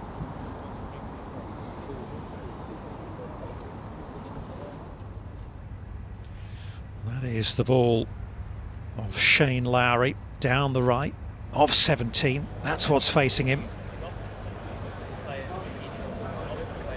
Done okay there. I thought he was further right. Must have hit the trees and dropped down. Yeah, he's overlending a hand in the search for Matthew Jordan's ball left. To 18, Kawamura. Chance to finish with an eagle, 3.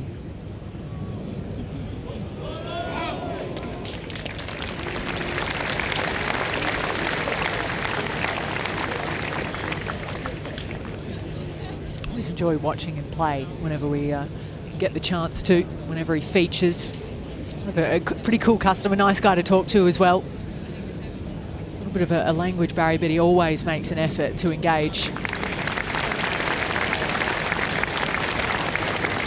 Ripping short game. Be just on the outskirts of the top 10 after that round today. That's the 15th green, and Rafa Cabrera Bello, I beg your pardon, they're both wearing black, aren't they? But that's Viktor Hovland. Oh, he's looking at a lot of break. Look where he's trying to start this. I'd say 12 feet left of the hole. Uphill. Sidewinder at the death. Is there that much in it? Not well, actually, you know what? Yeah, if he had the right pace, he would have had a try.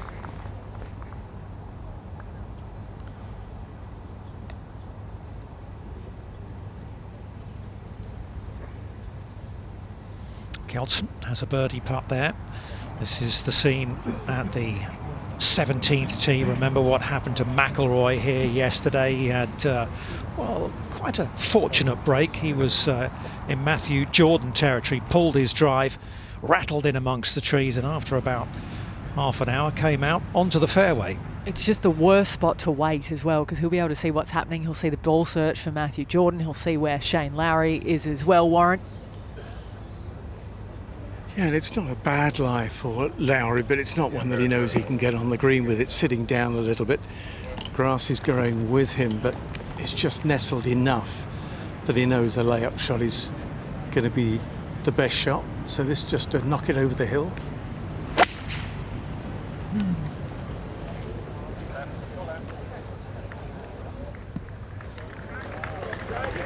Nicely done. Yeah, that's okay there with the pin in the back left today. A little bit of an angle. Yeah, and far enough back where he can actually throw it all the way to the hole. Can play darts with that. Yeah, might not be able to see the bottom of the pin because that's the lower side as well, the right half of the fairway. There's the little right pinky off the club on the way through.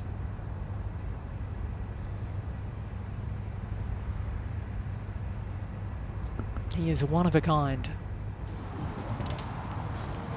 There you go. They might be teeing it up here in, what, 20 years' time or so.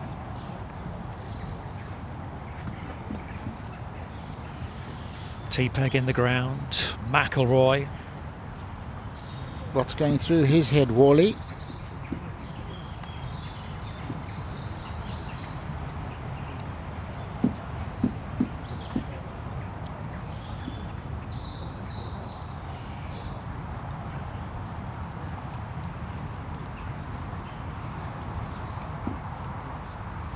Well, hopefully exactly this, Tony.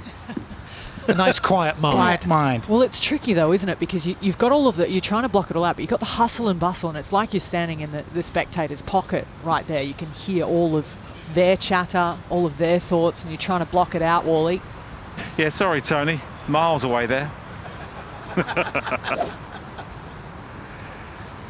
Has he got a memory? We all saw what happened yesterday, rattling around the trees. A couple of minutes just to think about that, block that out of his mind, reset, go through the routine. It's just like any other day. Apart from there's 5,000 people behind you. Thank you. Wally, yesterday he looked like he tried to give it the power draw and overdid it. Does he go with the same shape today? He seems he's been hitting that nice fade pretty well today. I think that sort of negates any time he gets under it and it blocks it right. So I like the little fade down the left half, Tony. Yeah, I'm with you. The fairway finder. He can reach in two.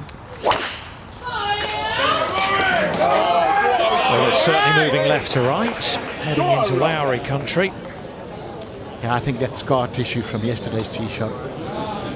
Yeah, it's in the trees on the right. I agree, Tony. He's human.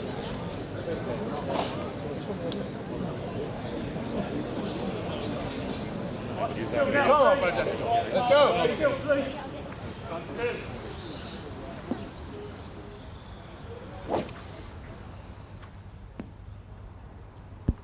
Well, he doesn't have to reload at least. McIlroy there at 17. Back to 15. Kelson to get to 14 under. Oh, Soren. No. Can't be doing that.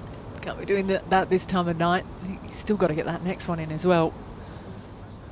He could just creep into the top three. That would be massive in the scheme of things in terms of his rankings for the rest of the year. There's different pressures, aren't there, on different players out there this afternoon. Kelson fighting for his card. Lowry fighting for the title.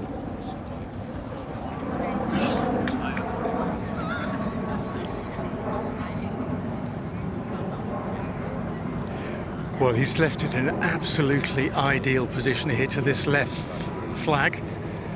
He's just 83 yards away, off a slight downslope, but he's got height built into this shot. You're coming from above the green, trying to pitch to an area that's just going away from you a little, so very easy to leave this one short. You've got to have a fair bit of courage to throw this all the way up. He probably needs to land it 10 or 12 feet short of the hole. It's skidding up.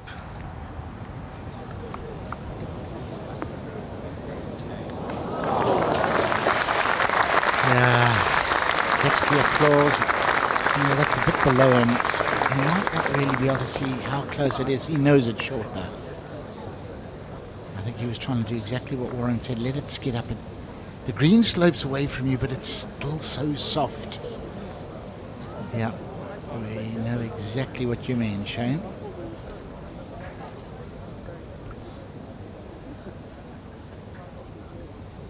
Yep, there you go. Expecting it to skid. Did not. It's a nice shot in to about pin high here for Rafa Cabrera-Bello at 16. But it is a tricky read from up there. I've seen it fool a few. Downhill all the way. He's kind of got to ride the ridge for the first 6 feet. You're not sure how much influence that's going to have break-wise. If anything, we've seen people overread.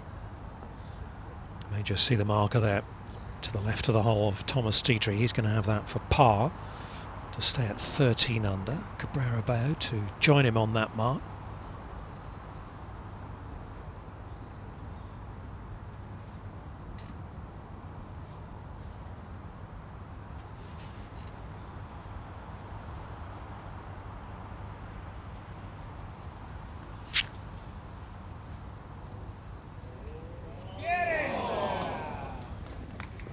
All but.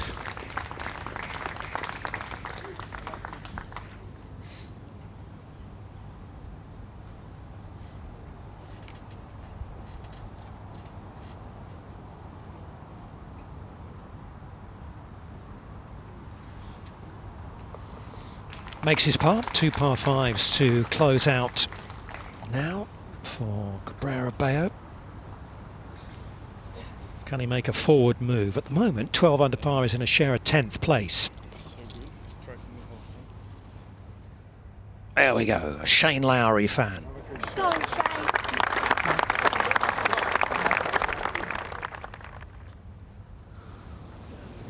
There's his man. Ticklish one, Warren. Well, it is a ticklish one too, because it's quite a hard one to read as it just comes down the slope a little. It doesn't look as if there is much break, but you just got the feeling it must move left to right. You know, if he sets it on that left-hand edge, it could very easily stay there. Back down this 17th hole, there is McIlroy. Not sure how close he is. No, he's fine, isn't he? He's got a full swing there. But it's huge, isn't it, for Shane Lowry. Makes a birdie here. He'll back himself to make birdie at 18 as well. That'll get him at 18 under par, and that means McIlroy would need something spectacular. It's going to be a par, though, not a birdie for Lowry. So he'll stay alongside Rahm at 16 under. And you can bet John Rahm's watching that going just the par at 17. Interesting. You would have bet on him to make birdie somewhere on the way in. Back with Rory. Yeah, he's pulled the wood. I like this. He's got to go low. He's got a nice clean lie. He's got a left to right sort of shape look to it. Your immediate thought is an iron, just prodding it down there, but after what I saw yesterday on this very hole, I can see him taking this on. Just waiting for confirmation that everything is clear up ahead and that he can pull the trigger. First to 18, Taylor Gooch, and his second.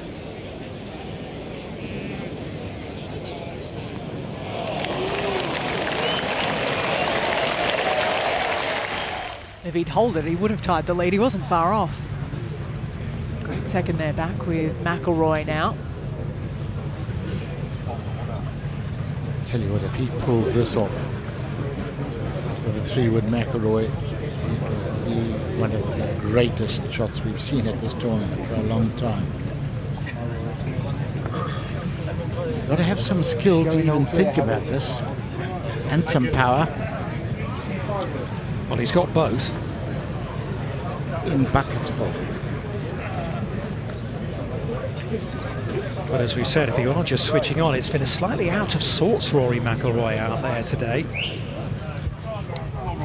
And yet, just one behind. Come on, Rory. Nice and still now, please. Just over 300. I like this plate. It's built for this sort of shot. It's got to go low. naturally it will fade. And can he run it somewhere close? Brave, brave play.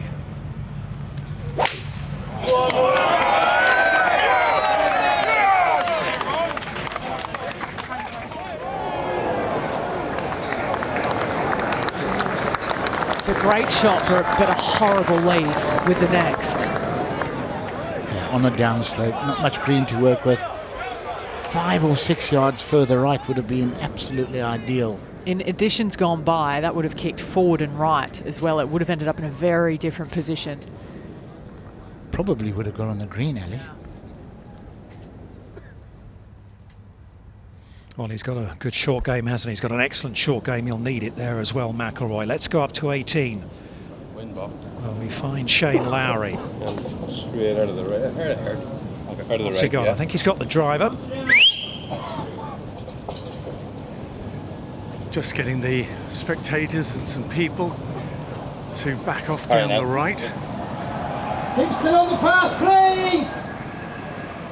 It's a shot where you need to aim at the right-hand side of the left-hand bunkers. Slide it around the corner of the dog leg. A little bit of breeze into their face, although there's really just not much here. I think with his normal shape, I don't think he'll be taking it straight over the trees, but he will try and go close to them on that right side. Pretty good, Bob. Very good. They like it.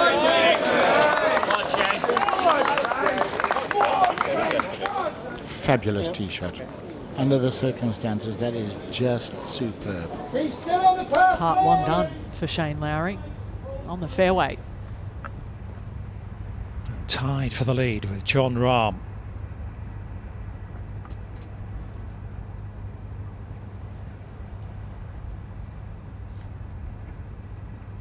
McIlroy one back. It now looks like it's going to be between those three players.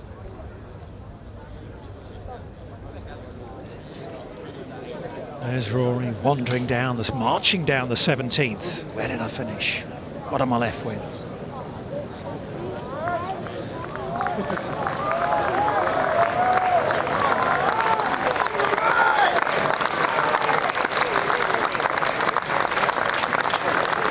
Will history repeat? He won here in 2014. Look at that, he birdied the last two.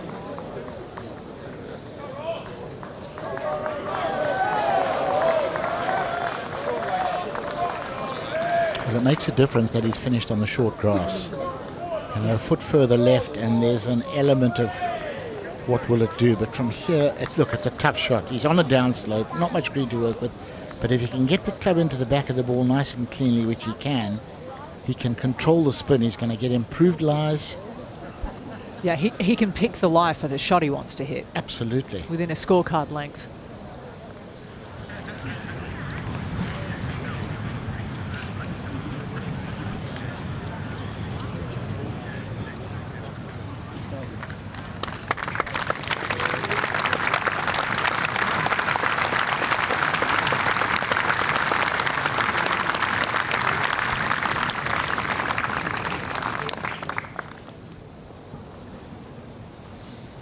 Just coming up and looking for his landing spot.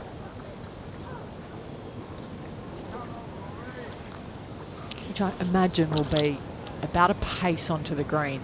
Because you know he's going to get one little skip with this and then it's going to stop. It's going to stop so quickly. Put some spin on it.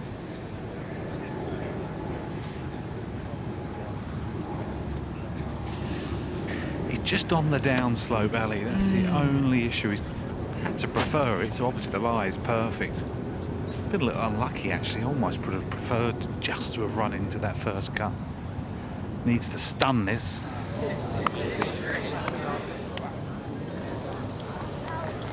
Just on that tighter grass, even with the preferred lie, yeah. Would have held it up perhaps a little bit in that step cut. Get underneath it a little easier. Up to 18, and a closing eagle putt for Taylor Gooch from the United States. Well, we're not going to have another American winner, but that's a decent effort. Sunday, 67 for Gooch. And at the moment, a share of third place with McIlroy.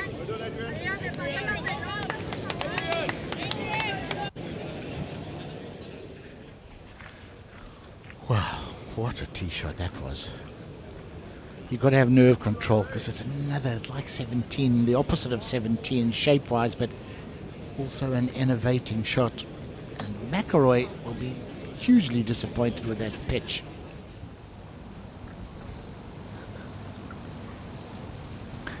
Due a chip in. He's rather good at these, is Molinari.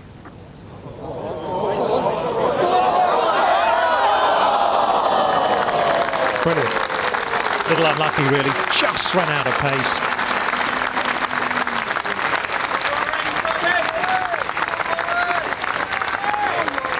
But it will be a birdie, so he'll move it to 12 under par. That's a share of 10th place. Birdie at the last. All these are huge in terms of Ryder Cup points, in terms of DP World Tour ranking points, and in his case, in terms of confidence as well.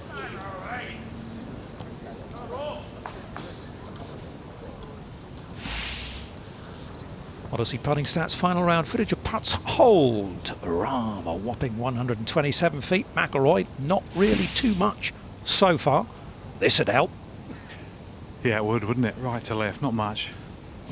It's always been a strange green at the back, but you much prefer to putt from the back towards the front. Difficult chip, so he's left it in the right spot. Every chance for his four.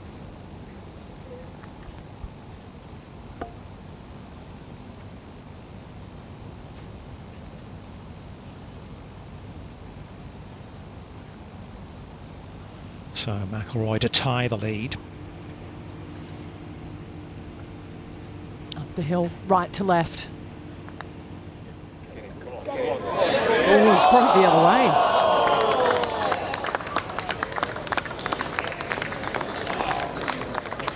Oh, no one's seeing that.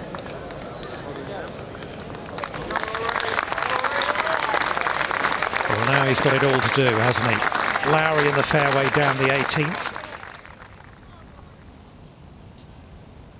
You get the feeling he's going to have to eagle the last. Gosh, it just hung out there. I think he hit that where he wanted to, Tony.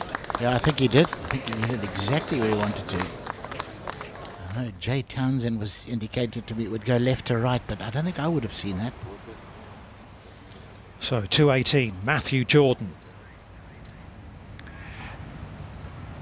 His second, taking it on.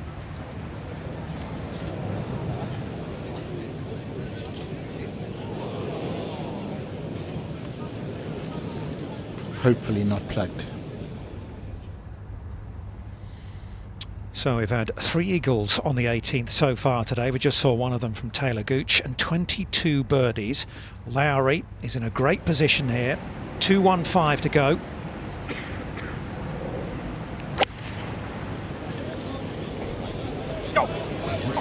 Having a go at the flag, is he? No, just middle of the green, let it drift left. That is an absolute scorcher of a shot. Just stunning.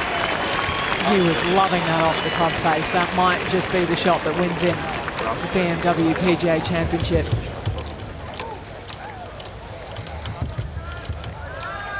Saved 2 of his best swings for last.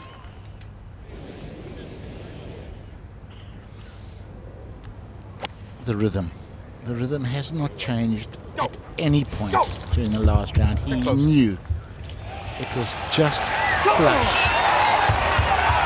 Good man, Shane, good man.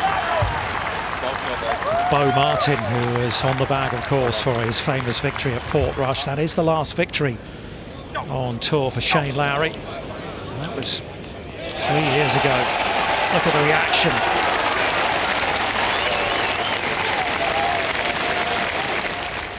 One man in particular very excited. Oh yeah, last shot. Well, he said at the start of the week. Bit of a dry mouth. Wonder why. Yeah, the dry mouth. He has been taking on a lot of water over these last couple of holes.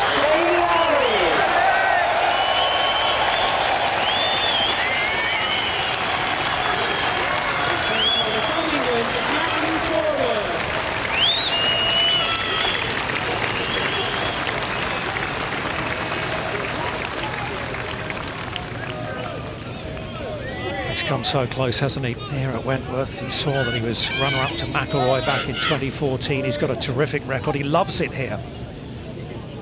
And you better bet this is one that he really wants, Shane Lowry. He wants the title, he wants the Ryder Cup points as well. He said that at the start of the week. Great to get my Ryder Cup campaign, qualifying campaign underway this week. And it could be the best possible start for Lowry.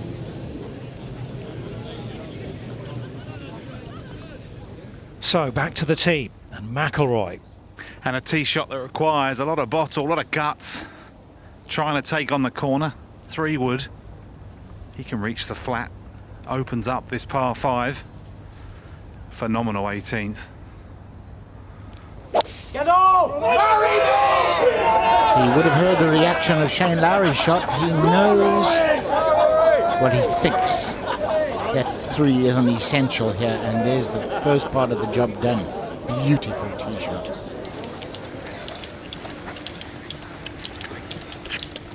He is feeling it. One more good swing. Yes.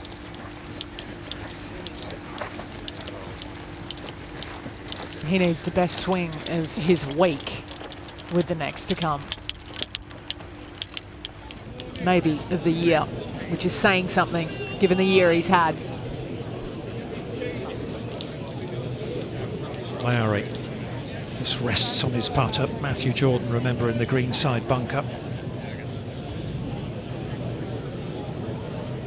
I'll say it again, he's had this calmness about him out there today.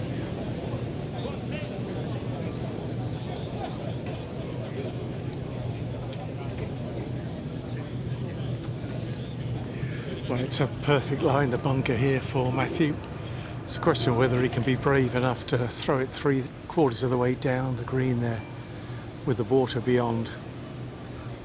Don't want to make a mess of it on the last hole, so in a way just adds a little bit of extra drama to this bunker shot.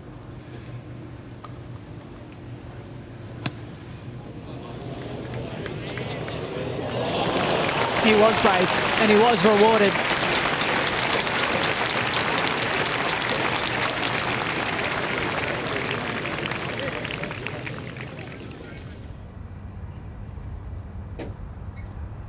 So there's the makes and the misses.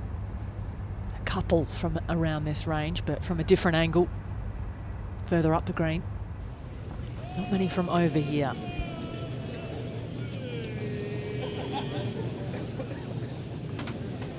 Well, if he holds it, I think the title is almost certainly his. What he doesn't want to do, I suppose, is race this one, what, 3, 4, 5 feet past.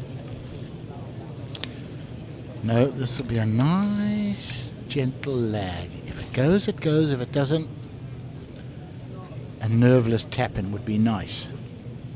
Yeah, and it would still mean that McIlroy would have to make eagle to match him.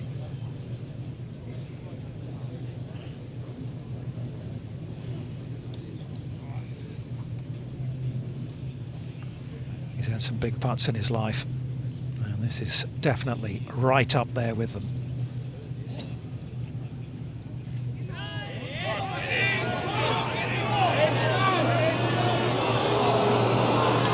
A lag it is, a birdie it's going to be for Shane Lowry. It is a 65 on the final day. Listen to the reception. And he has gone bogey-free this week at Wentworth, and he has set the target at 17 under.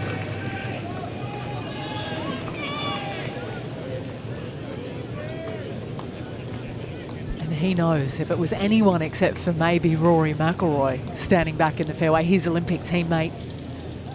So much respect between the two. That's why you see the little grimace in his face. There's just a slither of light through the door, waiting back on the fairway. But what a stunning performance from Lowry today, 7 under par. I thought Bo might give him a hug rather than a punch in the chest there. Come on, Matthew. Hasn't been a great day. This would be a bit of a painkiller.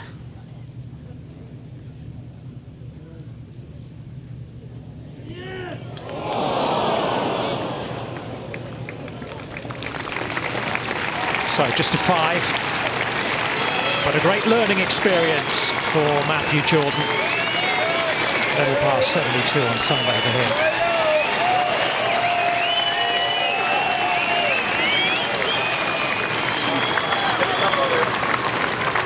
Now he heads off. He may be heading back down the 18th. We shall see.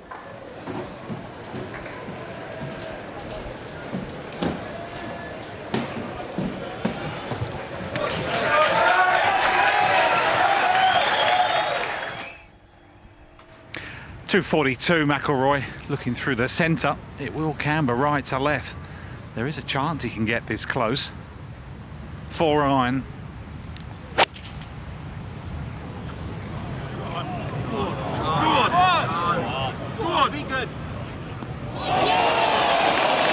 So you're saying there's a chance?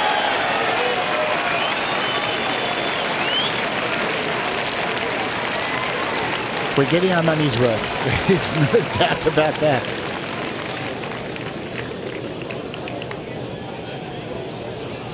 McIlroy will have a putt to match Lowry at 17 under.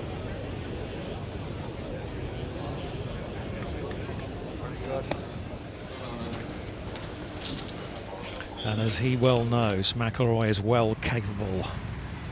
Molinari. He's on his way back. We'll need him at the Ryder Cup. He's a winner. This one straight at it.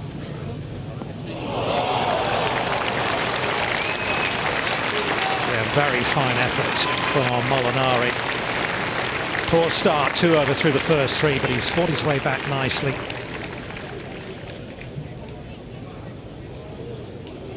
And the 2018 BMW PGA champion and 2018 Open champion. Looks like he's going to have a good week. 12 under par, McIlroy with a putt to tie that man.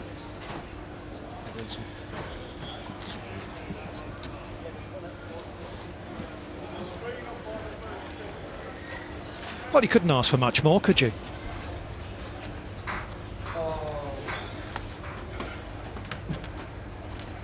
The world's best players coming to the forefront. That's what a venue like this, TJ, it does. It asks the questions, the opportunities there down the line, but you've got to execute. You do, and you know what? Look, it favours a draw, this course, but you've got to be able to hit it both ways, and it's striker's course, Dietrich. This would be a big one. Nice, 14 under. Birdie up the last will be worth a lot in terms of points, prestige. This man, and he's 2 putts here for 5 under par. He looks like he hasn't done anything.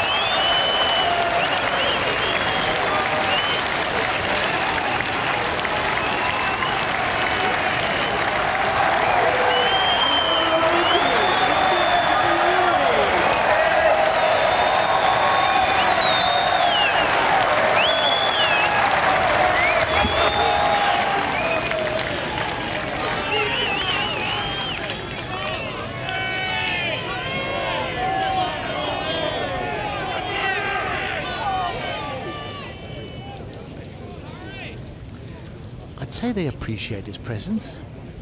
Great reception. Ooh, it makes your hairs stand up on the back of your neck, doesn't it? Really does. Special atmosphere here at Wentworth.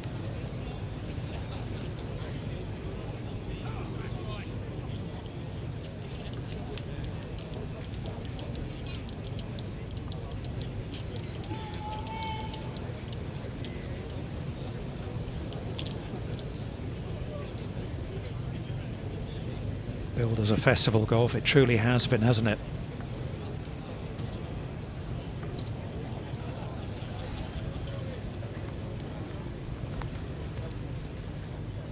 We're being told, and I almost don't want to say because I don't want to put a dampener on it, but Rory has never made an eagle on this hole in the BMW PGA. That said, now would be a good time.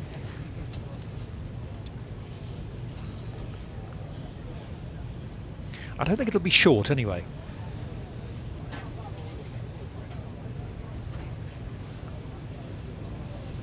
Yeah.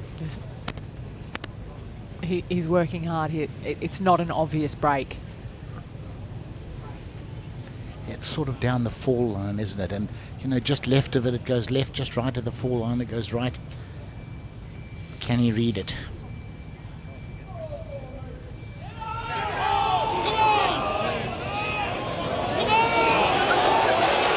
Oh, you are kidding. Well, he can't quite believe it, and nor can he, because the nearly man of the BMW PGA Championship becomes the man. It is victory for Shane Lowry. And what a stunning performance as well, as McIlroy taps in for a birdie there, and a share of second place with Jon Rahm. The victory is confirmed for Shane Lowry on a course he loves, in a tournament he loves. Lowry is going to lift the trophy.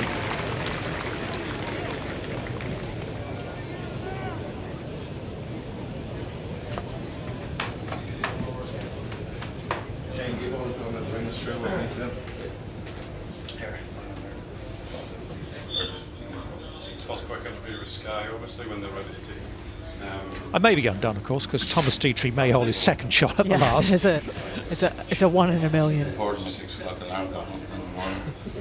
Oh, how close it came for Rory McIlroy there. Just ran out of pace at the end.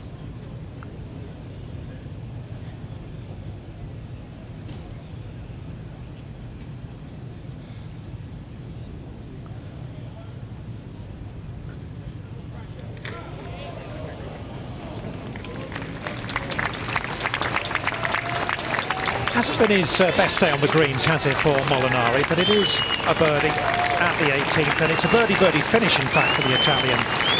So he closes out the week with a round of 69, and at 13 under, comfortably inside the top 10. He's on his way back. Yeah, he did well.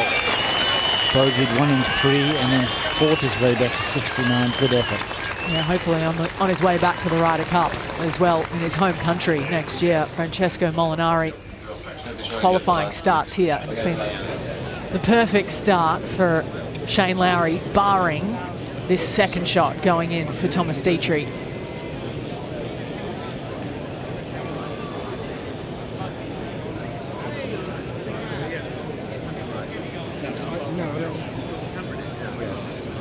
Took him a while to get going, didn't it, today? Thomas Dietrich, 9 straight pars before birdies at 10 and 11. He's added another one at 17. McIlroy will stay at the top of the DP World Tour rankings. So the double of the FedEx Cup. And the rankings winner over here is on. There we go. 2 great friends. You won enough anyway. You won enough. You deserve one here.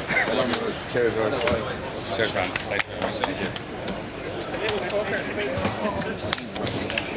Thanks very much.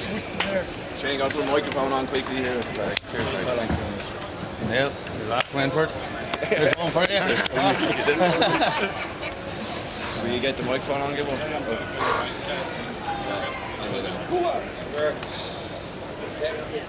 It's decent Ryder Cup points to start. Yeah, exactly.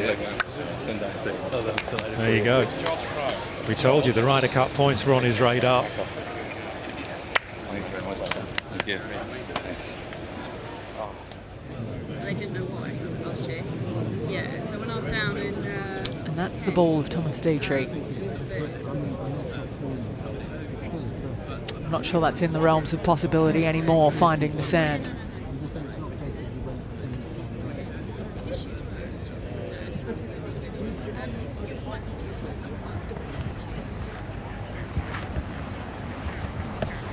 Well, it has been a strange week, no doubt about it.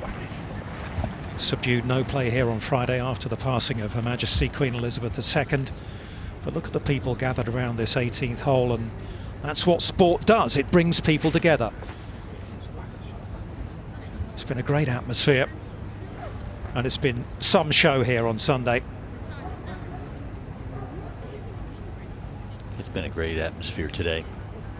Huge crowds when you look at the top three on the leaderboard, Lowry, Rahm, McIlroy, what more could you ask for? Just tremendous play by the best players.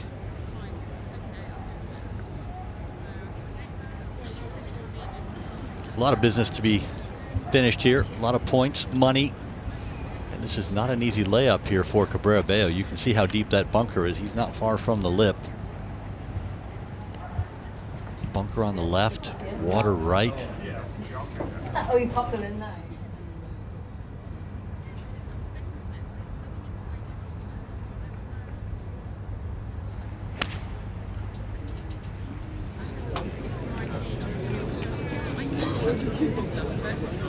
Just barely gets it to the fairway. It just goes to show you how much that lip was in his way. Had to really loft it up high.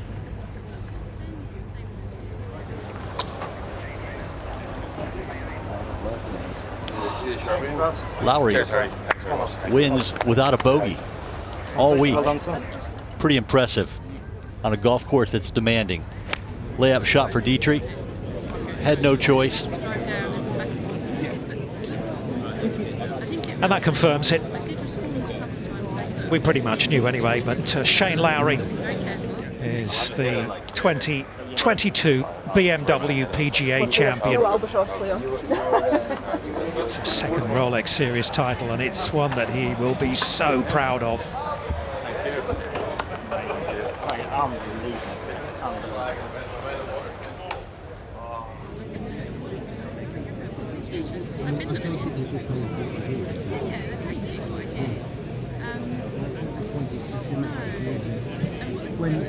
Well, just to give you a little idea of how well Shane Lowry played, as I said a moment ago, bogey-free throughout the event, only missed 5 greens on a demanding golf course. Yeah, it's been exceptional, it really has, from Lowry. Let us hear from our champion, because Shane Lowry is talking to Tim Barter. Shane, many congratulations. You've made no secret of how much you love this championship and this iconic course. You've come close here before. What does it mean to you to be the BMW PGA champion 2022?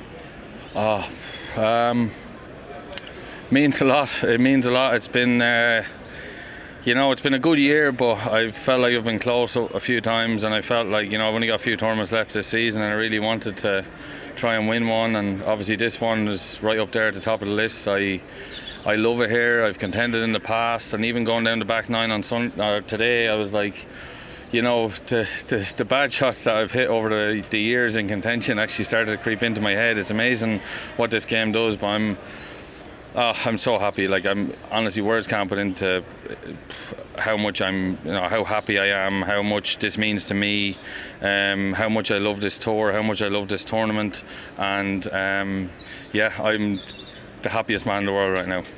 John Rahm posted 1600, 16 under halfway through your round, essentially. Can you tell us what you were thinking and feeling as your back nine was unfolding, chasing that target? Yeah, I remember Alex Noren did it to me one year, and the year he won, went out early and shot 62, and that came into my head. And I got to 16, and I was trying to get past that, but then I had to worry about Rory behind me, because he could do anything down the last few holes, with how good he is. But I just tried my best. I just tried to hit shots. I said to my coach this morning, I need to just allow myself to play golf today. I'm playing the best golf of my life. I need to just allow myself to do that, and I did that. Winning is always an emotional experience. We can see that from your reaction. Were the circumstances this tournament was played in, did they heighten those emotions? I think so, yeah. I think so. I made no secrets as to how I feel about the whole thing at the start of the week, and I wanted to go out and win this tournament for myself, first and foremost, but I think for this tour, and everyone that has stayed loyal to this tour, and everyone that's done everything for this tour, I really feel like this is one for the good guys. It certainly was one for the good guys. Congratulations, Shane. Well played. Thank you. Thank you. Well spoken. A new champion here at Wentworth. It is, for the record, a 6th DP World Tour title. And when you think of the ones, as I say, that he's won, not just the last 3, but remember his first victory, his National Open in the rain, Baltre. Now to win the flagship event, I mean, wow, what an honor, but what a way to win. 65 final round. He's had close calls before, and it's funny to a guy that was playing so well all week, only missed 5 greens, didn't make a bogey all week on a demanding golf course, for him to share the negative thoughts he was having out there. That's pretty amazing. That was Unreal. pure honesty from Shane Lowry about what can creep into the mind in a final round. There you go. It's a second gold star for Lowry, for Bo Martin to put on the bib. A second Rolex Series victory. 65 on Sunday. He wins it by 1 from a slightly misfiring, if we're honest, Rory McIlroy, and an absolutely on fire Jon Rahm. 9 under par for the last 10 holes, remember, Rahm, and that included a drop shot at the 15th and a birdie eagle finish. Rahm did win on the PGA Tour in Mexico, but he hasn't had a great year. Maybe this round will turn around the rest of his year. He got hot with the putter today.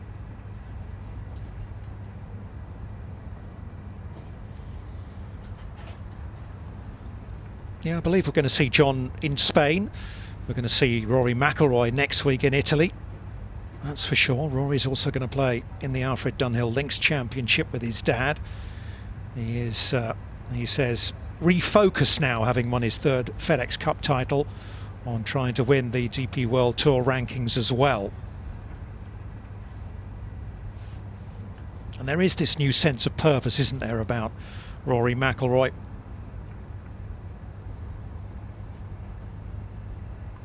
Would like to take the momentum of finishing the season well into 2023, and then who knows, could be a really exciting season to follow. It could be will be a really exciting finish, I think, to this season on the DP World Tour.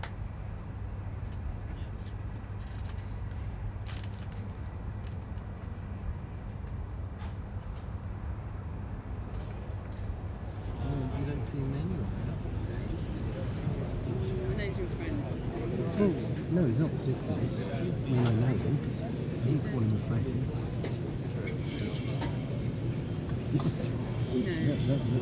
Well, Par and Dietrich would jump 50 spots in the rankings. Birdie, even more. He's got what? Let's call it 8 feet down the hill.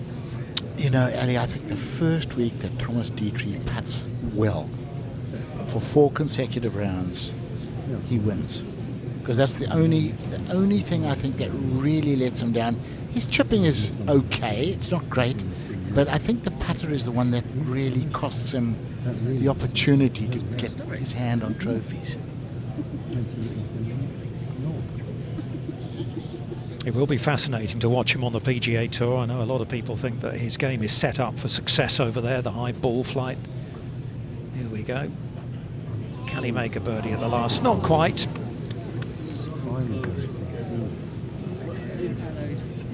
But it's going to be by some distance his best finish here at Wentworth. It's a course that's not been particularly kind to him in the past. Which is surprising because he's a heck of a player, and as you say, Dom, you know, his game suits America, and generally that'll work around Wentworth when it's in these damp conditions, no question. Yeah, there might be that kind of, little possibility of the fresh start as well. You know, he's got a bit of baggage, you could say. 4 runner-up finishes. He's come close so many times on the DP World Tour. Get out of the rut.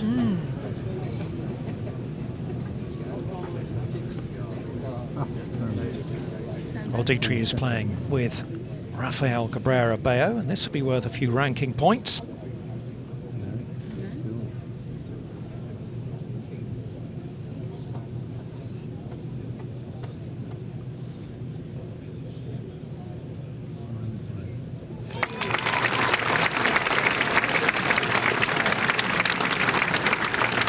So he's going to climb inside the top 30 of the DP World Tour rankings, and inside the top 10 here at Wentworth. Forever the gent. Rafa Cabrera Bello. Round of 70 for him. In it goes. Just for the par for Thomas Dietrich.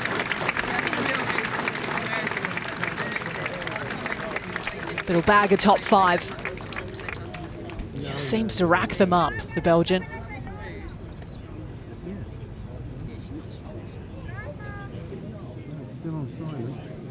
His time will come.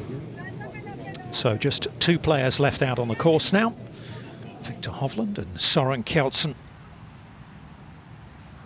And we will wander back down this 18th hole, and there is the Dane Kjeldsen. Slightly downhill line. Just hitting that little pulley kind of fade, hopefully, to the centre of the green. That's excellent, it really is. He's made a great comeback on his back 9 with 3 birdies. Maybe an eagle to come. Hovland able to go at it with an iron.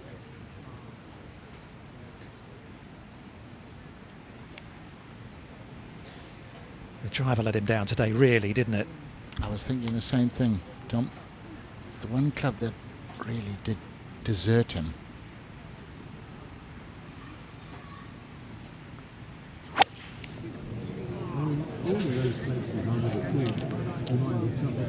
Is that making right? Right edge of the green. Only hit 50% of fairways, but it doesn't. I mean, when he missed, he really missed. Missed in the bad spots and couldn't build any confidence. It went left and right.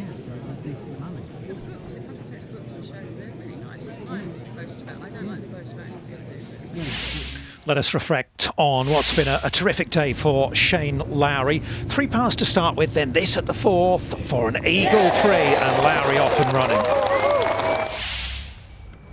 Pars at 5 and 6, and this just picked the putter up beautifully, didn't he? At 7, could have very easily snagged on the little rough edge on the way back, in for another birdie. Didn't have to wait long for his next one.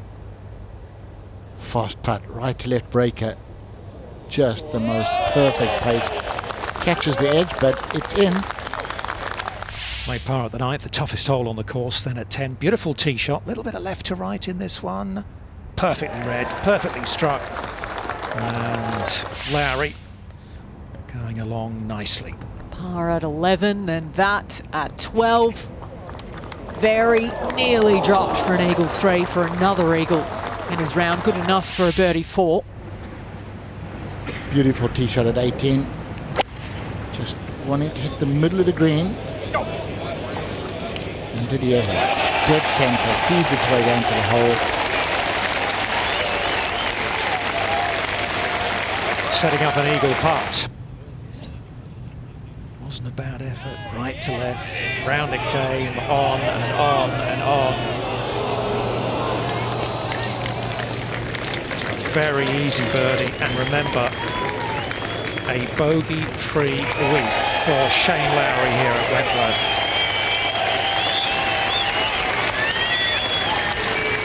We haven't seen that in 8 years on the DP World Tour, since Alex Levy at the 2014 Portugal Masters. That was the one that had to drop.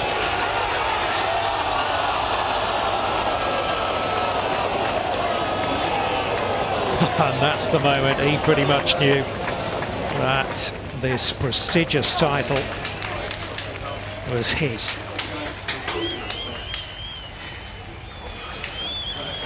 I think every single person around the 18th green had the same reaction. Didn't look like it could miss. Great try. I mean, 6 inches out, it looked as though it was going to drop, didn't it? Just fell away. You want to know, anyway. You want to know. You deserve one here. What a lovely little exchange that is as well between 2 good friends. You won enough. Lowry to McIlroy. You deserve a win here. McIlroy to Lowry.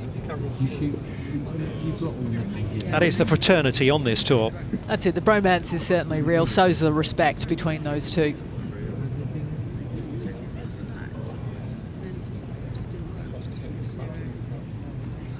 Still some business to finish off at the 18th green. Yeah, and remember Viktor Hovland's fourth on the rankings, the DP World Tour rankings, having won in Dubai earlier this season. So a high finish here keeps him in the mix to win the overall title.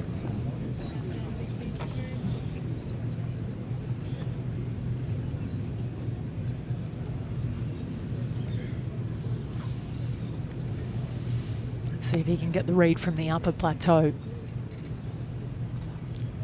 The ridge runs kind of for the middle third of this putt.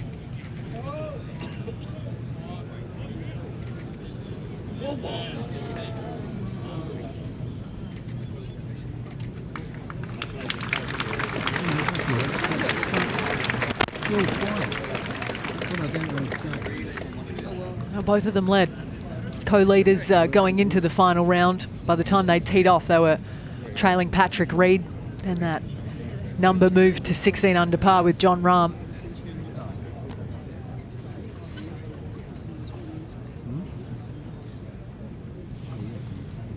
Oh, Soren Kjeldsen. I wonder how aggressive he'll be with this one. Probably not too aggressive. Remember, a birdie here will take him to 14 under. That's a share of 5th place, and that would be it. That would pretty much wrap up his playing rights. An eagle would definitely do it. But big moments here for Kjeldsen. Remember, he's 47. Not easy to stay on tour, especially nowadays with the way the modern game has been going. He's currently in a tie with 5 other guys. This would be huge. Oh. And no one would have begrudged him if that had dropped either. Not Soren. No. One of the most popular guys out on tour. One of the nicest men you'll ever meet.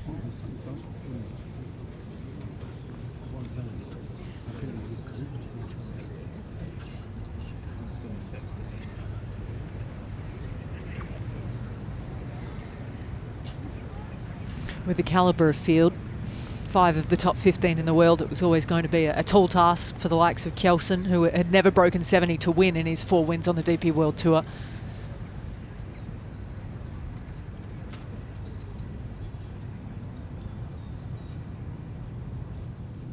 So this for a final 4. Coming the way of Viktor Hovland.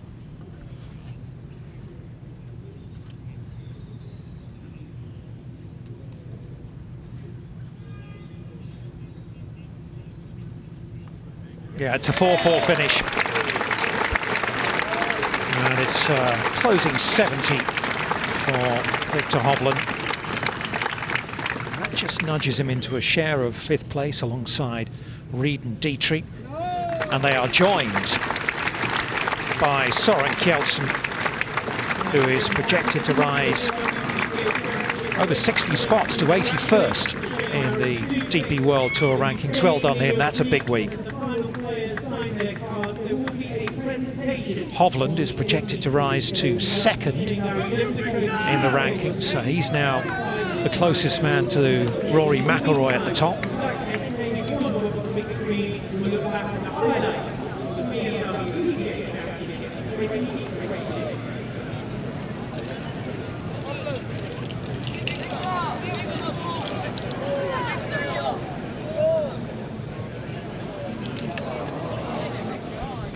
The crowd comes up to the 18th little section of fairway for the presentation to come. That confirms the one-stroke victory for Shane Lowry over McIlroy and Rahm. Kjeldsen and Hovland, as I say, climbing alongside Dietrich and Reed in a share of 5th place. 62 for Jon Rahm, amazing stuff. Patrick Reed earlier in the day, a 63. Really has been a low-scoring week. 19 or 20 under par has tended to get the job done over the last 3 or 4 seasons. And remember, we've only managed to play 3 rounds for obvious reasons this week. The defending champion put up a good fight there. 67 for Billy Horschel on Sunday. Inside the top 10.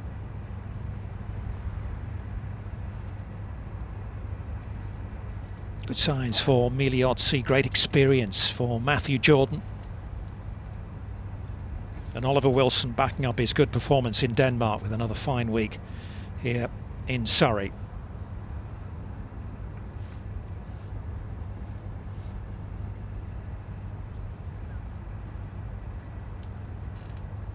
Look at that, 9 under par through 3 rounds.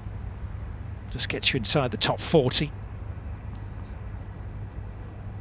And Minwoo Lee there, he had to work really hard yesterday just to get himself back inside the cut line. After a 76 in the opening day, 62 yesterday, and through the lowest ever cut at Wentworth. Scoring has been incredible this week. The conditions have afforded target golf, which isn't often the case. The lack of wind as well, perhaps coming into it.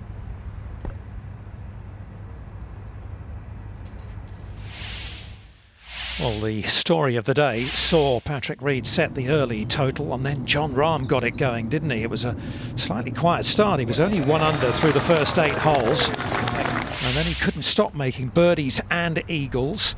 Well, this at the 16th.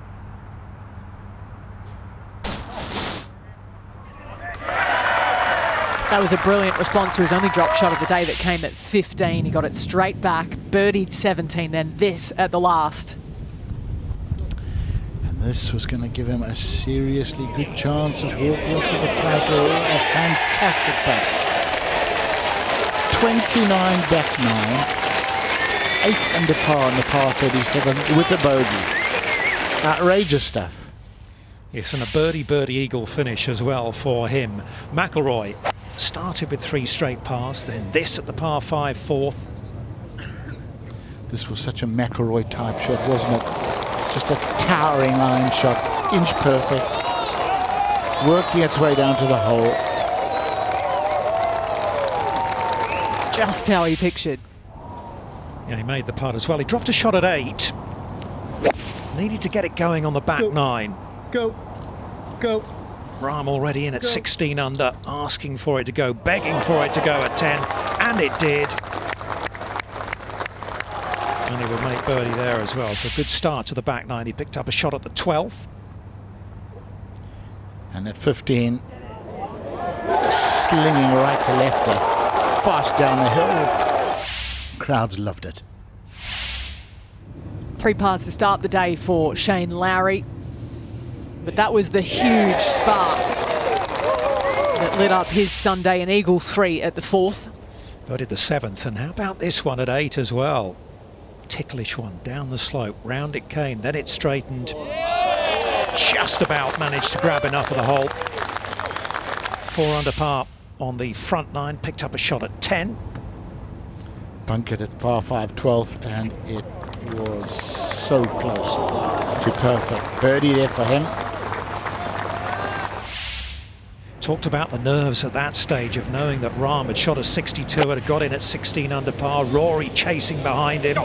But how about this? To have the scar tissue just drifting through your mind and produce that in the moment he needed it. He'll remember that second shot forever. Did a sensible thing, didn't rush it, even though he knew McIlroy was behind him, and still stood a chance. Made his birdie. Shot a 65 and said, come and get me if you can, Rory.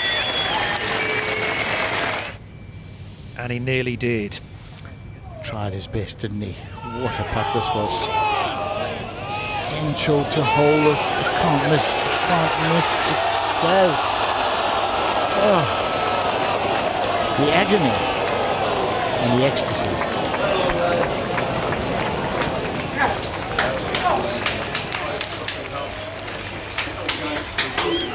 It's been a long time coming, that win. 3 years, over 52 days for Shane Lowry. Disbelief, gravity not Rory McIlroy's friend at the end.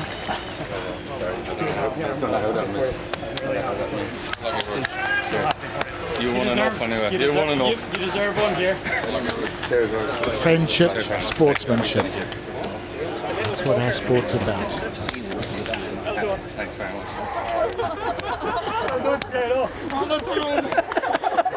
Not more than you deserve. Not more than you deserve. Well, we know he knows how to celebrate.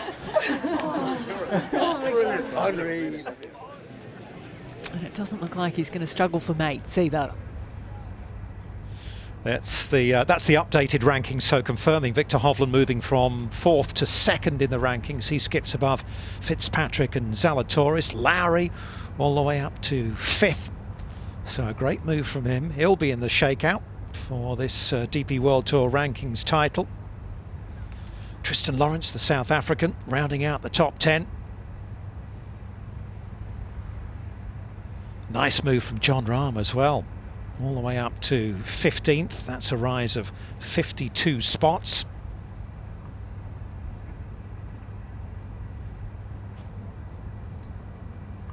And Oliver Wilson, not sure where he was heading into the rankings before last week. I know he was outside the top 700 in the world rankings, but what a fortnight for him.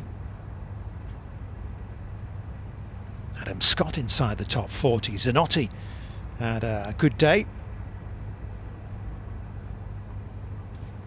David Law into the top 40. Pavon inside the top 50. Remember, everyone vying for a spot in the end of season DP World Tour Championship in Dubai.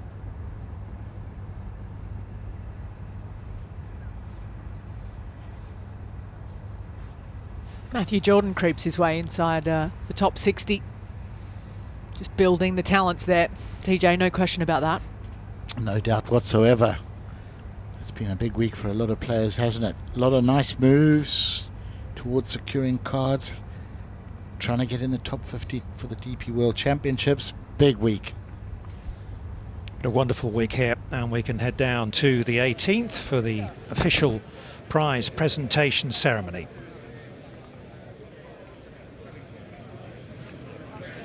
Good evening, ladies and gentlemen, and welcome to the prize presentation ceremony for the 2022 BMW PGA Championship.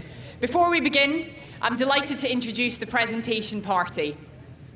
Alongside me, we have Thomas Valero-Ribes, CFO of the BMW Group UK. Keith Pelly, Chief Executive of the DP World Tour. David Williams, Chairman of the Board of Directors, European Tour Group. Dr. Chanchai Royrong, Chairman of Wentworth Club. Sarah Bennett, Captain of PGA of GB&I. And Keith, if I could start by asking you to step forward to say a few words. If I can move this down. Thank you, Iona. On behalf of our chairman, David Williams, thank you to you, the spectators, for your support, not just today, but across the entire week. Of course, this has been a very emotional week with the passing of Her Majesty Queen Elizabeth II on Thursday, not just for everyone in the UK, but across the entire Commonwealth. I can tell you without question, the Queen's passing has been felt very deeply in my home country of Canada too, and indeed around the world. There was a lot of discussion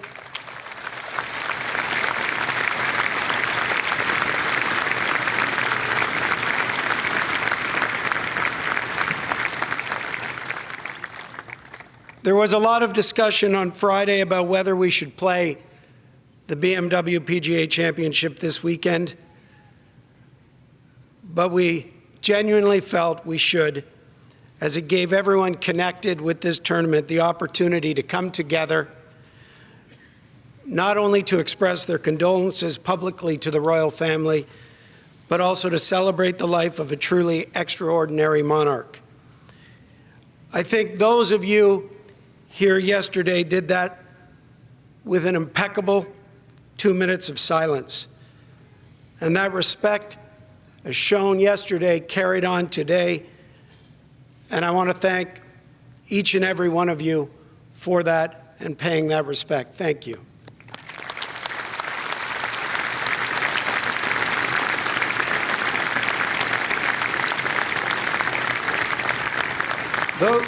Those are the reasons we played, and I'm very glad we did.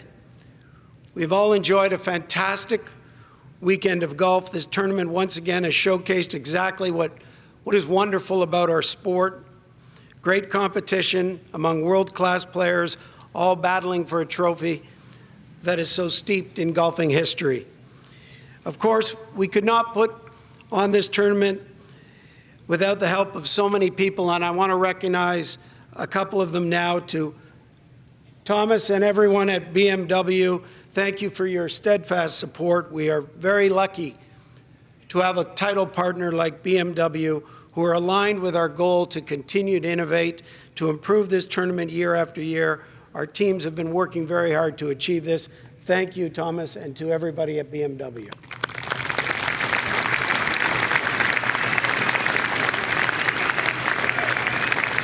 To everyone at Rolex, thank you for your unwavering support to our Rolex Series events, and to DP World, thank you for your belief and commitment to everyone and everything we are doing across the DP World Tour.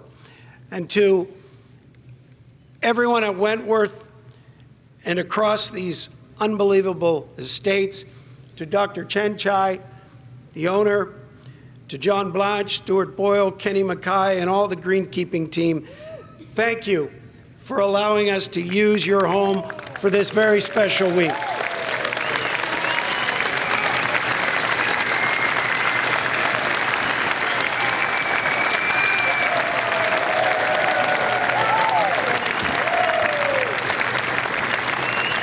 And thank you to Sarah Bennett and everyone at the PGA of Great Britain and Ireland. Your involvement further reinforces the traditions of golf and this great event. Thank you, Sarah.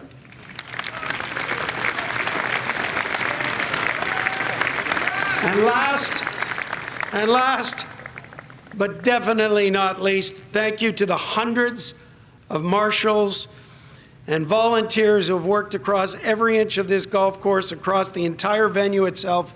It's no exaggeration. Where are you? You're all over. Thank you.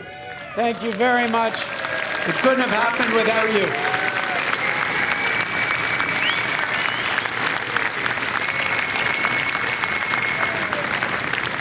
And I will close by offering my sincere congratulations to our new champion, Shane Lowry.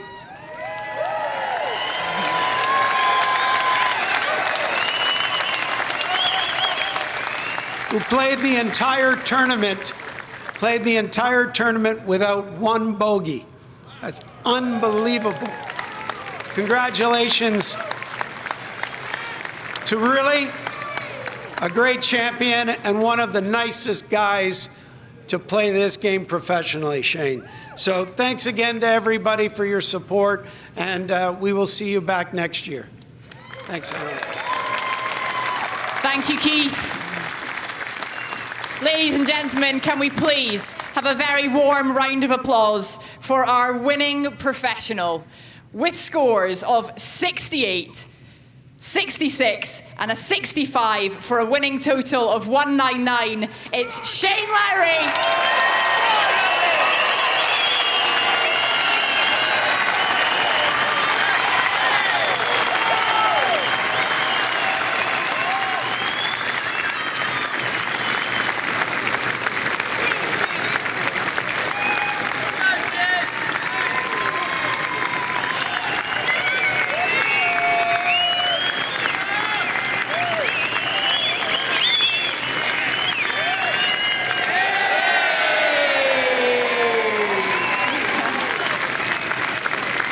Shane, if I could ask you to come and join me.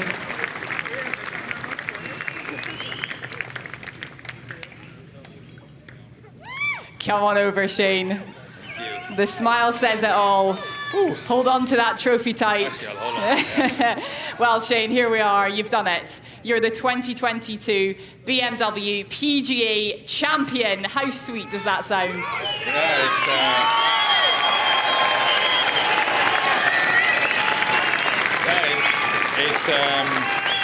I've been coming here to Wentworth since 2010, and I've always loved the place. I've always played okay here, and I've had a few chances to win. So to finally go over the line today was was incredible.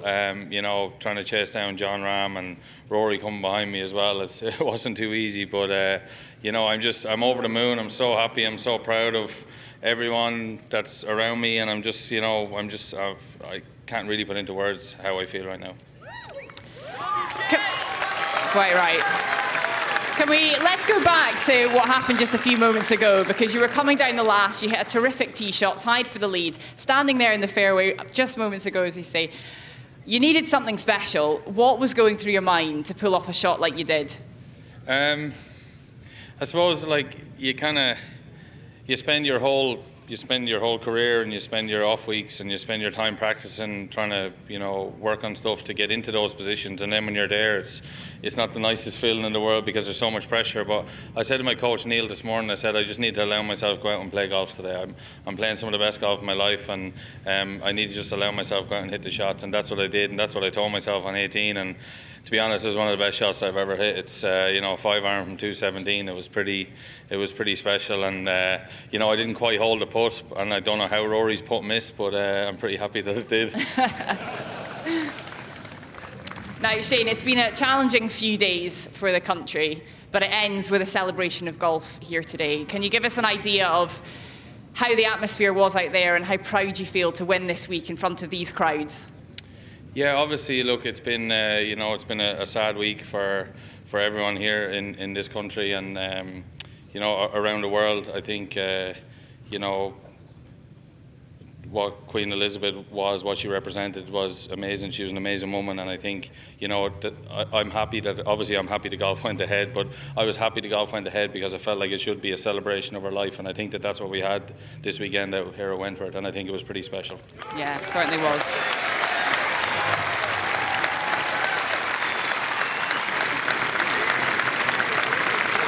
And it's a very, very prestigious title to get your hands on. Of course, it's a Rolex Series. We're here at the home of the DP World Tour, and this marks the start of the European Ryder Cup qualification period, Shane. How significant does this win feel? Yeah, it's huge. I actually just checked my phone in there and had a text off Luke, so I'm pretty happy with that. And you know, one of my main goals will be to go to Rome next year and win back that Ryder Cup. I think, look,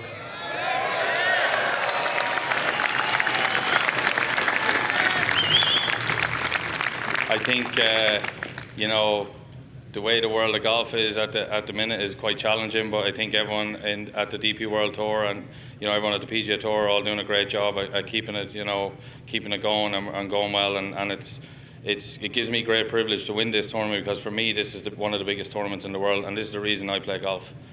You know, to be standing here, and I did a thing with Sky Sports at the start of the week, and you look at the great names in this trophy, and this is what golf is about. Yeah. Well, Shane, we couldn't be more thrilled for you. Ladies and gentlemen, our champion, Shane Lowry!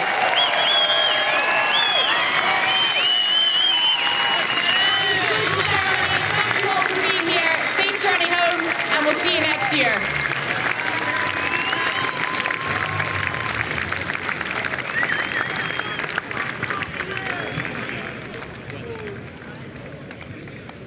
Lovely scenes down on that 18th green. He's a man who brings a smile to the game of golf, isn't he, Shane Lowry? Which is just what everyone needed this week. Bo, as ever, as he was at Portrush, a big part of Shane's success. Calming influence. Yeah, you'd be hard-pressed to find two more genuine guys in the game of golf. Yeah, he's a guy, when he smiles, you just want to smile along with him, isn't he, Shane Lowry? Tony, you know what it's like to hold that trophy, to win the BMW PGA Championship. How is he feeling right now? You know what, he's going to feel a lot better tomorrow morning. You know, on the day, you know, there's an adrenaline rush, then there's the adrenaline letdown, but when you wake up the next morning, it's just real. You know, oh, yes, it did happen. It's mine. It's a wonderful feeling. The photograph there with David Williams, the chairman of the European Tour Group.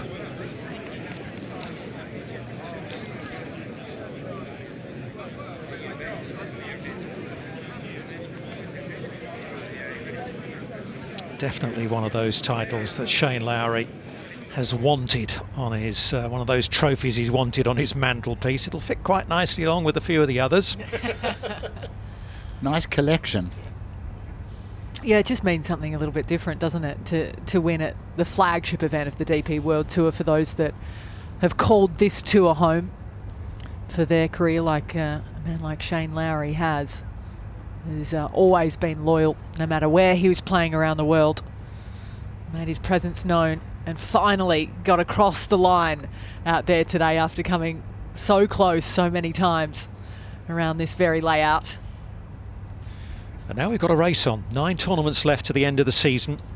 Who is going to top the rankings? Currently it's Rory McIlroy that leads the way, but as we saw, Viktor Hovland has closed the gap a little bit. He's up to second. Shane Lowry's going to be in the mix as well, as are the US Open champion Matt Fitzpatrick and one or two others.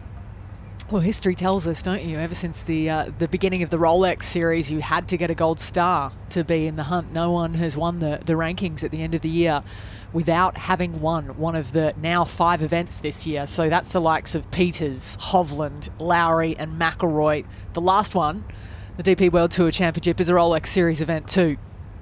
So you might well bag the double if you're in the hunt going into that final week. How long, I wonder, before Rory McIlroy gets a gold star next to his name? It's remarkable that it's not there, isn't it?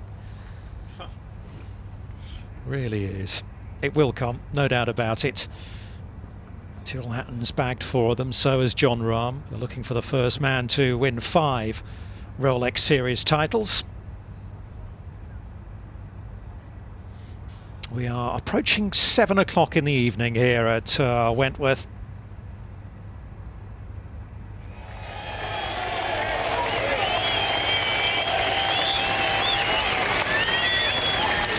And that was, what, 40 odd minutes ago now, maybe half an hour. Shane Lowry wasn't still quite sure whether that was going to be enough. He knew that McIlroy was back down the 18th and an eagle would have tied it all up. They'd have been going into a playoff. A very frank and honest account, wasn't it, about fighting some demons down there, down the stretch. The bad shots from the past. He managed to block those out very, very successfully, and he's got his win. Well, it's been an emotional week for everyone involved in the BMW PGA Championship. A week when the world of golf has come together and paid tribute to Queen Elizabeth II. And all that we can hope is that if she was looking down, Her Majesty would have rather enjoyed the sporting spectacle we've been lucky enough to witness here at Wentworth. And perhaps most importantly, the spirit in which it was played.